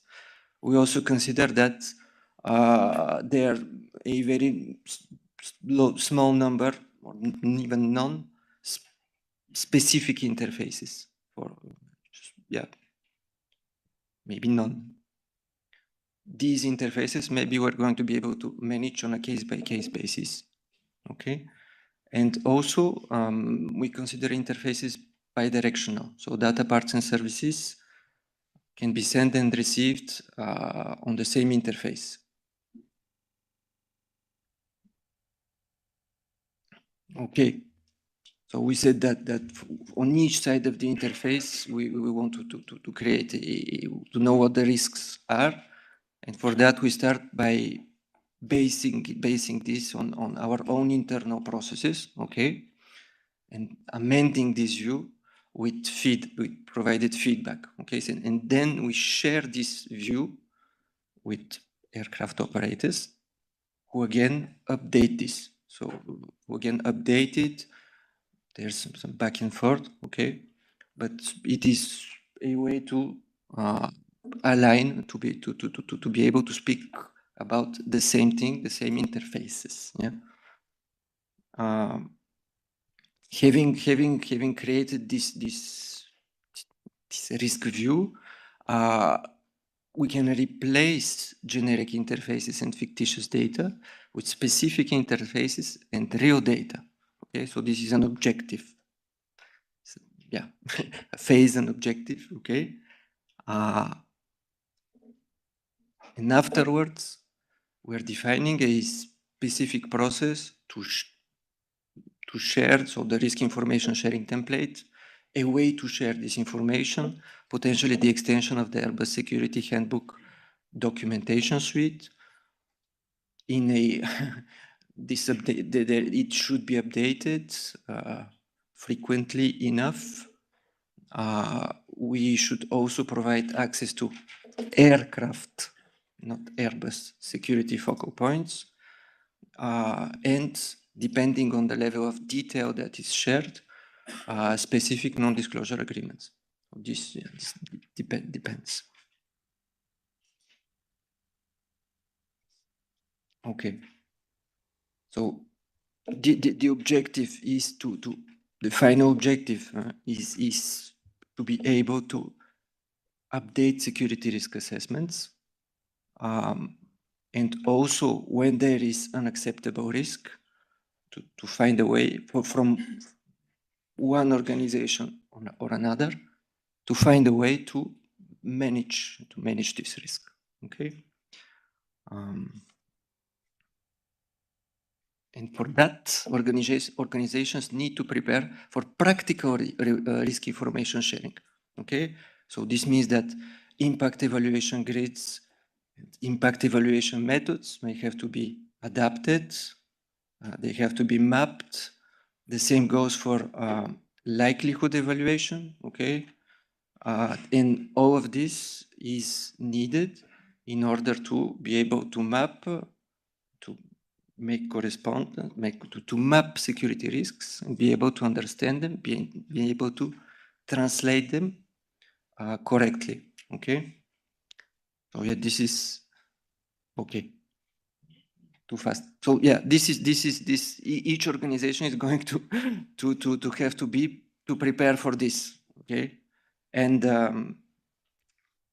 of course you can imagine that there has been some challenges with with this process, with this approach, and some issues.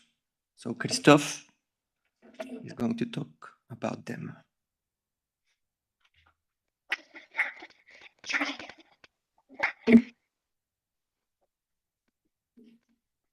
So thank you very much. I am Christophe Soriano. I'm leading the Part IS compliance project within customer services within Airbus. So let us see now the challenge and issue we are facing or we are faced.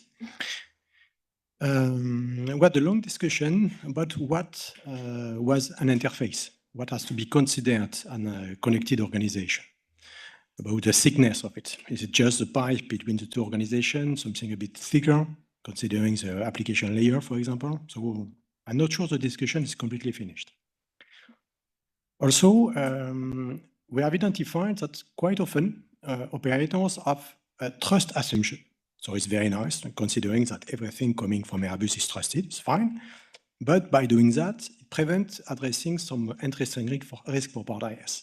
So this trust assumptions has to be reviewed a little bit in order to address really the related risk. The difference of maturity level between operators. So it was a bit, I will not say an issue, but it can slow a bit the discussion because between operators with a high level of maturities, already risk assessment with results, and others that are just started, you can imagine that the discussion is not at the same level. Also, you can see that operators are using a large variety of risk assessment methods and different ways to represent risk. So we had a very interesting discussion on the way to align them, and especially we have seen the good added value of the common matrix proposed by the AD201 and the way to use it. Some other difficulties is to see beyond the risk information sharing phase. What happened if we disagree on some risk element at the end? How to overcome that? And even if we agree, and we agree that the risk is not acceptable, what to do after? What is the consequence for the contract? We are still open discussion about that. The last point about the tendency to mix up product security and organization security. We got so much question that I've created a dedicated slide for this one. So if I remind that the game is between organizations, so Airbus on one side and operator or aircraft operator on the other side. So the play game for this sharing of risk information is between organizations. And we got a lot of questions about the aircraft interface and the link with that. So I want to take the opportunity to remind that during the aircraft certification, with the security risk assessment that is done on aircraft, are produced instructions for continuous airworthiness, ICA, and also assumptions to be verified by the operator. And since that these assumptions are enabling the aircraft security risk assessment validity. So if they are not verified, the security risk assessment is no longer valid. So the whole mechanism collapses. It's very important to keep that in mind. Both elements, ICA and the assumption to be verified by the operators, are described in the security handbook from Airbus that is provided to the aircraft operator. It's a bit the security manual of the aircraft, or to operate and to maintain it in a secure way, secure for safety. These elements, ICA and assumptions, are also very relevant for the Part IS risk assessment to be run by the operators. So please keep it in mind, it's important. To illustrate that, at the bottom of the slide, we have a bit of example of an assumption extracted from the A350. It's about all aircraft physical zone except the cabin area are considered and are trustworthy. It's an assumption taken during the risk assessment on the aircraft itself. This assumption is not given for free in the security handbook. It means that operators have to run associated actions in order to secure the physical access to the aircraft. It's an important element there. Or to this specific example, it's a bit the equivalent in the company security world when you cannot imagine having cybersecurity for your IT system, servers, network, and so on, if you have not a minimum of physical security to secure that. If anybody can access to your Wi-Fi device, getting the code, it's less interesting to have strong password. The same thing for the aircraft. Yeah, we need to have this assumption about physical security around. So it implies consequences for the operator as well. So we have different elements like that in security handbook. Another element I want to insist on it, when the aircraft operator will run their own Part IS assessment on their scope, it's very possible that it identifying attack path that would involve interface with the aircraft. We got plenty of questions about that. In that case, as it is aircraft operator assessment, it is also its responsibility to assess related safety impact. I can understand it may be difficult in some cases to do that. So I want to highlight that the guidance material for Part IS is helpful there. You have the mention with the guidance material for the requirement 205. When the aircraft certification addresses product information security, then the aircraft operator may take benefit of the associated ICA, provided the assumptions are verified. We come again to the assumption point. It's very important. So in that case, operators can make their life easier, considering the associated scope is covered by the certification. They will simplify a bit the job.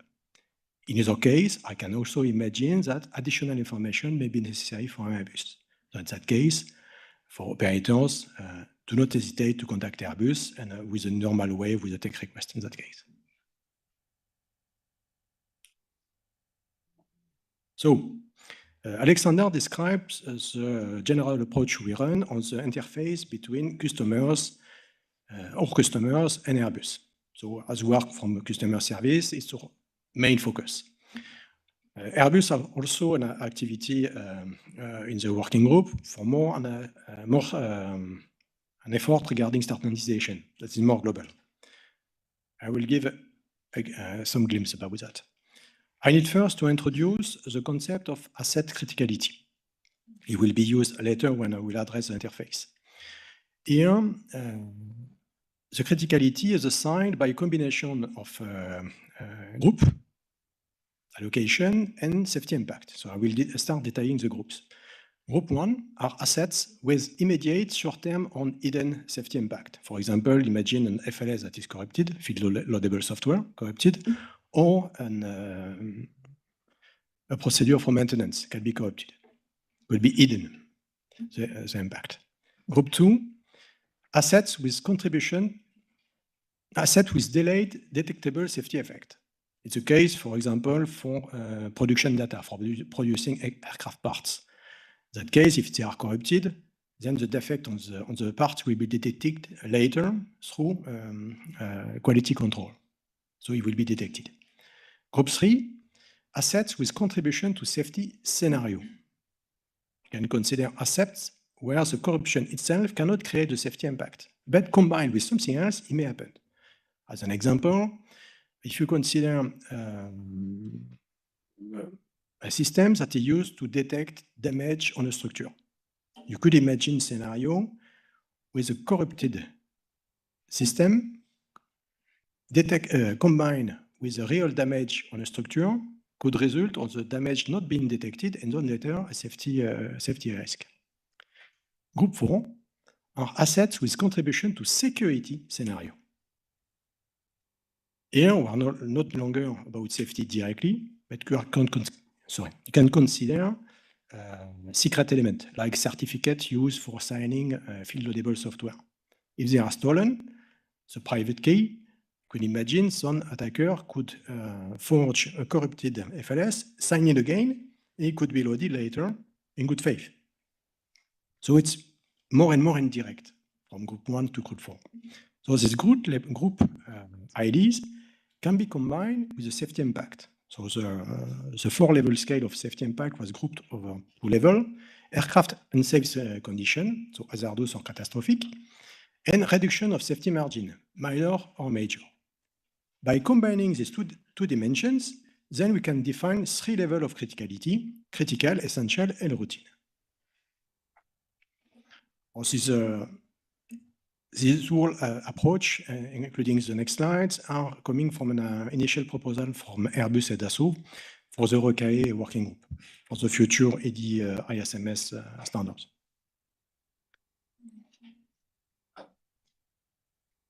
Let us see now the classification of organizations in interface. First, the classification of the interface itself. We identify the type of assets that is exchanged through the interface. Aircraft parts, software, services, whatever. Second point, what is the role of the organization on this interface? Is it supplier role, customer role, something else? Third point, what is the type of link? Is it an IT connection? Is it for delivering equipment or parts physically? Something else? Or from the asset type, using the table of asset criticality on the previous slide, we can induce a criticality of the associated interface. So from the assets, a change on the interface, the asset criticality, we can derive it on the interface criticality. So we can assign a critical, essential, or routine level to any kind of interface. From these two information, interface classification and interface criticality, we can establish the thoroughness of the security assessment. How far we want to go to establish our trust, I would say, in the interface. Here we have a bit of an example for a supplier role and an IT link. In that case, for interface falling into the critical category, we request a detailed security risk assessment and level 3 of a cyber maturity something. Here we have a new concept introduced, is the one of cyber maturity framework. Still to be defined, we have candidates still being matured.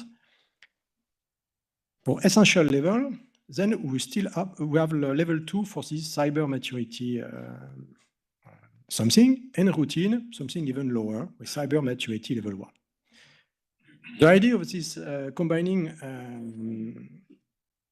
specific requirement like running a detailed security risk assessment with something that is more general, but with the cyber maturity framework, is to be able to focus the effort where it really matters. So here, we focus the effort of detailed security risk assessment, something difficult, costly, maybe also difficult to get the related data, to focus that where it's critical, and to combine that with a more compliance-based approach, relying on a framework that is largely shared, is supposed also to have an ecosystem of supplier able to run, a third party able to run audits of the suppliers to identify if cyber security maturity level 3, 2, or 1 is really achieved.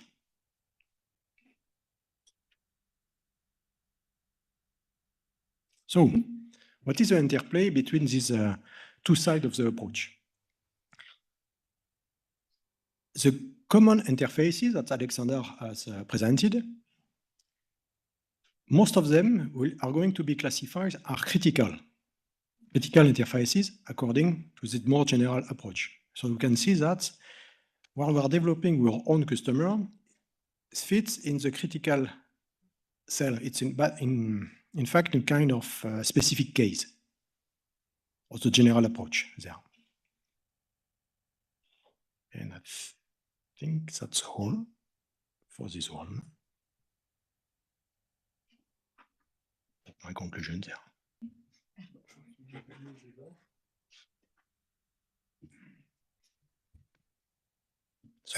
So as we have some minutes here, probably it would be worth to use them for question and answer that are piling up, considering that we had peaks of more than 400 people following this interesting discussion through YouTube, in addition to the full house here.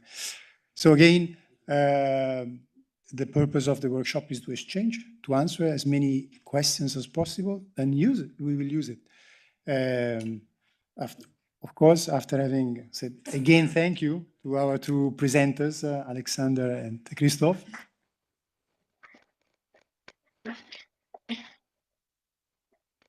Which probably can find a more comfortable position there at the speaker's corner, I'd say. And in case any question would require their further intervention, we'll pass the microphone. Then I give the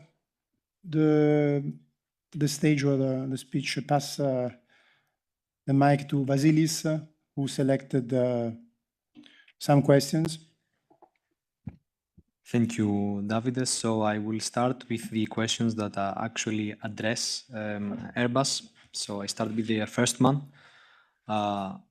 So the question is that Airbus mentioned a visual method to support risk sharing.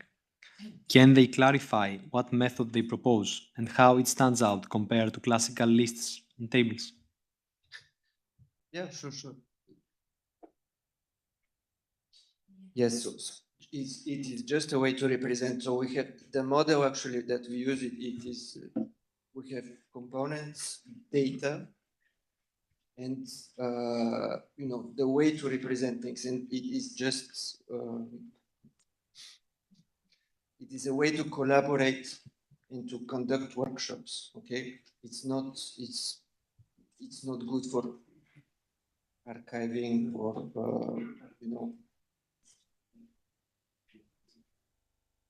it is specific type of a diagram. Okay, but we use it for workshops. We use it to collaborate. Okay, basically, and it is much easier to present a graphical representation of the interfaces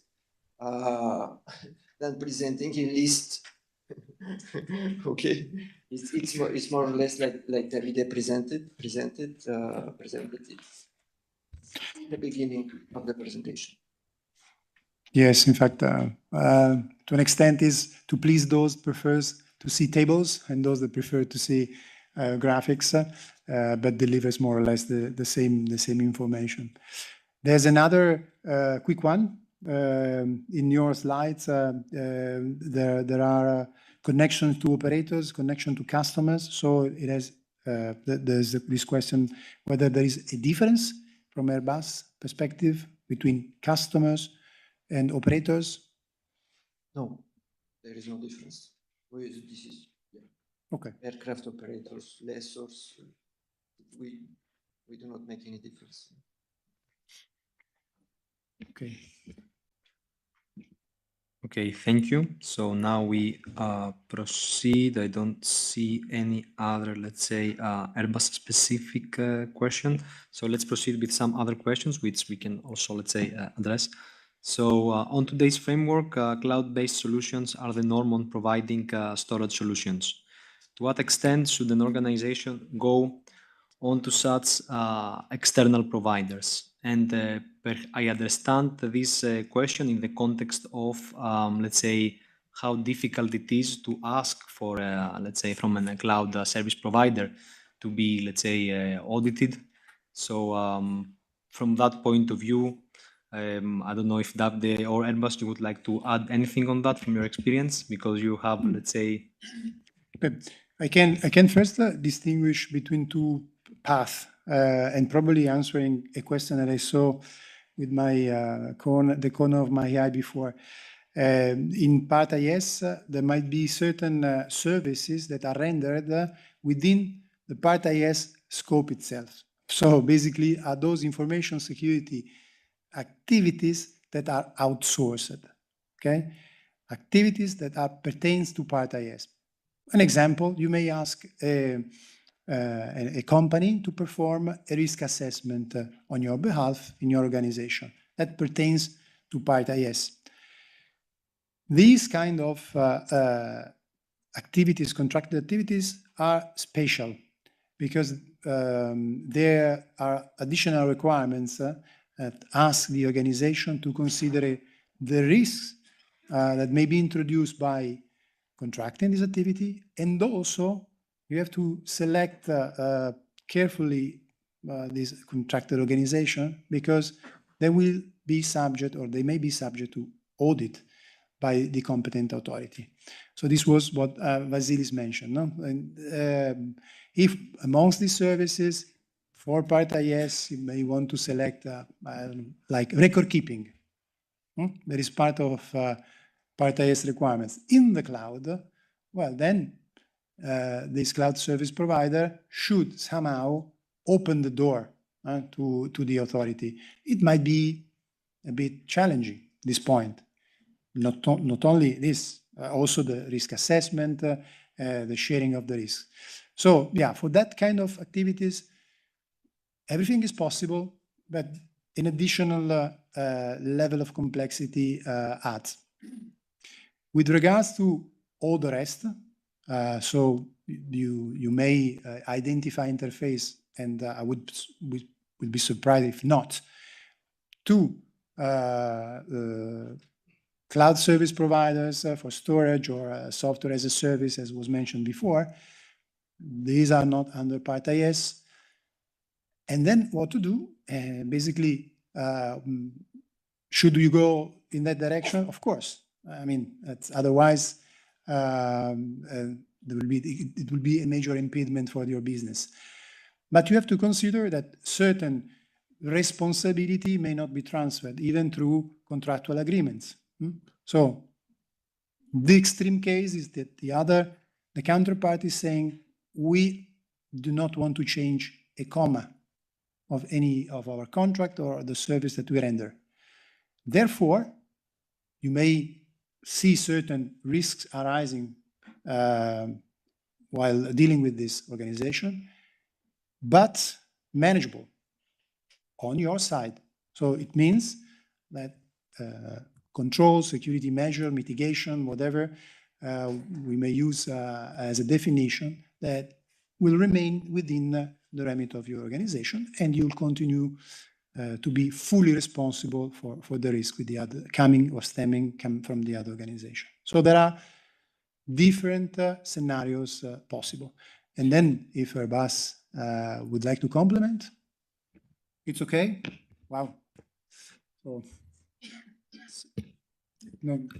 Okay, so I just want to make also a clarification here. Thank you, David, for let's say providing this explanation. So basically, we have different, let's say, options. So it can be that some service providers are providing services to organizations that, in this case, of course, we care about Part IS, that they have to comply with Part IS. But it can be that those who provide the services are actually subject to Part IS. This is, let's say, clear. Everyone is also accountable in this case. But in the other case, where service providers are not subject to Part IS and they provide services to organizations that are subject to Part IS, then there is a difference that we need to keep in mind regarding accountability and responsibility.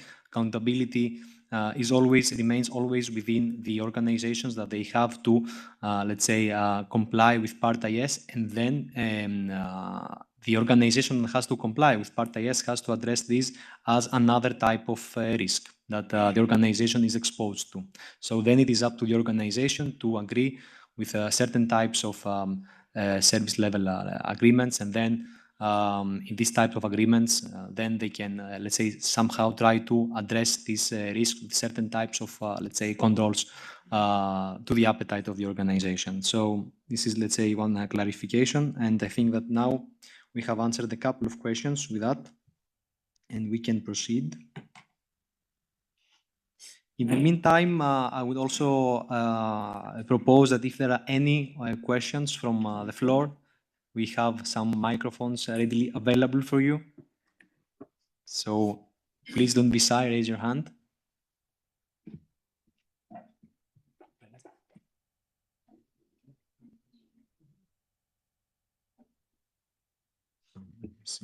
So there's a quick one. Does the ISO R235 requirements only for the IS suppliers, contractor, or the applicable for all types of supplier producing parts for our products? Okay, the 235, in fact, are those the requirement that I was mentioning before for the activities, information security related activities, and they are applicable to the approved organization.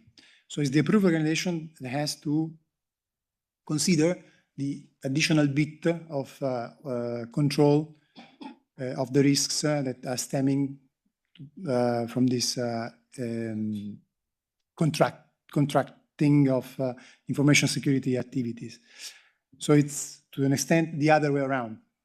So not applicable to the service provider, but always to the organization. Yep. Okay. Adel Ahmed with Bristol Group. I'm responsible for our safety information systems and our safety framework as well, our secure information security framework. So I appreciate the fact that risk information sharing is quite essential to the operations of Part IS and complying with it. I'm just curious, I guess, how do you view the role of EASA or industry groups in facilitating the conversation? Because if you're having conversations with our suppliers on a one-to-one basis, or with our customers on a one-to-one basis, it can become quite a tedious process. So do you see a role for the regulators to kind of play in facilitating the conversation? There was a role for competent authorities in, I would say, monitoring the risk at the interfaces of two different organizations in a version of Part IS that was in the opinion of EASA. So we saw, I would say, this possible role of the competent authority. To another extent, it has been seen during the discussion amongst the member states that this activity would have been a bit too much for the competent authority. So formally, competent authority and the EASA cannot really enter into the discussion between different organizations, or while the discussion is happening, or even later on to check if the risk interfaces are correctly mapped by the two sides. But to a certain extent, informally, yes, even if not there as a requirement. But like I said, now with the more, I would say, path to maturity. So probably we cannot really jump into your discussion right now, but built upon the experience that we will make while Part AS will be implemented, while this risk-guided interfaces will be discussed, and probably start to challenge a bit the organization by saying why you are not considering this risk at this interface that is common for your organization when interacting with others. So this is, for the time being, what I can figure out, I would say, for the future. And also, one point important to clarify, information sharing has different dimensions. So here we are really talking about the sharing of risks between organizations at the interfaces, not the sharing of threats, threat intelligence, attacks, events. That is, like I said, it's always sharing, but from another perspective. And in that case, EASA is supporting, as shown this morning, through these information sharing initiatives.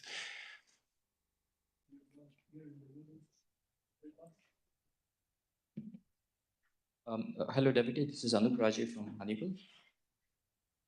The question I have was for one of your slides there, where you showed all the approved organizations, interact with each other, and then we've got suppliers who work with the approved organizations. So, is there a boundary that has been established on the amount of compliance that the suppliers have to show for Part IS, especially for US-based suppliers who would be getting contractual requirements from the approved organizations? The reason for this question is if these requirements come through contractual basis, they are all organizational requirements. So they kind of go beyond the scope of the contract for the supplier to comply with. So the issue here is mainly if there is one organization asking for 5 requirements to comply versus another organization asking for all of Part IS requirements to comply. That's the view from a supplier side that I'm trying to understand. So is there a minimum to comply or a boundary that has been established? What are your thoughts on that? Well, if you're talking about organization in the vertical path, so the so-called supply chain and the organization that may not be solely involved in aviation business, and so they have to answer to different requests from different customers. The answer is no, there is not a minimum and there is not a maximum, in the sense that I would be surprised if these suppliers will be flooded with the whole bunch of Part IS requirements. No? Okay, so it is not realistic. So I guess that there are 2 elements here. One is the self-regulation of the market itself. In the sense, I'm talking about the economical perspective. No, so when it's required too much, I think any request is legitimate, but then you have to expect a certain answer. No? That for what you require, there is a certain price associated. And with a certain dynamic, this question and answer between the customer and the supplier will reach a point where the price and the requirements that one can pose are acceptable for the parties. On the other hand, we can try, but it's not the role of EASA, to have a kind of standardization. So industry can do that. And for this, I believe that it's more appropriate to give the speech maybe to some industries that want to, like volunteer an answer. Airbus.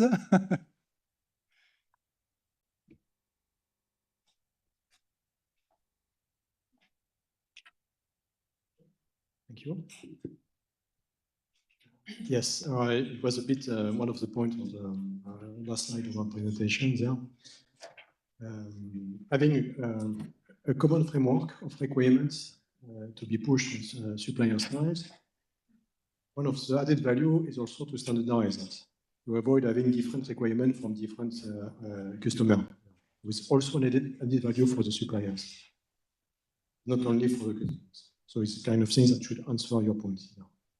Also valid for non-European suppliers.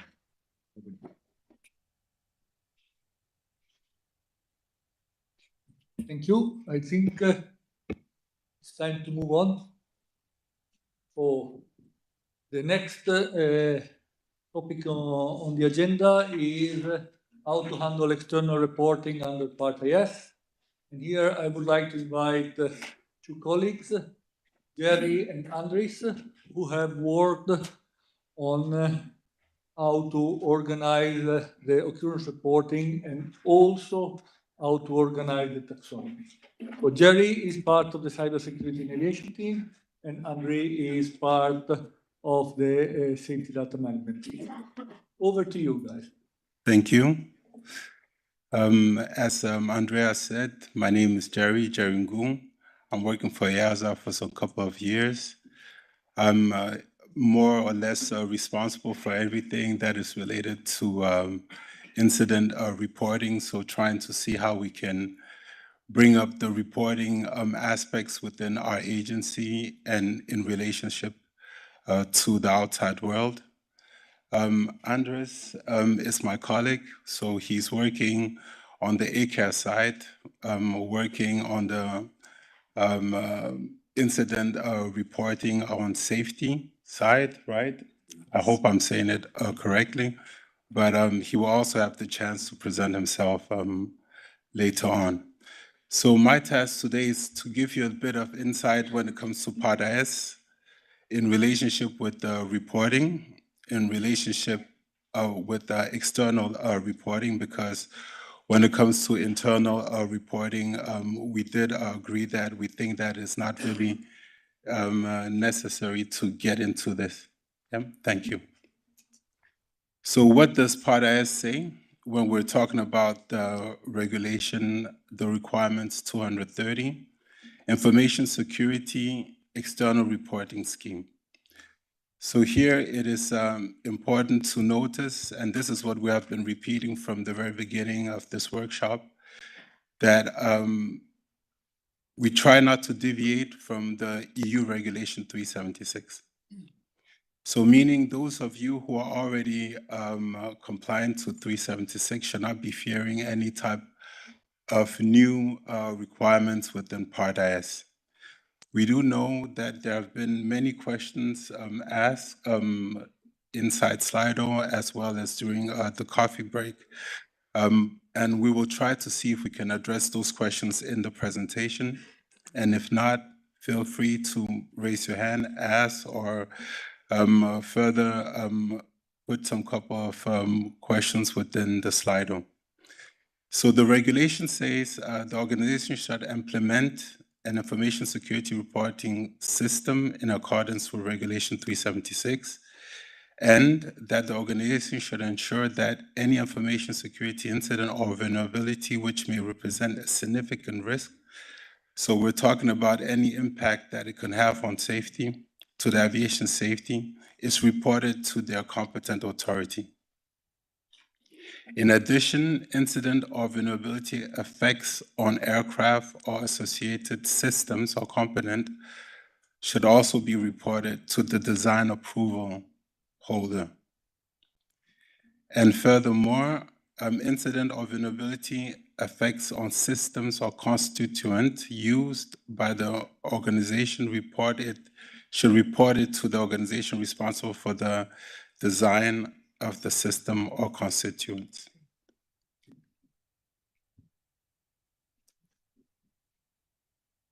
So this is just a pure image of what I just said earlier. So one requirement is for the authorities. So for the authorities, as Angeliki presented this morning, there are no requirements related to internal reporting. However, the external reporting is the requirement 200. And then this requirement requests for the authorities to report those incidents to us, meaning to the agency or to the ECR, which belongs to the European Commission. And furthermore, when it comes then to the organizations, what is important for you is requirement 215, which is covering everything related to internal reporting. So this, we must always see it like,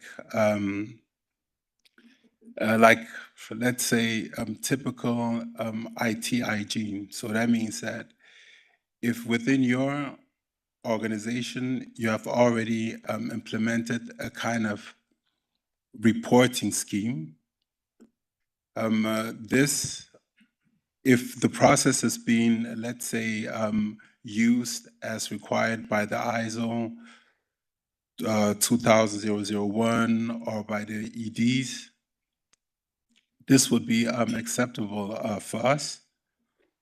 Hoping that it's acceptable for your organization, I mean for your authority, for your national authority.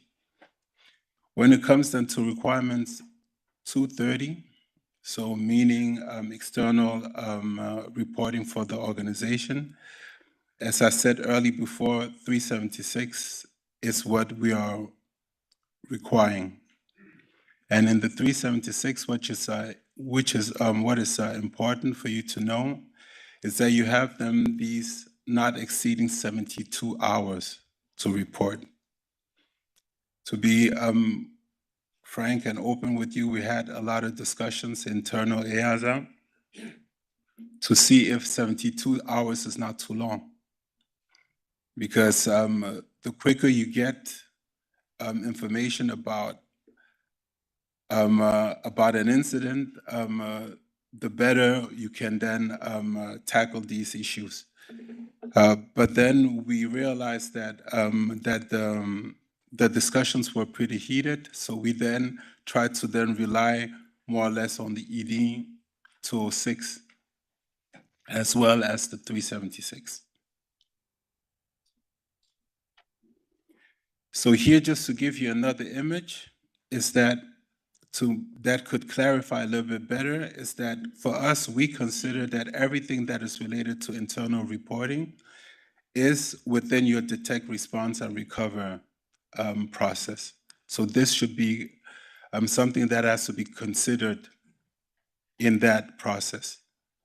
And when you make your new step, so that means that when you're then moving to the external reporting, what is important is to see the impact that it has on safety. And sometimes, of course, some say at that stage they don't know if it has an impact on safety, which is true, but it doesn't stop you from recording that incident within your organization. As well as we would expect, once you know the impact that it has on safety, or if you have any, let's say, any assumptions that it has an impact on safety, it is best then to report it then to the competent authority. As well as I said earlier, to the DOA, so the design organization responsible. So here's just to give you a timeline. So we know that in the ED 206, they're talking about 72 hours for the initial reporting. And then you have 30 days for a follow-up report. And then you have 3 months for the final, what we call the final report. Okay, the 30 days for the follow-up report, where you put a little bit more details into the report that has been provided. And then you have them 3 months to provide then your final report. We know with exchanges with those who were drafting the NIS2 that they're a bit more stricter when it comes to all these dates and times. For us, EASA, like I said, we try to stick to the regulation 376, which is requiring then 72 hours. Here, just to give you an overview, because I know that there was some questions in the Slido related to the update of the regulation 376. To respond to the question that was asked, yes, we are working on updating 376 because, as you know, in 376, it's not explicitly written information security or cybersecurity. However, in the regulation below, which is 215 1018, which is mandatory occurrence reporting. We do have aspects of mandatory reporting that could be related to us. The only problem is that security is mentioned, but not cybersecurity or information security. So we had discussions with the European Commission at a certain point to see if we can update the regulation. We already started the discussions 2 years ago. The answer was negative, that 376 covers it and that we don't really need any upgrade. But lately, let's say in the last couple of months, we were discussing with them the update of the annexes to the 215.10.18. They accepted to have an update of the annex because up to now we have 5 annexes. So there will be a sixth annex to cover all aspects related to UAS, so unmanned aircraft systems. So we thought with the team would be a good idea to introduce also a 7th annex to cover all aspects related to cybersecurity. However, seeing the material that we were preparing was so complex that we then decided that it might be better not to have a 7th annex, but just to have a small section in each and every annex of the regulation to cover cybersecurity. And this is what we propose, and this has been accepted by our colleagues and our legal colleagues, and it has been then exchanged with the Commission some couple of weeks ago, so we will keep you updated.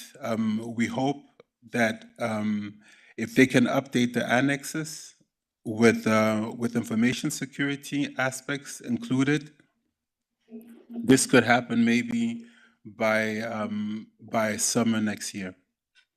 And later on, the idea from the Commission is then to update then the Regulation 376, maybe in 1 or 2 years. Of course, once we have information security introduced in the annexes, will make it then easier for us then to include it then in the rule, in the 376 rule itself. I also know that there were many questions related to the tool that will be used. So the tool that we think it is more appropriate to be using is the tool that most of you are already using for the safety. So we're talking about ACAS 2. So ACAS 2 should be the tool that should be used for information security or cybersecurity occurrences in the future.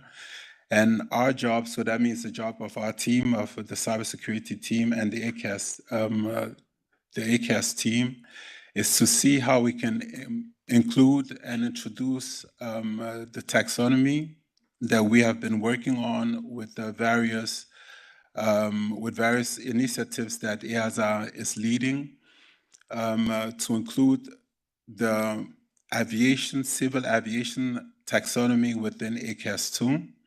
So we had a very quick and dirty, let's say, way to include it without changing the whole structure, the whole taxonomy structure of ACAS 2. So when it comes to ACAS 2, we have the specialist, so I think I will let him speak and give us an overview of how everything then works. Okay. Yes, thank you, Jerry. So my name is Andris Sarmulic. I work here at EASA as a safety data manager, but I'm also the co-chair of a network of analysts, data quality and taxonomy working group. And this group has been involved in, as Jerry said, trying to look how the taxonomy that's proposed for the cybersecurity could be integrated into the current ECARS taxonomy. So at this slide, I would just like to do a brief overview of the scope, or I would say flow of information that the reports go through. And those of you who are familiar with 376 and aviation safety reporting, this will not be something new to you, but basically to highlight that there are two main paths for reports to come into the ECARES-2 environment. So that would be the reporter's web portal, and also the API or machine-to-machine path. So the reports that come in from either organizations or from individuals go into the E2 environment in these two main ways. First, they so basically in the reporting process, it's either through the machine-to-machine or through the web portal, it's indicated to which authority this report is going. So at first it goes to the CAA's, competent authority's own E2 instance. So it's operationally controlled by the CAA. So the report, once it reaches the ECARES-2, it's either a new occurrence is being created or it's linked or merged to an existing occurrence. And at that moment, the report in a form of occurrence goes into the central EU cloud E2 storage, which has separate state databases. So each state still has their own portion of the database, but basically that is a structured and organized way to see all the reports or occurrences in this case. And then, as those of you who know 376 know that 376 regulation stipulates that all these occurrences should be transferred also to the European Central Repository, which is basically the main database for, so currently it's being used for all the aviation safety occurrences, and now it will be used also for cybersecurity. That's basically the flow of information. And then just to paint a, let's say, a bit of a picture of how we've been looking into integrating the taxonomy. So if we talk about ECARES taxonomy, then as you see on the left side, it says occurrence. So it's basically all the data, when you have a specific occurrence, it's under the occurrence, let's say umbrella or level 0, I would say. And basically all the different data fields, or we call them attributes in ECARES, are organized in certain entities.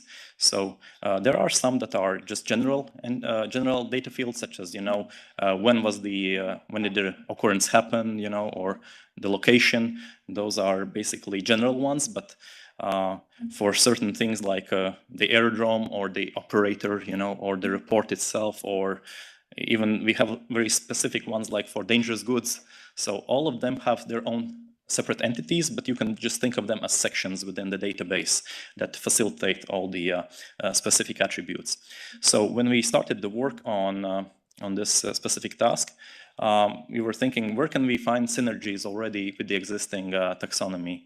So one of the proposed, data types or data fields for cybersecurity was the affected aviation sector. And then there we identified that we can integrate them into the current event type attribute. So just here it's kind of illustrated that we have a specific event entity within ECARES-2, and then we have a specific attribute called event type, and we are now working on integrating those let's say affected aviation sectors into this specific attribute.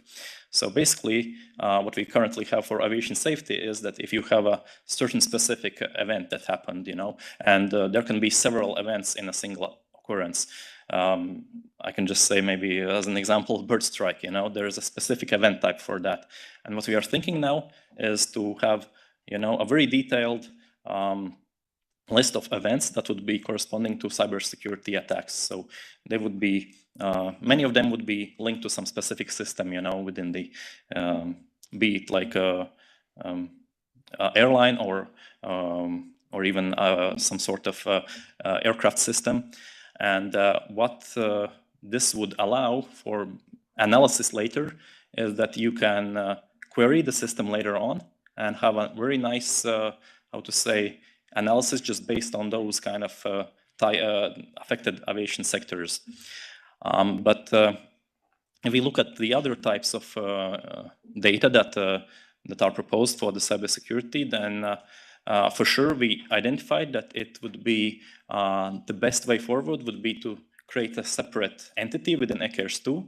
So again, as similar as when we have in aviation safety something to do with the dangerous goods, we have a separate entity. We have very specific fields regarding those kind of occurrences. So we identified that we should create a cybersecurity entity, and within that, entity, we would have certain attributes such as threat level, such as impact level, and with various data. I mean, these attributes can facilitate any kind of data that you that's basically the specific attribute requires. It can be free text field, it can be multi-choice, or basically there are many ways to implement this. So some of these attributes that have been already identified is this threat level, impact level, also type of attack. So that would be that could be as a tree structure. We have certain level 1, level 2 values, and we would have a very nice way to code those kind of things in the database. Also, some other examples would be like attack vector, targeted assets, and the good thing about when we create this kind of entity, it allows in the future we can expand that list of attributes. So whenever I mean, I'm sure the work will continue, and it's always possible to add some new attributes that are required for let's say for specific analysis or other needs, basically. So basically that's kind of an overview of the way that we are trying to integrate the taxonomy now in the ECARES. And yeah, over to you, Jerry. Yeah. Thank you so much, Andres, for this overview. I know that there was a lot of discussions with the colleagues before you, how we can include it, and it seemed to be extremely complex because they were not used to be working with the cybersecurity or the information security world. So for them, everything was new, and we had the impression, although we were colleagues, that everything that was new was always a no. So we always had to then fight to be able then to come to an agreement, and we're very happy and very glad to reach this stage, where we're already implementing, the taxonomy proposal that we have. We do know that we needed some flexibility, and this is what they are giving us, that we can add further attributes to the entity that we have. We were also grateful for them to give us the possibility to have our own entity related to cyber. And at the same time, to be able to always be able to put those, let's say, the attacks that we have, to be able to combine them with what is already in the system. So those are the overview that we have. Here it is more just to give you details when it comes to, let's say, to the specifics of the entities that we're including. So I don't think this is necessary. It was just here more just to explain to you those who were involved in coming with the taxonomy as well as with the white paper. So it was a lot of coordination, not only between EASA, but also between NOCA, and I see some couple of people here who are sitting within the NOCA who helped us draft the white paper, as well as a lot of collaboration with the NOAA and the Data Quality Taxonomy Working Group. I think that's it from us, from our side. Thank you very much. We open the floor for any questions, or if you have any. Yeah, first of all, thank you.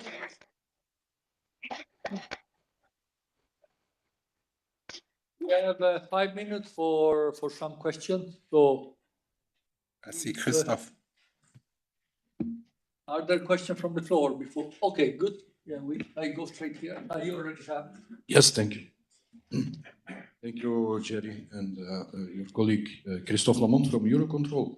Quick question. This morning, with the introduction slides of Angeliki, when we were looking at the requirements for the authorities for 230, there was no requirement, but there was a tick box. And you said, yeah, they are anyway involved in it because of the 376. Now, in your slides that I have seen, where you were talking, Jerry, about the 376, this regulation was more on the part of the organization. So my question is a little bit, could you elaborate now how exactly it is between authority and or organization for 376? Thank you. So you're talking about the external reporting, right? Correct. Yes, so external reporting is for both. So it means it's for the authority, but as well as for the organization. Okay? Thank you. The flavor, I mean, in fact, this is, if I may add, the fact that the hooks are different. In Part IS, we had, as Jerry presented, this requirement for external reporting linked to 376 plus additional elements in case 376 doesn't work, because the implementing regulation for 376 is coming now. So we wanted to have the clarity that it has to be reported. For the authority, we hooked this to the regulation for each domain, and it's called immediate reaction to the information security events. The reason I would say is probably because it was fitting better, considering that we have also SMS requirements that are very similar, that is immediate reaction to safety events. So in the structure of the regulation that worked better, but in essence is the same thing. Where we can distinguish, of course, the role of the competent authority in the information flow. So when I put together once in a slide the organization, competent authority, as other competent authorities, it came out like a spaghetti connection, because there are multiple ways for these entities to exchange. One way is reporting under 376 that reaches the authority. The authority starts to entertain with the organization a conversation in order to solve the event and contain it, for instance, and then go back to EASA through this information, this immediate reaction to information security events. And the EASA then may want to reach others competent authority, because it's something that may spread out, and then they have to inform their organizations. So, or EASA can also issue a bulletin over there. So, like you see, it might be complicated. There might be different interaction, but again, going back to the core element. Here, we wanted to establish an immediate reaction to events that may affect aviation.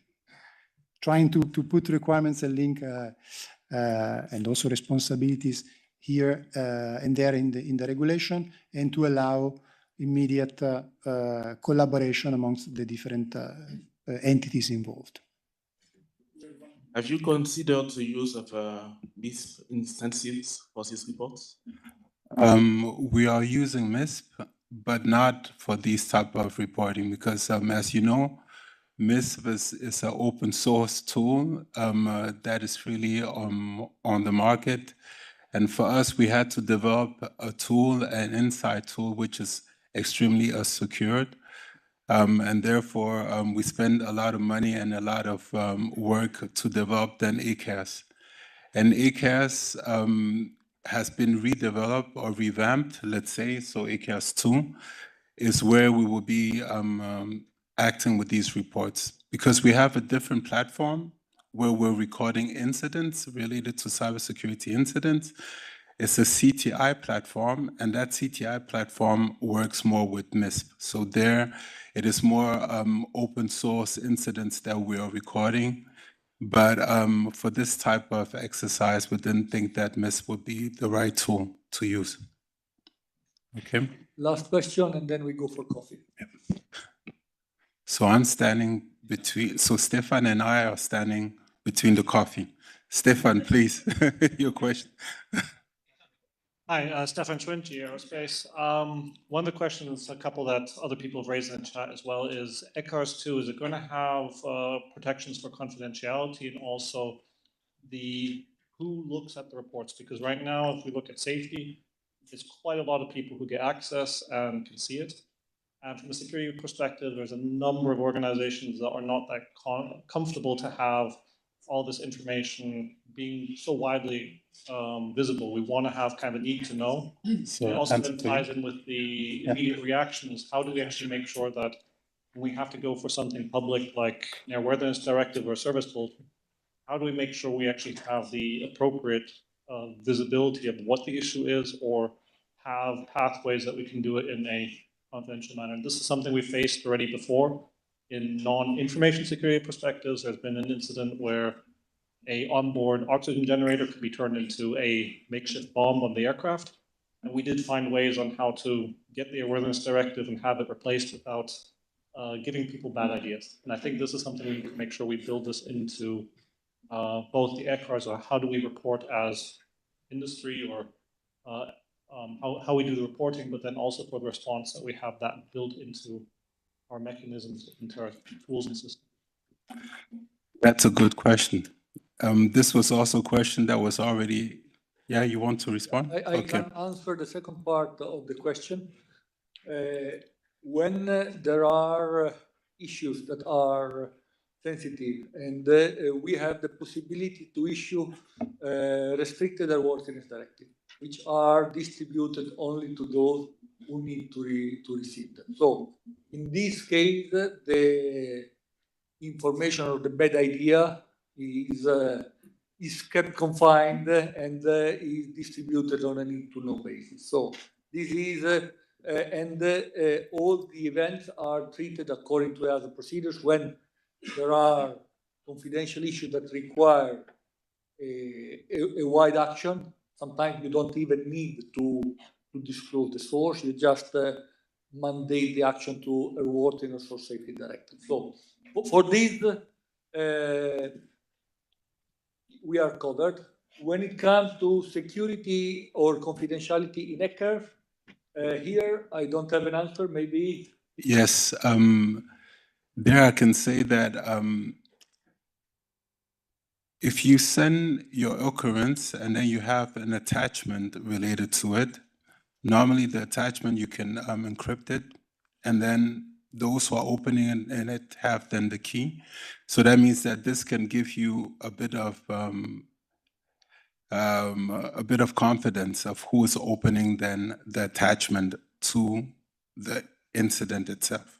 So this is the only way that we discuss internally how to see how to address this issue, because this was something that was brought up, you know, to see that, to express that there are difficulties for the community, the cybersecurity or information security community, to share information, especially if we're speaking about vulnerability of certain products, right? So there, let's say the solution that was proposed is that ECARS 2, at the stage that it is, if you put any type of attachment, it is not being seen by everybody else.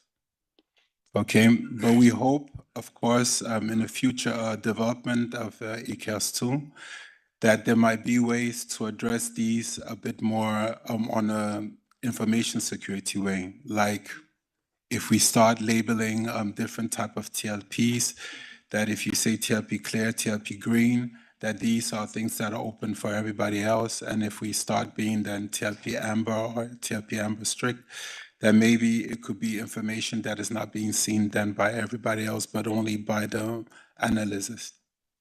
Okay? Thank you, Jerry. Thank you, too. So thank you both. For the first time today, we are running a little late. So we nonetheless go for a 15-minute coffee break.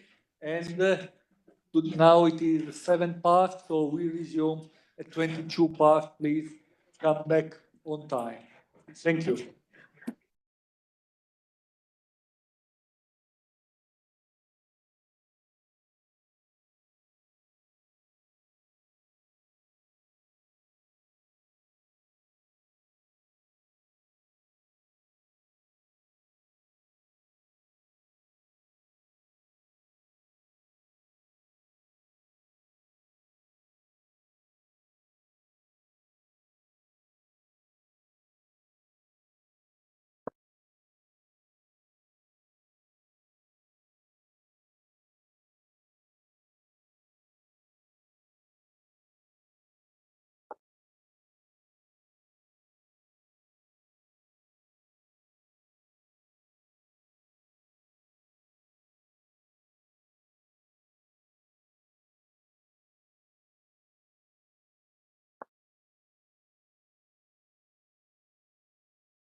So welcome back.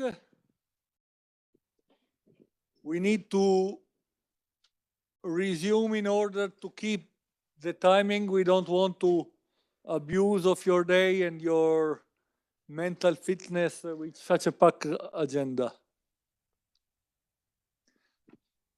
So the next presentation is about the links between ISO 27000 and Part IS.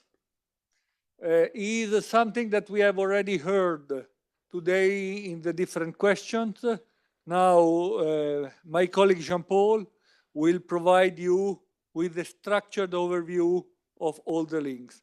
Jean-Paul is our principal coordinator for cybersecurity in aviation, was the first person planting the seed of cybersecurity in aviation at EASA, and he has a very long career in product security and later in cybersecurity. So move next slide. Okay. Jean-Paul, over to you, please. Thank you very much. Thank you very much for having me here and trying to shed a little bit of light, not so much what the title may imply, but more related to its interpretation and its application in aviation. And yes, of course, I start with ISO 27000 or wherever ISO 27000 itself originates from or was developed at the same time. But before I really start, I need to say, after this panel about the early implementers' feedback, I thought this presentation is all superficial or superfluous, sorry, because they already said everything that I wanted to say. So that was my initial reaction. And then afterwards I thought, well, but basically, actually, it validates what our thoughts were even before we knew what they wanted to say. So that's not that bad. And from that perspective, let me start. And let me start with something that I also used last week.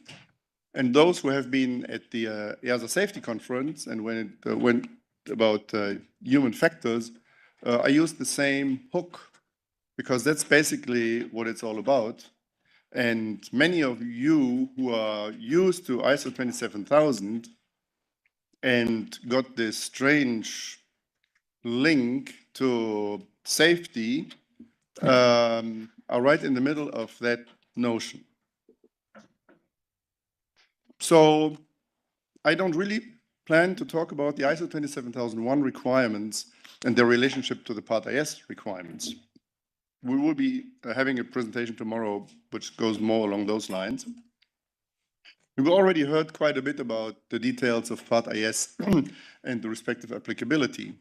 So I want to extend a little bit the notion of ISO 27000 and talk about the width of organizational risks driving information security objectives, and safety being just one of them. The notion of a system within a system of systems. Everybody talks about the system of systems, but I'm not sure that everybody has thought through by one example what that means, a system of systems, and having one system that is part of a bigger system. And then the complexity of all interacting organizational risk assessments. And this goes back a little bit to what Tomi said earlier. Avoid complexity. Well, at least in the risk assessment, it's unavoidable that you deal with complexity. But fortunately, he talked about risk management. And there, if you front-loaded the process and were able to address all risks and assess them, then in the second step, when it went to management, you could reduce the complexity again. And this idea of integrating SMS and ISMS goes into that direction. So the idea is safety is just one more organizational risk. In ISO 27000, ISO 27001, is the response to, or should be the response to, organizational risks. And there are plenty, and we heard already about business continuity, but we also know about the financial impact and reputation, and you name them. And aviation safety is just one more. And if you see it as just one more of those organizational risks, and you frame it into the entity's risk appetite, so the willingness to absorb risks and to deal with risks, then you know that you have to derive your information security objectives from that and feed it into an information security risk management system, like, for example, ISO 27001, including also its companion ISO 27002. So, so that's the nominal way that you could interpret ISO 27001. Not many organizations seem to do that, because when we wrote the AMCs and GMs, I got someone who said, well, we do our information security risk assessment, and when we are done, we give it to the safety people, and then they can do whatever they want with it. So for me, I had the idea, it's like volleyball. One hits the ball on one side of the net, and the ball falls on the other side into the dust. I'm not sure that this was the intention of Part IS. And the feedback this morning showed clearly it is a collaborative approach. So, but that's not all. It's not only aviation safety and information security. It's also, for example, financial impact and reputation and legal compliance. And to all, information security has an impact, and all of them also have an impact on aviation safety. So if you just focus on one single thing, because you want to reduce complexity at that moment, you're probably about to fail to have a full picture of what you need to do. So here we come to the system of system notion. So aviation is a system of systems, and you see many technical systems, but a system is more than just a technical system. A system is composed of people, processes, products. It's functionally structured as a system of systems. We saw that, and it's connected to other systems, either horizontally, vertically, or both. And the hierarchy, or whether it's hierarchy or linear, doesn't really matter, but there are connections. And we heard about those also already in the interface section. Here's this again. STORM, a risk-sharing system of systems. So if you are part of the operational chain because you're an approved organization, well, you probably have also lots of service providers And they're all part of this system of systems. So you have to recognize them. You have to analyze what's the impact that one has upon each other and how you deal with it in the whole operation of your organization. So there are a few other dimensions here. Different risk types. So risk management is interconnected between, and we heard about that this morning, SMS, SECMS, aviation security, and ISMS. SMS like in ICAO Doc 9859, or the SECMS like in ICAO Doc 8973, or ISMS in ICAO Doc 10204, which is to be published and which would just be a manual, but at least it is talking about an ISMS. And yes, in Europe we have Part IS. So, which gives you also an interesting perspective on how those two will have to coexist. And actually, there's a good way how to do that. This is one of those slides, as Angeliki once mentioned. Don't read it, you get it, and then you can read it. But you see many similarities between the different management systems. They have their differences, but they have their similarities, and you can use those similarities for your benefit because many things already exist in your organization. So, coming back to managing risks, and you see ISO 31000. ISO 31000 is basically the neutral, non-IT risk management standard of the ISO. I'm not sure whether they also mean this way you can do risk management on toothbrushes or something that they all standardize, I'm not sure, but at least that's the process they have. And here we have the process. We have the principles, the framework, and the process itself. And every one of them has a different clause, and ISO 27001 follows it very closely. But the question is, and ISO doesn't really respond to that nicely, the question is, what's the perspective if we do a risk assessment? We can just say, oh, we need to be compliant. And what's the risk not being compliant? Well, there may be organizations who think, oh, I need to be compliant with Part IS, so I will just do what the compliance tells me. And if I'm literally compliant, I'm fine. Then there's impact view, which asks the question, what must be avoided to happen? That's primarily the safety view, because we are always looking at the safety consequence and say, oh, if the safety consequence is very high, then we need to be very stringent in the way how we deal with it, how we develop systems, how we test systems, how we certify systems. There's lots of more activity needed. So the impact view is a very particular view. But there's also the threat view. And the threat view basically looks at what could make things go wrong. So what's the source of my problem? Not what is the result of a long chain of events, but what's the source?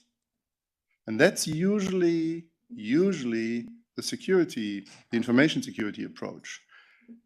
Because in many organizations, the exact effect, the impact to the organization caused by something is not so well analyzed because it takes a lot of time and a lot of money. So often, and the separation of silos says this silo has no clue what happens here and has to do its job. And that silo doesn't know what causes it and has to do its job. So they do different types of risk assessments. In the end, they don't match. So it is important that they do match. We heard that in the implementers' feedback already. So we use we internally use the bow tie model to take a look at different risks. From the threat on one side, where threat is not only a security term, it's also a safety term, to the consequence. And there's a little note on the bottom in information security: vulnerability replaces hazard. So if you replace hazard in this slide, then you have the same bow tie for information security. So in the impact view, what we do is we look at the consequence, or if we know the consequences already, we may look directly at the assets and determine what our hazards are and go basically from the rear to the front. The benefit of doing that, well, for an aircraft manufacturer starts with the impact assessment. And so before even the information security people look at what they need to do, they already have the impact assessment. So they know the consequence. So they can start from the rear end. They don't even have to bother at that moment about all the threats that can cause that. That comes later. When the bottom-up approach is being done in this analysis, the fault tree assessment for an aircraft, and then there's just one or two or many other possibilities, threats that may cause what's called the top event in the middle of the green thing. So that's basically one way to look at it. And when you remember the drawing of before, the slide before, it's the impact view. And in the threat view, it's just the other way around. Now you start looking at the threat and then try to find out which hazards could this threat trigger. Now you have many more threats that may have an impact or may not have an impact. And those who have an impact of low consequence or an impact of high consequence. So you have to touch many more threats than if you use the other perspective and you start from the consequence side, where you know what's high priority. Something that's catastrophic is higher priority than something that's a nuisance. So just in a perspective to look at things. And yes, on the bottom there's again a note: in safety the term threat is not limited to intentional acts. There are safety threats. So coming back to the message of the early implementers feedback, put both groups, or two groups at least, or all groups of people into one room. This is the attempt to actually do that. So on the top you see there's the bow tie, very much reduced to the minimum. There's a bow tie called safety assessment, and the safety assessment produces information. It produces information about the hazards, it produces information about the preventative barriers, the mitigative barriers, what the top events are, the safety consequences. It takes this all, including the context, meaning the architecture, the systems design, whatever, and adds to that the target information security compromise likelihood, which is a term that the information security people can work with, because now they know what they have to do, what they have to achieve. And this information is given to the information security assessment. And then the information security assessment can do its job. And in the end of this, and this, as you can see, there's a cycle, including risk treatment. If the risk treatment doesn't change the safety architecture and achieves the target likelihood, everything's fine. They can give it back to the safety people, and the safety people will be happy, and the information security people will also be happy. However, if they have to change through a risk treatment, the safety system, the architecture, then they will have to tell the safety people, oh, we had to change this, we had to put this in place, and we had to put that extra barrier in place, and then they have to look at it again. So this may be just the start of a lengthy iterative process until both sides are happy. And if you remember the drawing in the second slide with, in total, I choose 8 different risks, this can be a quite difficult situation. There's the complexity, but in the end, you know what you have to deal with.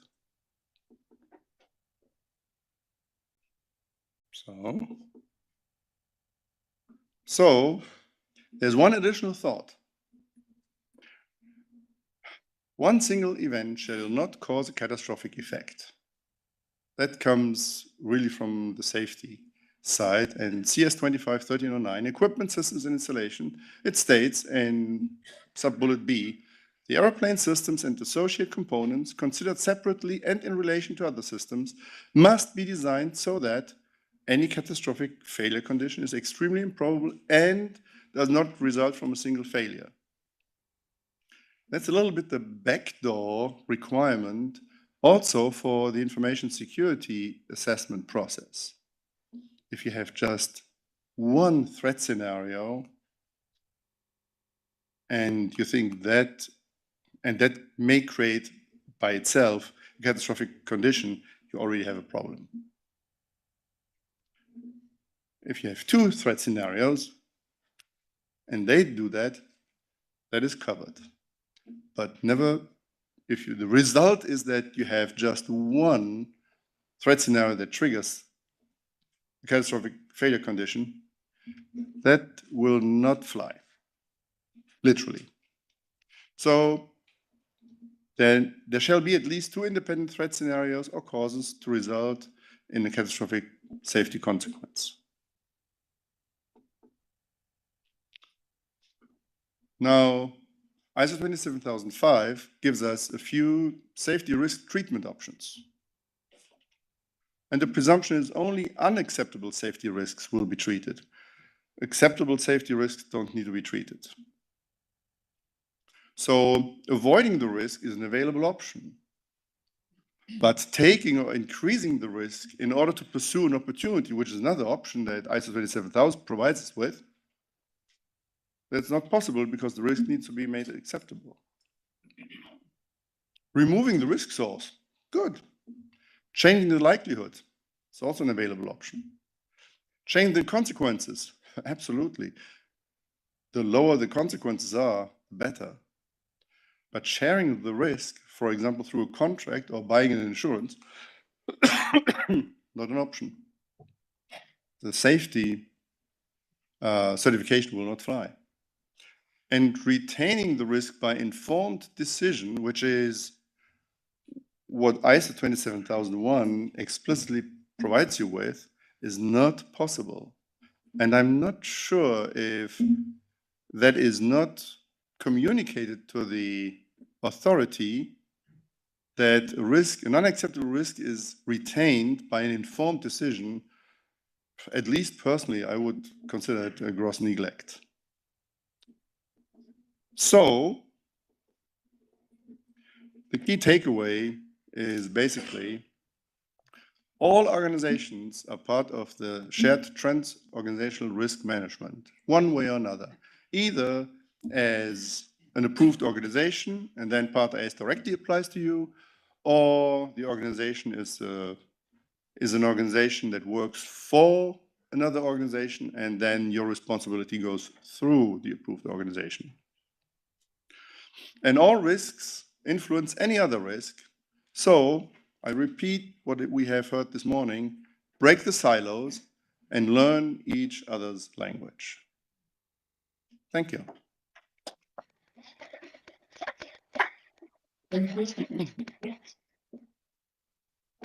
Thank you, Jean-Paul. I think in the interest of time, we can go straight ahead with the next presentation, so we will have more time for interaction later. We now talk about industry standardization. And Cyril Roset, another member of our team, is the lead of Working Group 72 at Eurocai. He has a very long experience in standardization and in product certification, and is also one of the initiators of cybersecurity conversation here at the Alba. So, Cyril, over to you. Thank you, Andrea. So, good afternoon. I know it's quite late to talk about standardization, so I will try to make it a bit more interactive. I have a question for you. Do you know what is a qubit? Yes? Information unit, which can exist in two states, like flipping a coin into the air, and it's. Yes, so this is the latest definition of a qubit. It depends, of course, on the way you write it. If you write it C-U-B-I-T, it's the oldest standard. It's 4,000 years old. And with this piece of wood, they managed to build the pyramids. So that's an introduction to say that with standards, something that could look a bit boring, you have a tool to build great things together. To have a common language. You can learn, of course, other people's language, but you can also define a common terminology. So, continuing with the history, so when we talk about standard, we talk about also standard development organization, SDOs, and chairman of Working Group 72 of EuroK, which is one of the SDOs, but you have many others. And what I will present now is a bit how this can also interact with Part-IS. So before going to that, I would like to also to ask you, do you know when the modern era, when do we have the first standardization organization? How old is it? Is it several decades or more than 100 years old? So the very first standardization organization of the modern era, so to say, because before you had, of course, international standardization organizations that were more about, again, measurement, the metric system that was the origin of the international standardization, but more like about on the industry side. You have different sources of standardization. You have, for example, for the metric, you have a state that decide that a meter is a distance, it's a tenth of a million of the distance from North Pole to the equator passing by Paris. That's very important. And then you have a meter. So it can really come top down, or it can also go bottom up. So from the knowledge, the shared knowledge of engineers working together. And the first standard that was created this way, bottom up, is it's a BS1. British standard number 1 from the Engineering Standard Committee. So I think it's when they started to build railways, and they wanted to be able to take a rail to be interchangeable, that the strength of the steel was the same. So for safety purpose, they needed to have some requirement for the strength of the steel, for the length that could be interchangeable. So this is why I think standard matters, because some people have the impression that, yes, some people have the impression that there's too many standards. So we have 14 standards talking overarching standards. So we need another one, and then you have 15 standards. So yes, of course, it could be felt like this, but standards is a key. If it's one of the key components, one of the key bricks of building something with people having different languages, different background, different experience. So, for example, I think today in the ISO we have like 25,111 active standards. So that's worldwide. So say the ISO tries to get the standard from different parts of the industry and make it into a common format. So that's a lot. But if you don't have a common language, or if you don't understand the other language, but I prefer to at least to have something important. I will take the example of, probably aware of Mars Orbiter. You've heard about it? Yes, what happened during Mars Orbiter? Yes, and why? Because one team decided that metric, I don't like it. I prefer the imperial system. And they did all their computation with the imperial system. At the end, the Mars orbiter did not orbit, it collided. Yeah. So that's $125 million collision. That's a bit expensive for that, but that was because of a lack of standardized way to measure something. In that case, it was mass and distances. So when you have agreed upon, it can be normative, yes, can be requirement, can be normative, it can be also a guideline or best practices. But it will ensure consistency, quality, if you have these metrics in part of the standard, and most of it, interoperability, which is what is our main concern today. And also conformity demonstration, because of course, the national authority or the, so to say, the competent authority will take the standard and will look at how you comply to it, for example. It can be used as a basis for conformity demonstration.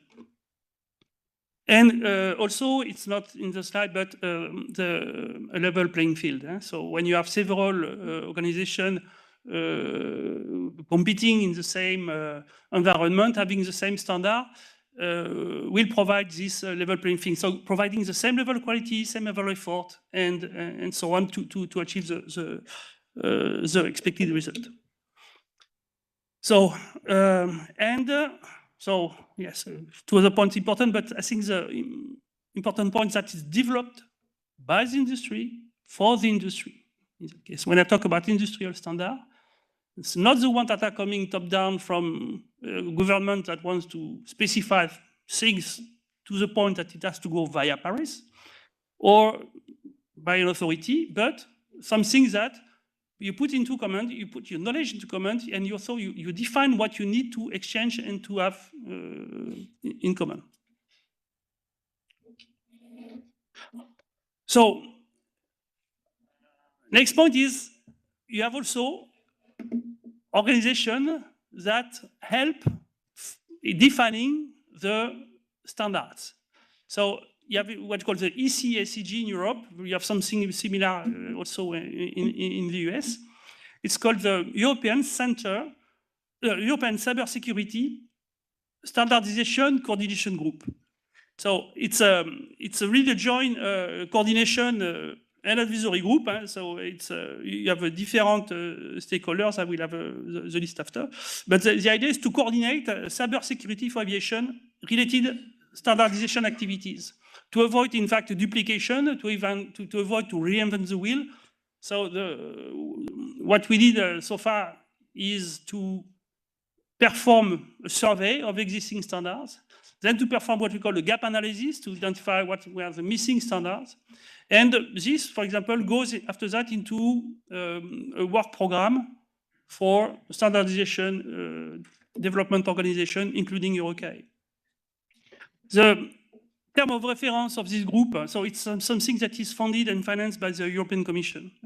The term of reference was first to focus on activities that are stemming from European Commission regulation. We hear there is some echo for people. Can you just like this? A little back. Okay, no problem. Thank you. Yeah, so from the European Commission and from EASA regulations. And recently, we changed also the term of reference to include CESAR implementation needs. Of course, we do not exclude other market-driven, but that is the main focus. It's aviation, and so EASA and CESAR. So how do we work? So we have in the center the ECSCG, you have the different standardization development organization. And we have some interfaces with other EuroCAE working group. I will focus on EuroCAE here also because it's more, I know that when you talk about EuroCAE and Working Group 72, it's also related with RTCA, and US SDO. They have exactly the same similar organization. But so we have Eurocay Working 72 and RTCA Special Committee 216 that are dealing with, I would say, aviation information security in general, but also with other Eurocay working group, because we have a lot of working group developing their own standards that are not specific to information security, but at some point they identify a specific need. So they come to the ECSCG, they present their problems, and then we see how we can fix it. First, by looking by existing standards, because we have then what we call the rolling development plan, the list of all identified standards dealing with aviation with information security that can be reused in aviation. And we have also some, I would say, a bit loose, but we try to strengthen that with US Access, which is equivalent, roughly equivalent organization on the other side of the pond. We meet 3 times a year in general. 4 years ago, we did a survey of existing standard. We perform a gap analysis, and from that, again, what we do is we prepare, so to say, part of the working program for Working 72. You will have the link to the what you call the rolling development plan, which is a table listing all information security. I'll just show you an example. This is one output. For example, this one is providing all the published transverse standards that are addressing risk and vulnerability management. So you can see you have you select some element that you would like to identify, then you have the list of the standards. So it's a tool. It's not the best interface today, but it's quite old. Of course, if we would have like an SQL server, would be better. But this is what we have, and from that, we are able to identify the standard, the area that we are dealing with. And now focus on Working 72. So I've identified a lot of members of Eurocay 72. Can you raise the hand? See. Okay, so thank you for coming, and I hope I'm not saying stupid things. Yeah, so the Eurocay Working 72 was created in 2006. Correct me if I'm wrong. There were Xavier Despins, first chairperson, then it was you, and I took over in 2019. So the subject is aeronautical system security, having a potential impact on safety. So again, it's security, but on safety. This is the mantra of this day, you have noticed probably. And to provide more objectives than solutions, addressing airborne system, but also aviation ground systems, organizational aspects on information security, like, for example, an ISMS, which is under development, or information security event management, that was developed and which is under revision. And it's a joint activities with the RTCA Special Committee 216, which are now following the same project and program than Eurocay Working 72. A quick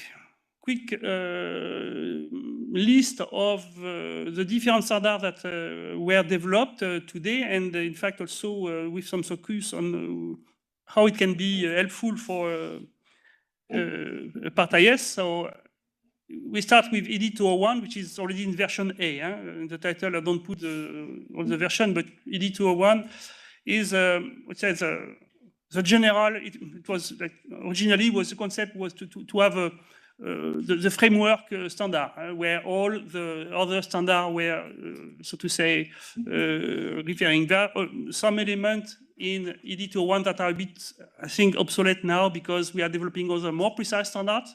But at least you have the framework. So the environment, security environment, risk management and assurance, elements of supply chain security, an ISMS in general. It's not the detail that we plan to have in a dedicated document that is under development.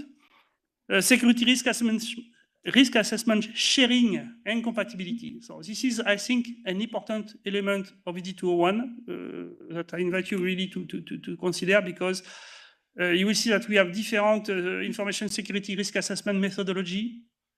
And the intent of the standard is to provide a tool to be able to compare the different risk assessment inside a functional chain. So if you look at functional chain that goes through the product, an aircraft, but also the ATM or an organization, to be sure that, for example, if an element has a high security properties, you can be able to compare and to ensure that you have the proper level, the proper assessment on the in your referential. Information sharing, also external agreement. You have element of external agreement between organizations that are connected. Threat intelligence, I think, is also getting out, because now we have also dedicated standard on that. And protection of sensitive information and disposal of assets. Then you have what we call the product suite, which is ED202B now, ED203A, and ED204A. It's mostly about airworthiness security process, where we have the security scope, information security scope around the aircraft. You can also, you have a good element of information security risk assessment. You can also have some means to measure the effectiveness of the security measure. When I say security, of course, it's always information security, because we'll have probably the comment, yes, first of Jean-Paul, yes, it's about information security. Although, as we saw before in the Airbus presentation, there are some connection, typically when we talk about the assumptions, because we take a lot of assumptions from the information security. So it's all in these documents, for example, that we describe the assumptions when we talk about the security scope. And also, so how to develop information security measures. So using scoring element, you have also element of logging on the aircraft, and continuous airworthiness that contains also element of ground system equipment, about digital certificates, aircraft related information security event management, and also the different role of responsibility within the different organizations. And then we have ED205, which is now A, which is the ATM NS ground system certification and approval of declaration for ATM NS. You have element also of organizational information security. You have some element of an ISMS for ground system. It will be probably, I don't know, if you have a dedicated document dealing more precisely on ISMS, which is under development. We'll have also to consider if this part is, I'm looking at the chair of the responsible of this development, this is why, because it could be that to avoid duplication and inconsistency, we'll have to revise ED205. B, yes, to have ED205B. You have also the element of risk management for ATM ground system and incident monitoring and reporting, and also means to demonstrate compliance with now the rule, because we have now a rule in European, which is 2023, 69, 68. Yes, 68. So these two, you have 68 and 69. 68 is about product, so it's a bit the equivalent of the CS for the aircraft. So it is for the ground system. And in the guidance material of this regulation, you have means to comply with is ED 205. So we have now a standard that was developed by the industry that is a means of compliance for a rule. And we have ED 206, which is also undergoing a revision, which is the information security event management. So basically, yeah, so prepare, detect, analyze, response, and recover, and a lot of other details. So now, what are we developing new? What are we working on? So we are developing a new standard, which is Information Security Management System. That's what you call the ISMS today. We don't have the numbering yet, but it could be 209 or 210, something like this. We will know soon. Then we have another standard which is working on aviation data security. I think it's also an important one for Part IS compliance. And we also updating, as I mentioned, ED 206 as information security event management. I will go a bit more into detail of why we are talking about that. But as we also have the chair of this subgroup, if you have some specific questions, do not hesitate. We finished recently the update of ED 202B now, so because we had some evolution in consistency, because of course the situation is not stabilized in information security. Since we started the work, we have a lot of evolutions, so we update, we are constantly adapting to the, not to the menace, but to the environment. We have a report which is undergoing the redaction, so it's frequently asked questions to ED 203A, because after a couple of years of application, so 203A was in 2018, so now we are like 6 years of, let's say, feedback. We've managed to have sufficient questions to be answered. And we know that already that we will have to implement a change, because some questions are leading to a change that is assessed to be too important to be just FAQ. We will need to go through open consultation, and so this is why we'll have a change to the document. And we know that also that we will have an update on ED 204B, which is, let's say, the continued airworthiness for product. Basically, that's the timeline, and so you can see that the last one, it's really delayed to 2027 because we have limited resources. It's time-consuming also to develop, so we first need to finish the previous task, and then one is over, we can start the other one. So next meeting is in Daytona Beach. So if you want people wants to join RTCA and you're okay, I think it will be a nice occasion to come to Embry-Riddle University. Then we will be back to Cologne in March. Then the plan is to go to Boeing in Seattle. And after that, because so you see, we go one time in Europe, one time in the US, so we travel the world. It's very nice. The next time will be the Austro Control in Europe. I don't see Mario here. Yeah. And after that, we'll be in Panasonic, California. The progress is where are we? What are we working on now? So ED 206, it's we are also trying to clarify what is more part of ISMS, what is really part of ISM objective, because it's often the case where we talk a lot of things, and in information security, you have several elements that are quite common. So at some point, as soon as you have a dedicated ISMS document, we put it into that. But you have to identify what needs to go there and what can stay in the information security event management part. Vulnerability scoring, aviation customization, which is the difficult part.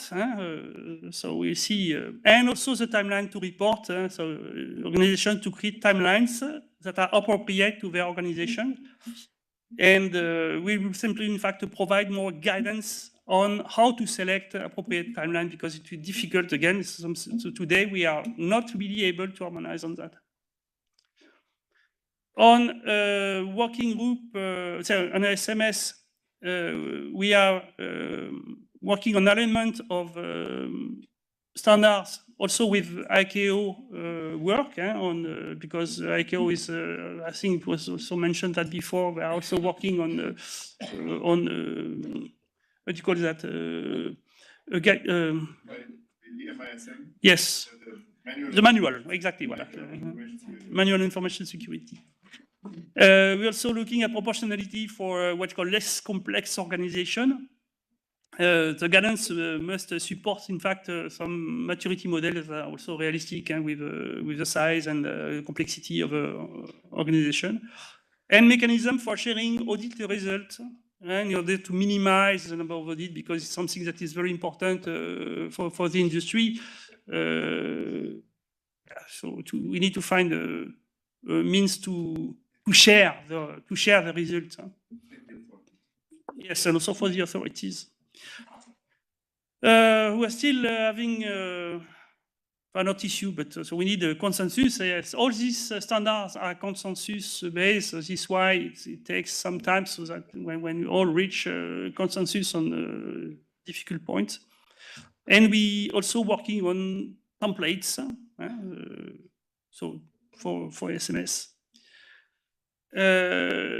The latest discussion are focusing on insider threats, risk management process, and also how does the security risk expand to safety, so what you call the distance to the target or to the aircraft, the time, how many things need to happen in sequence before you have a safety impact. So this is the discussion that is ongoing in the group. And also a maturity model.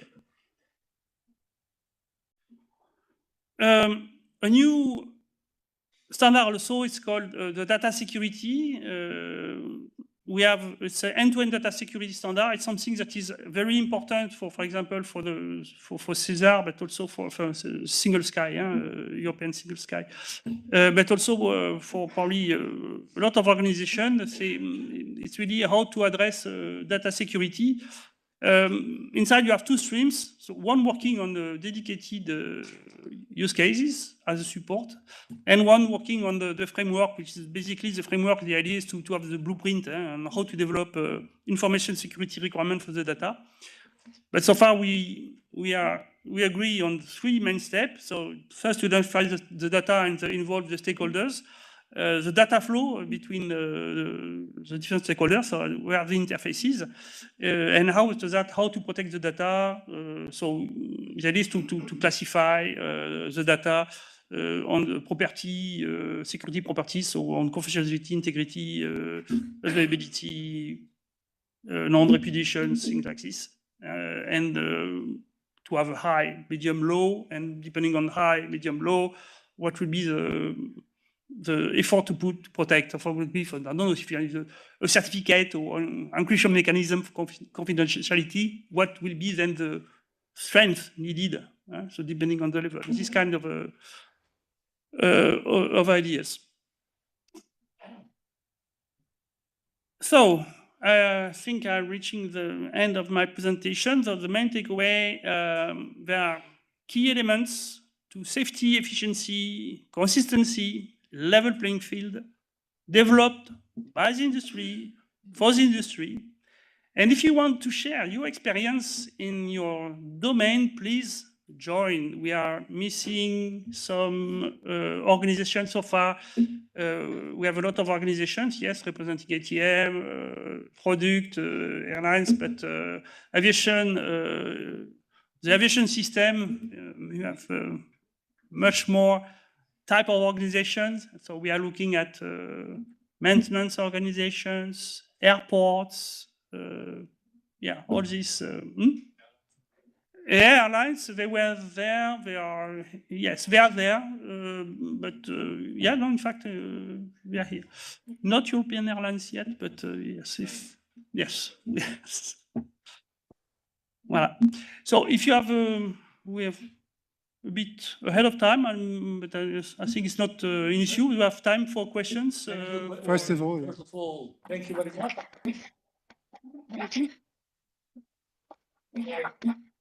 We have now time for a number of questions. So one of our purposes today is really to use every possible opportunity to exchange, to interact. So now, no time to be shy, and we can either start from Lido, if you have something, or from the room, directly from the room. Yeah, I'm coming to you.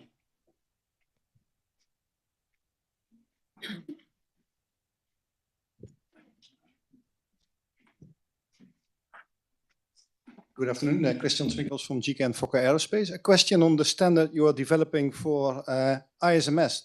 Do you expect it to get the same status as the standard that was developed by the Common Industry and Industry Organizations for SMS, which is a formal way of, if you comply to that standard, then you have shown compliance to the regulation as well? I suppose, yes. Standard for SMS, you're referring to which standard? The combined one from ASD. Okay, so I think maybe Stefan, you can answer the question, because in fact I'm not extremely familiar with the SMS standard. But yes, the idea is to reach the same level, to be used for conformity. Yes. I mean, I think the simple answer is we want it to be an acceptable means of compliance. We want to have right as a standard that then can be adopted as a detailed acceptable means of compliance. In the ESCP for Part IS, we tried to draft as much as we could. That's the AMCGM that's been published by EASA now. But there's a lot of more, I suppose, detailed questions that we'd like to answer to have standardization. And that's what the EDI-SMS is for.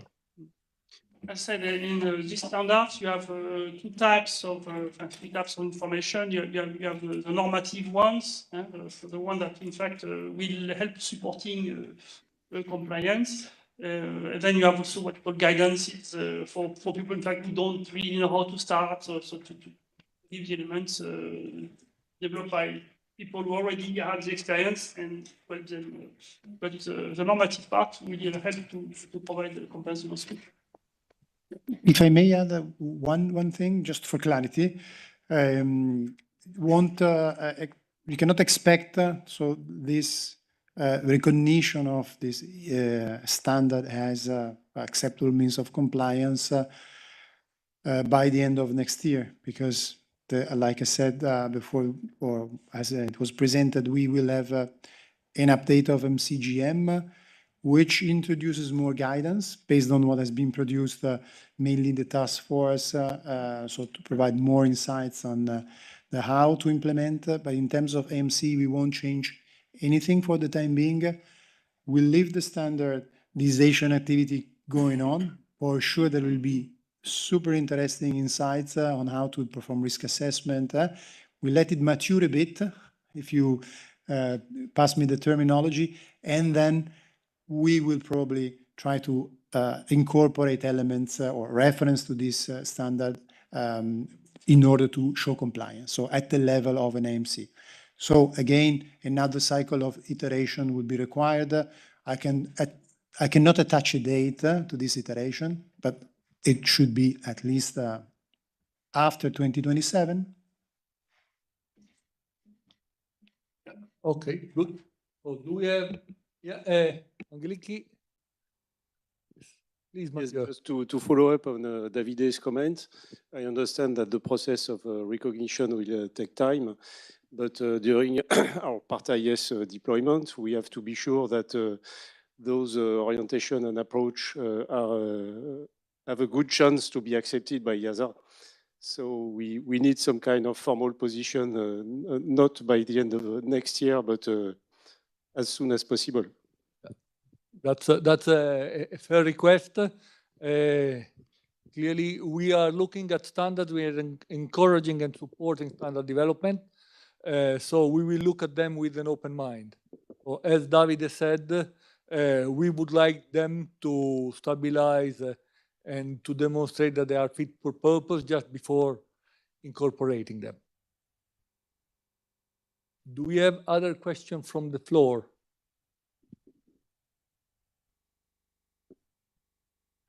Say many. Basilis, what do you suggest? We have labeled them in order to group. Yes, so maybe. Okay, good. So then, highlight them. okay, so we take the first one. What is the impact of ETS standards on Part IS? For example, ISMS standard. Really?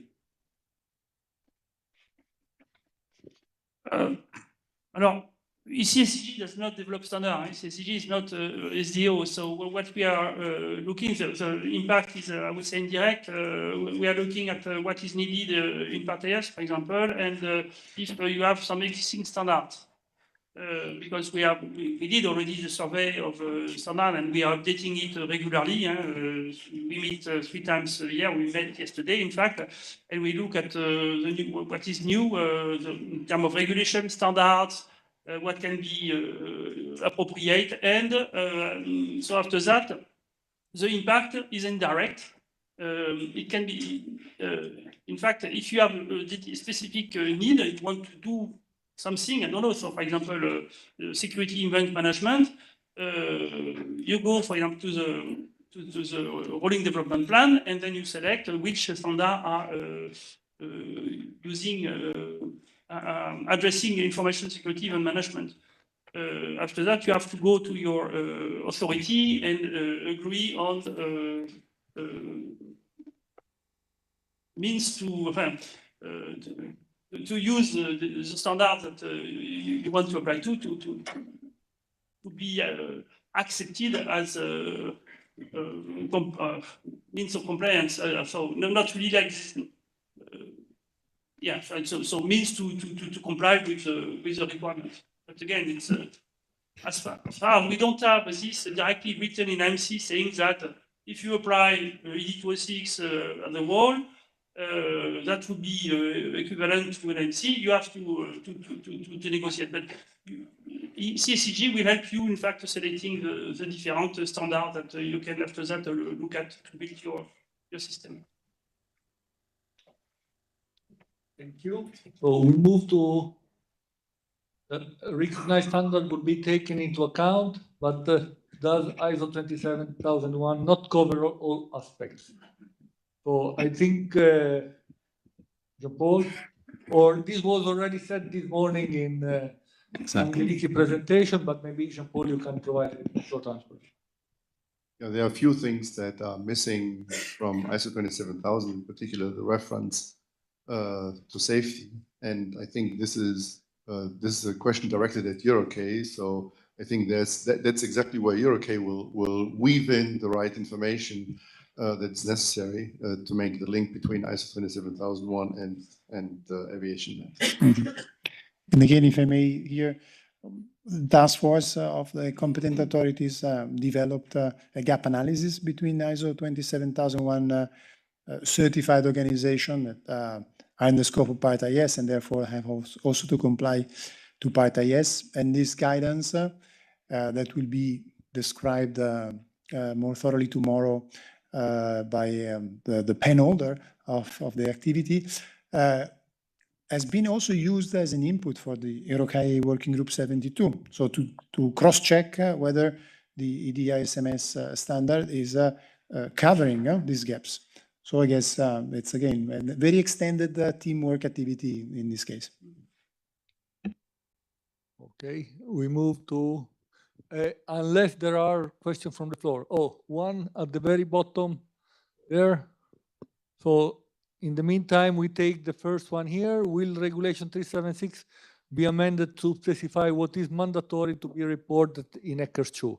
Jerry, are you able to answer? Yes, I can answer. The Regulation 376 would be amended, yes, but this will be at a later stage. So the first iteration is that the annexes to 1018, which is under the regulation 376, would be amended as specified in my presentation earlier. And when it comes to what is exactly mandatory to be reported, this will not be specified in 376, because therefore the regulation is too high level. Let me add that Regulation 376 is a regulation of the Parliament, meaning that an amendment of this regulation will require going through the parliamentary process, and this is why the Commission suggested to just amend the implementing Regulation 2015-1018, which is specifying what has to be reported.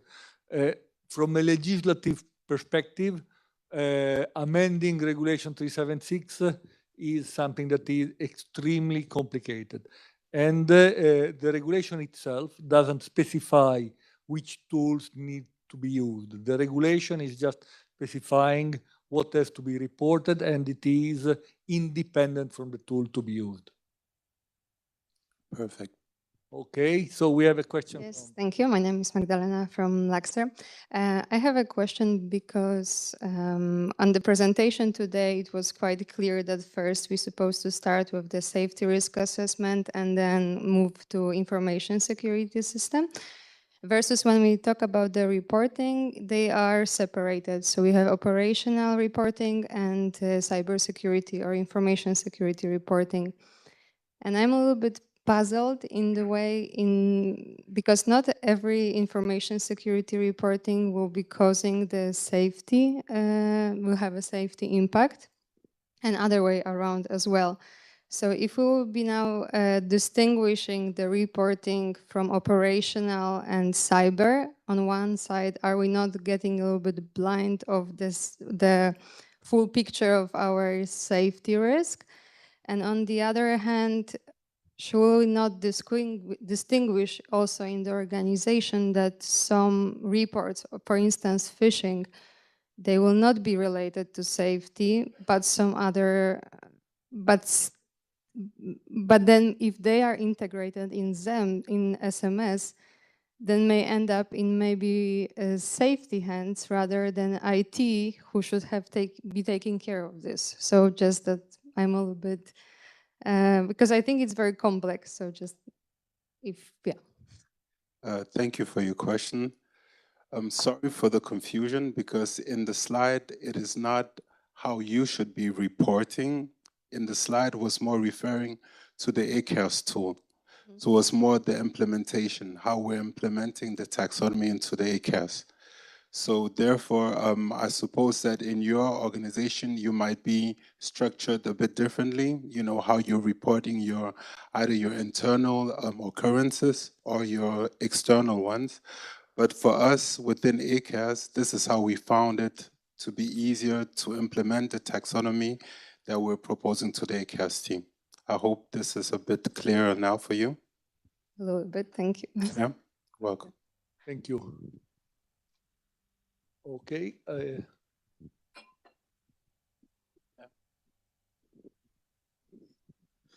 Arish Mushtaq from Saffron Seats.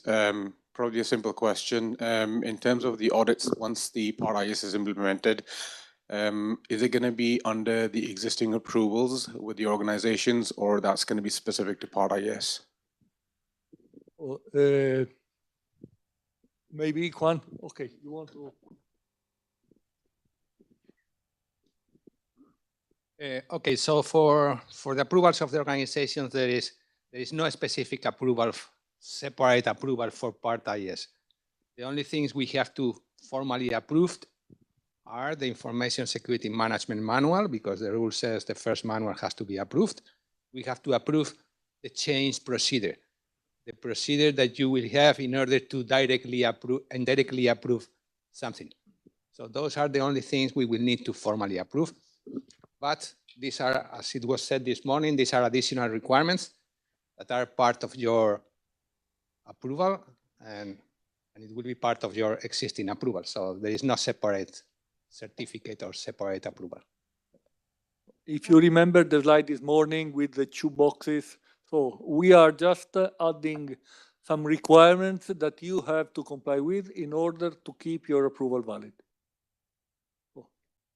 There was another question in Slido that I think was coming from you, and it was if there is going to be a separate audit for Part IS audit, or it's going to be under the normal DOA, POA audit. So yeah, okay. under So that. if that's the other question, I mean, that's will be on a case-by-case basis, and it will be different for each authority, and we will see how it is done.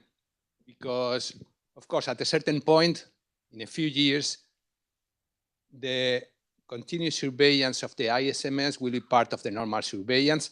What we have to see now, and this is what we are working in the task force, is to have guidance for you in the coming 2 or 3 months on how we are going to do the first investigation or the first check on whether you are complying with the rule on the applicability date or just shortly after the applicability date. But in the long run, it's going to be incorporated into the normal oversight, the same as for the safety management system or any other requirements. Perfect. So I think that now we can We take. have another question from the back of the. Perfect. Okay, let's proceed with that then. Yeah, John Strayton from Acumen Aviation. I'm the accountable and compliance manager. So when I'm doing due diligence on suppliers, how am I going to be able to identify that they are Part IS compliant? Well, when the regulation will be after the applicability date, they have to be compliant, and you can ask whether they have open findings on Part IS, because as there won't be any separate approval, we just expect, like today for all type of organization, that they are compliant with the requirement for which they hold the certificate. Clearly, as part of the surveillance, you may have some non-compliances here and there, and depending on the level of the non-compliances, they will have either an impact on the certificate, and in this case, you may ask for this, or they are of level 2, something that has a certain time, typically 3 months, to be addressed. So this is something that is part of the game. Maybe Juan, you want to add something? But are you talking about? I mean, you are accountable manager and compliance manager, okay? Of what type of organization? Sorry? What type of organization? I'm the CAMO side. So I will be looking at So you have a CAMO approval, and as part of the responsibilities of the CAMO, you contract Part 145 organizations. Those Part 145 organizations will have to have an approval. I mean, they have a Part 145 approval, and the ISMS is part of the full oversight. Because you mentioned suppliers. I mean, suppliers is a different thing. But Part 145 organizations. Yeah. So Part 21s are still part of our supply chain. Part 21, yes, they supply parts. Yeah. Yeah. So, yeah. Again, so that those parts are coming with a certificate of release, with a Form 1 or whatever. I mean, and the Part 21 organizations, they also have to comply with Part IS. But they don't have a separate approval for Part IS, as he was saying. They have an approval which remains valid as long as it is not suspended or revoked. So the workload's just been increased, that we've got to ask more questions, basically.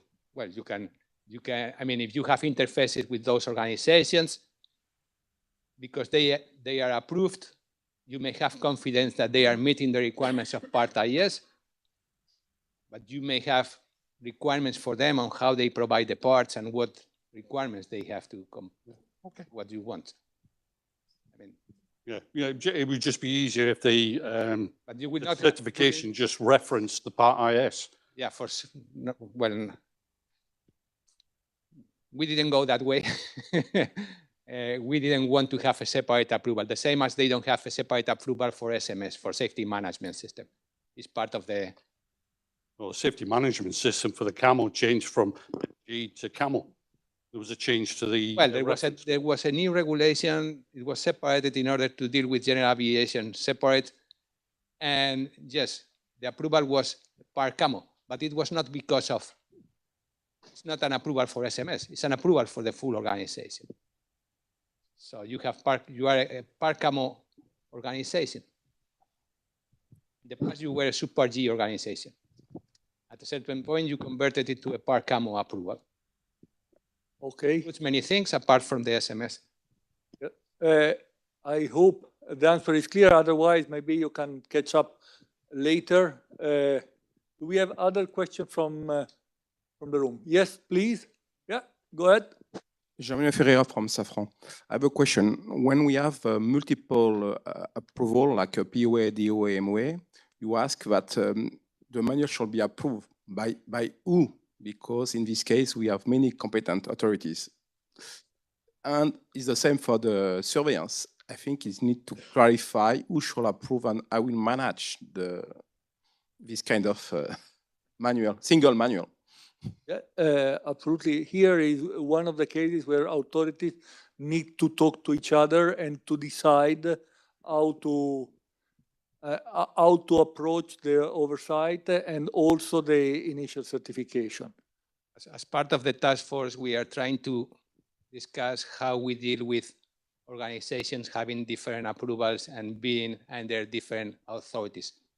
Now, from a formal point of view, from a regulatory point of view, you would have to have the manual approved by each one of the authorities. So if you have POA under national rule and DOA under EASA, you will have for the DOA the manual approved by EASA and for the POA approved by your national authority. We are trying to find ways to collaborate, to rely on investigations, but this is just starting. So those are discussions in the task force, and we still have to do them. Yes, but we are in a path to manage a manual, and it's important to know what will be closely the rule, because we have the SMS, and in the SMS we don't have the same point between national authority and the DOA, and it means we have a big gap between both. In the absence of an agreement of collaboration between authorities or between EASA and a national authority, the rule is clear. The manual is approved by the competent authority of the organization. So if you have two approvals, you need to have it approved by each one of the authorities.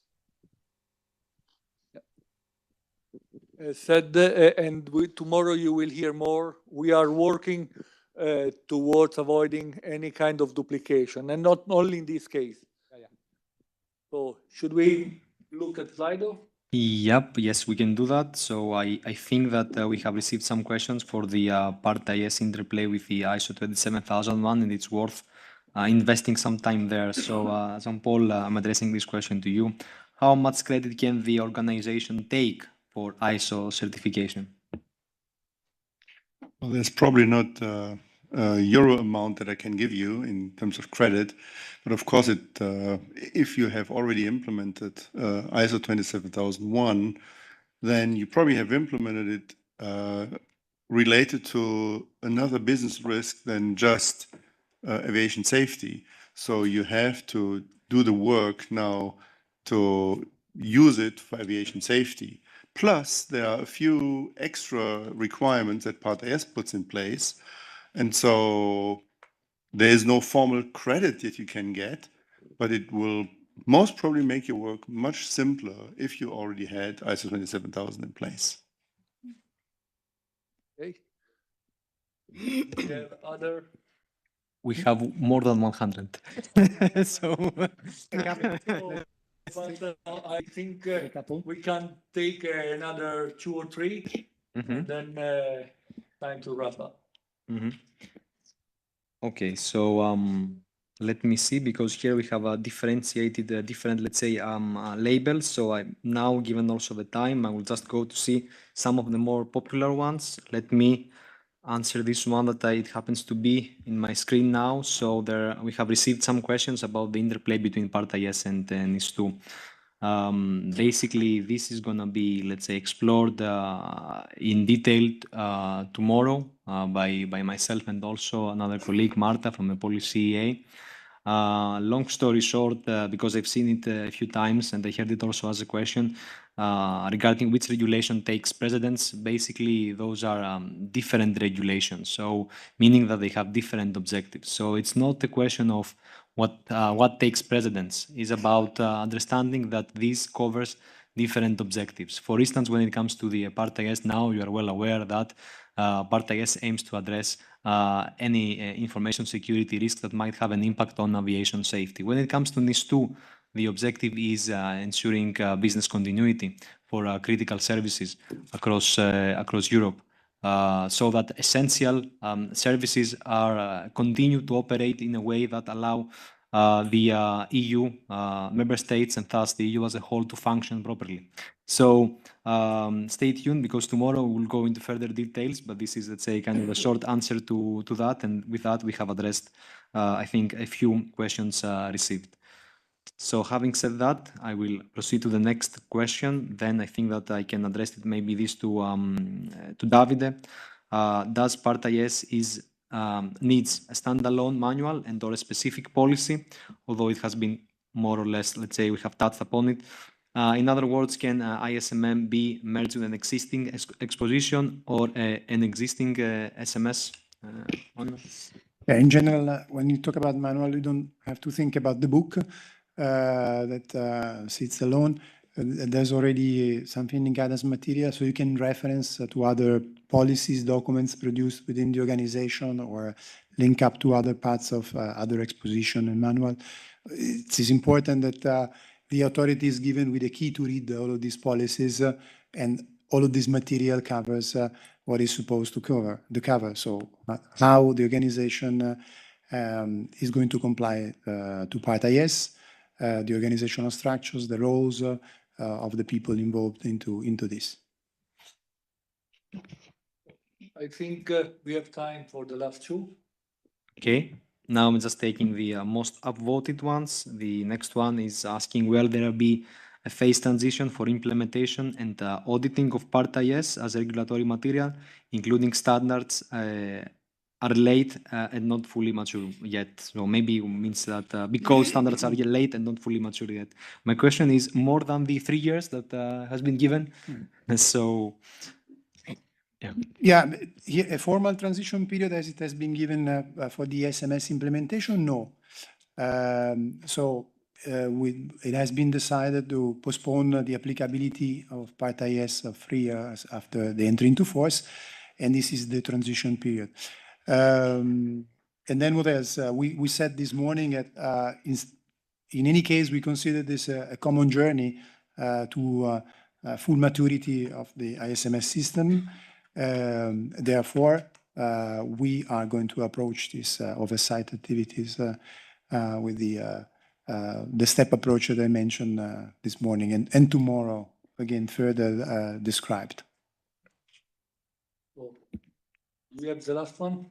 We have the last one, and I think it's a very short answer. So, Agiliki, the last one is going to be addressed to you. Is there any difference from authority perspective between a nominated person and an appointed person for Part IS? This is quite quick. No, there's no difference. The right term should be appointed person, but as of habit, we also use the term nominated person, but we mean the same thing. So it's the same. Good. Last look at the audience, if there is one last urgent question from the room, which I don't see. Oh, then I just to say answer maybe general questions, whether we are going to throw away all these 100 of valid questions or not. No.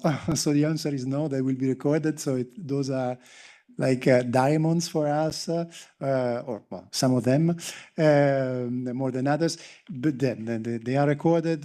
We will look through them, and hopefully we can also provide through FAQs answers to the most common hit questions. Okay. Thank you, Davide.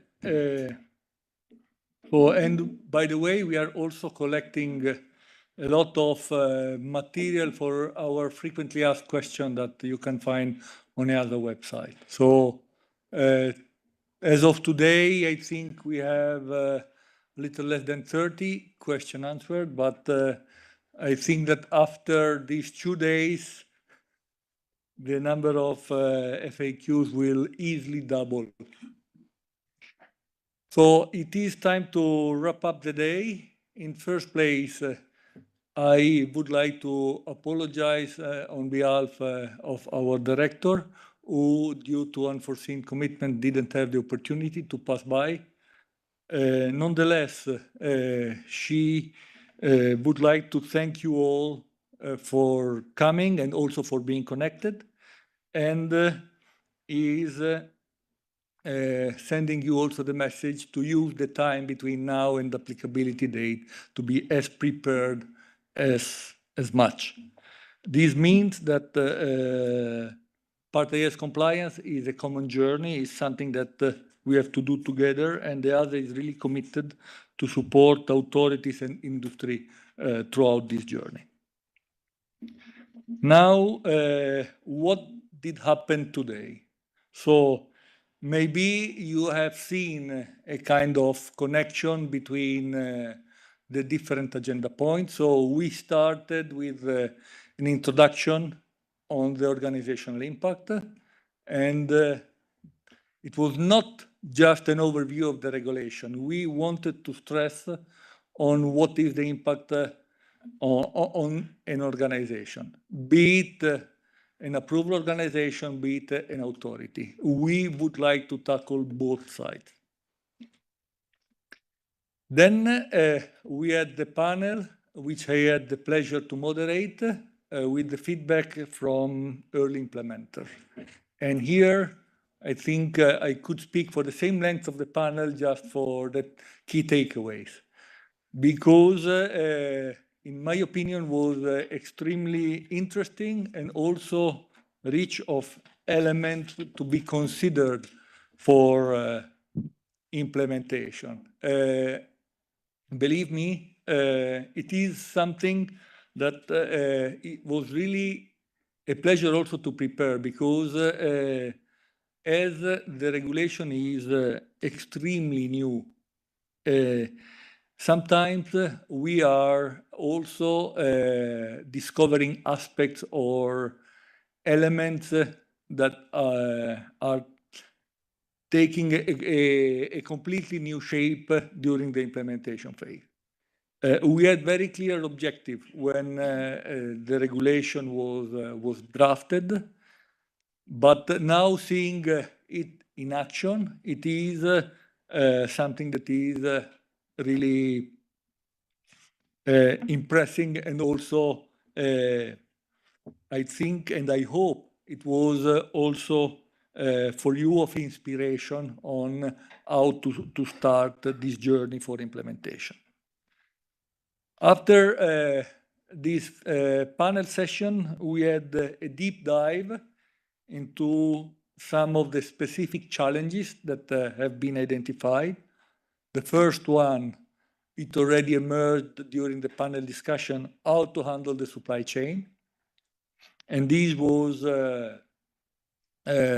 looked at the first from the requirement side, and then Airbus colleagues gave us some examples of how they are addressing risk at interfaces.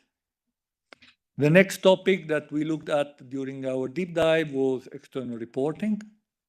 And here we didn't only look at the requirements, we looked how to implement them with some anticipation on how we intend also to use the occurrence reporting regulation, and how we want to act not only on the regulatory side, but also on the practical implementation side, how to make e-care also cybersecurity ready. I wouldn't say cybersecurity proof because I remember there was a comment regarding the confidentiality or features of e-cash. Then another of the few elephants in the room is ISO 27000. And here Jean-Paul, in a very inspirational manner, showed us what are the links between Part IS and ISO 27000. And finally, Cyril, with his presentation on standardization, told us what is available already today to support the implementation, not only when it comes to the organizational aspect, but also when it comes to the specific product aspects and how things are talking to each other.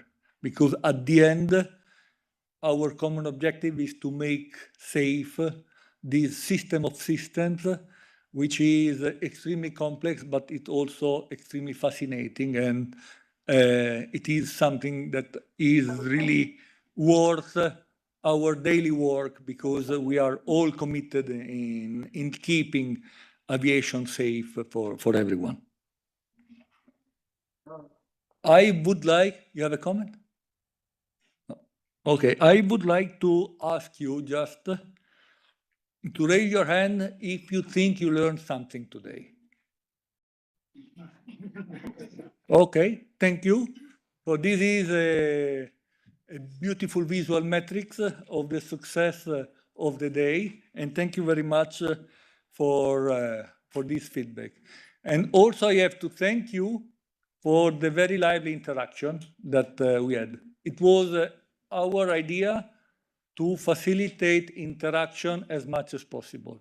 So thanks to all the speakers that were within the time. Thanks to all the questions that have been asked, I think we kept a very high level of interaction, and I would like to thank all of you for this. Tomorrow, but to all of you,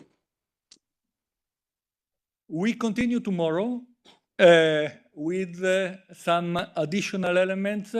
So the presentation from the task force, what is already available, and then we will also discuss another of the challenges that have been identified, that is how to build competence in the staff. So we have heard that depending on the size of the organization, staff competence might be or might not be a challenge, but definitely we think it is something that is important to discuss.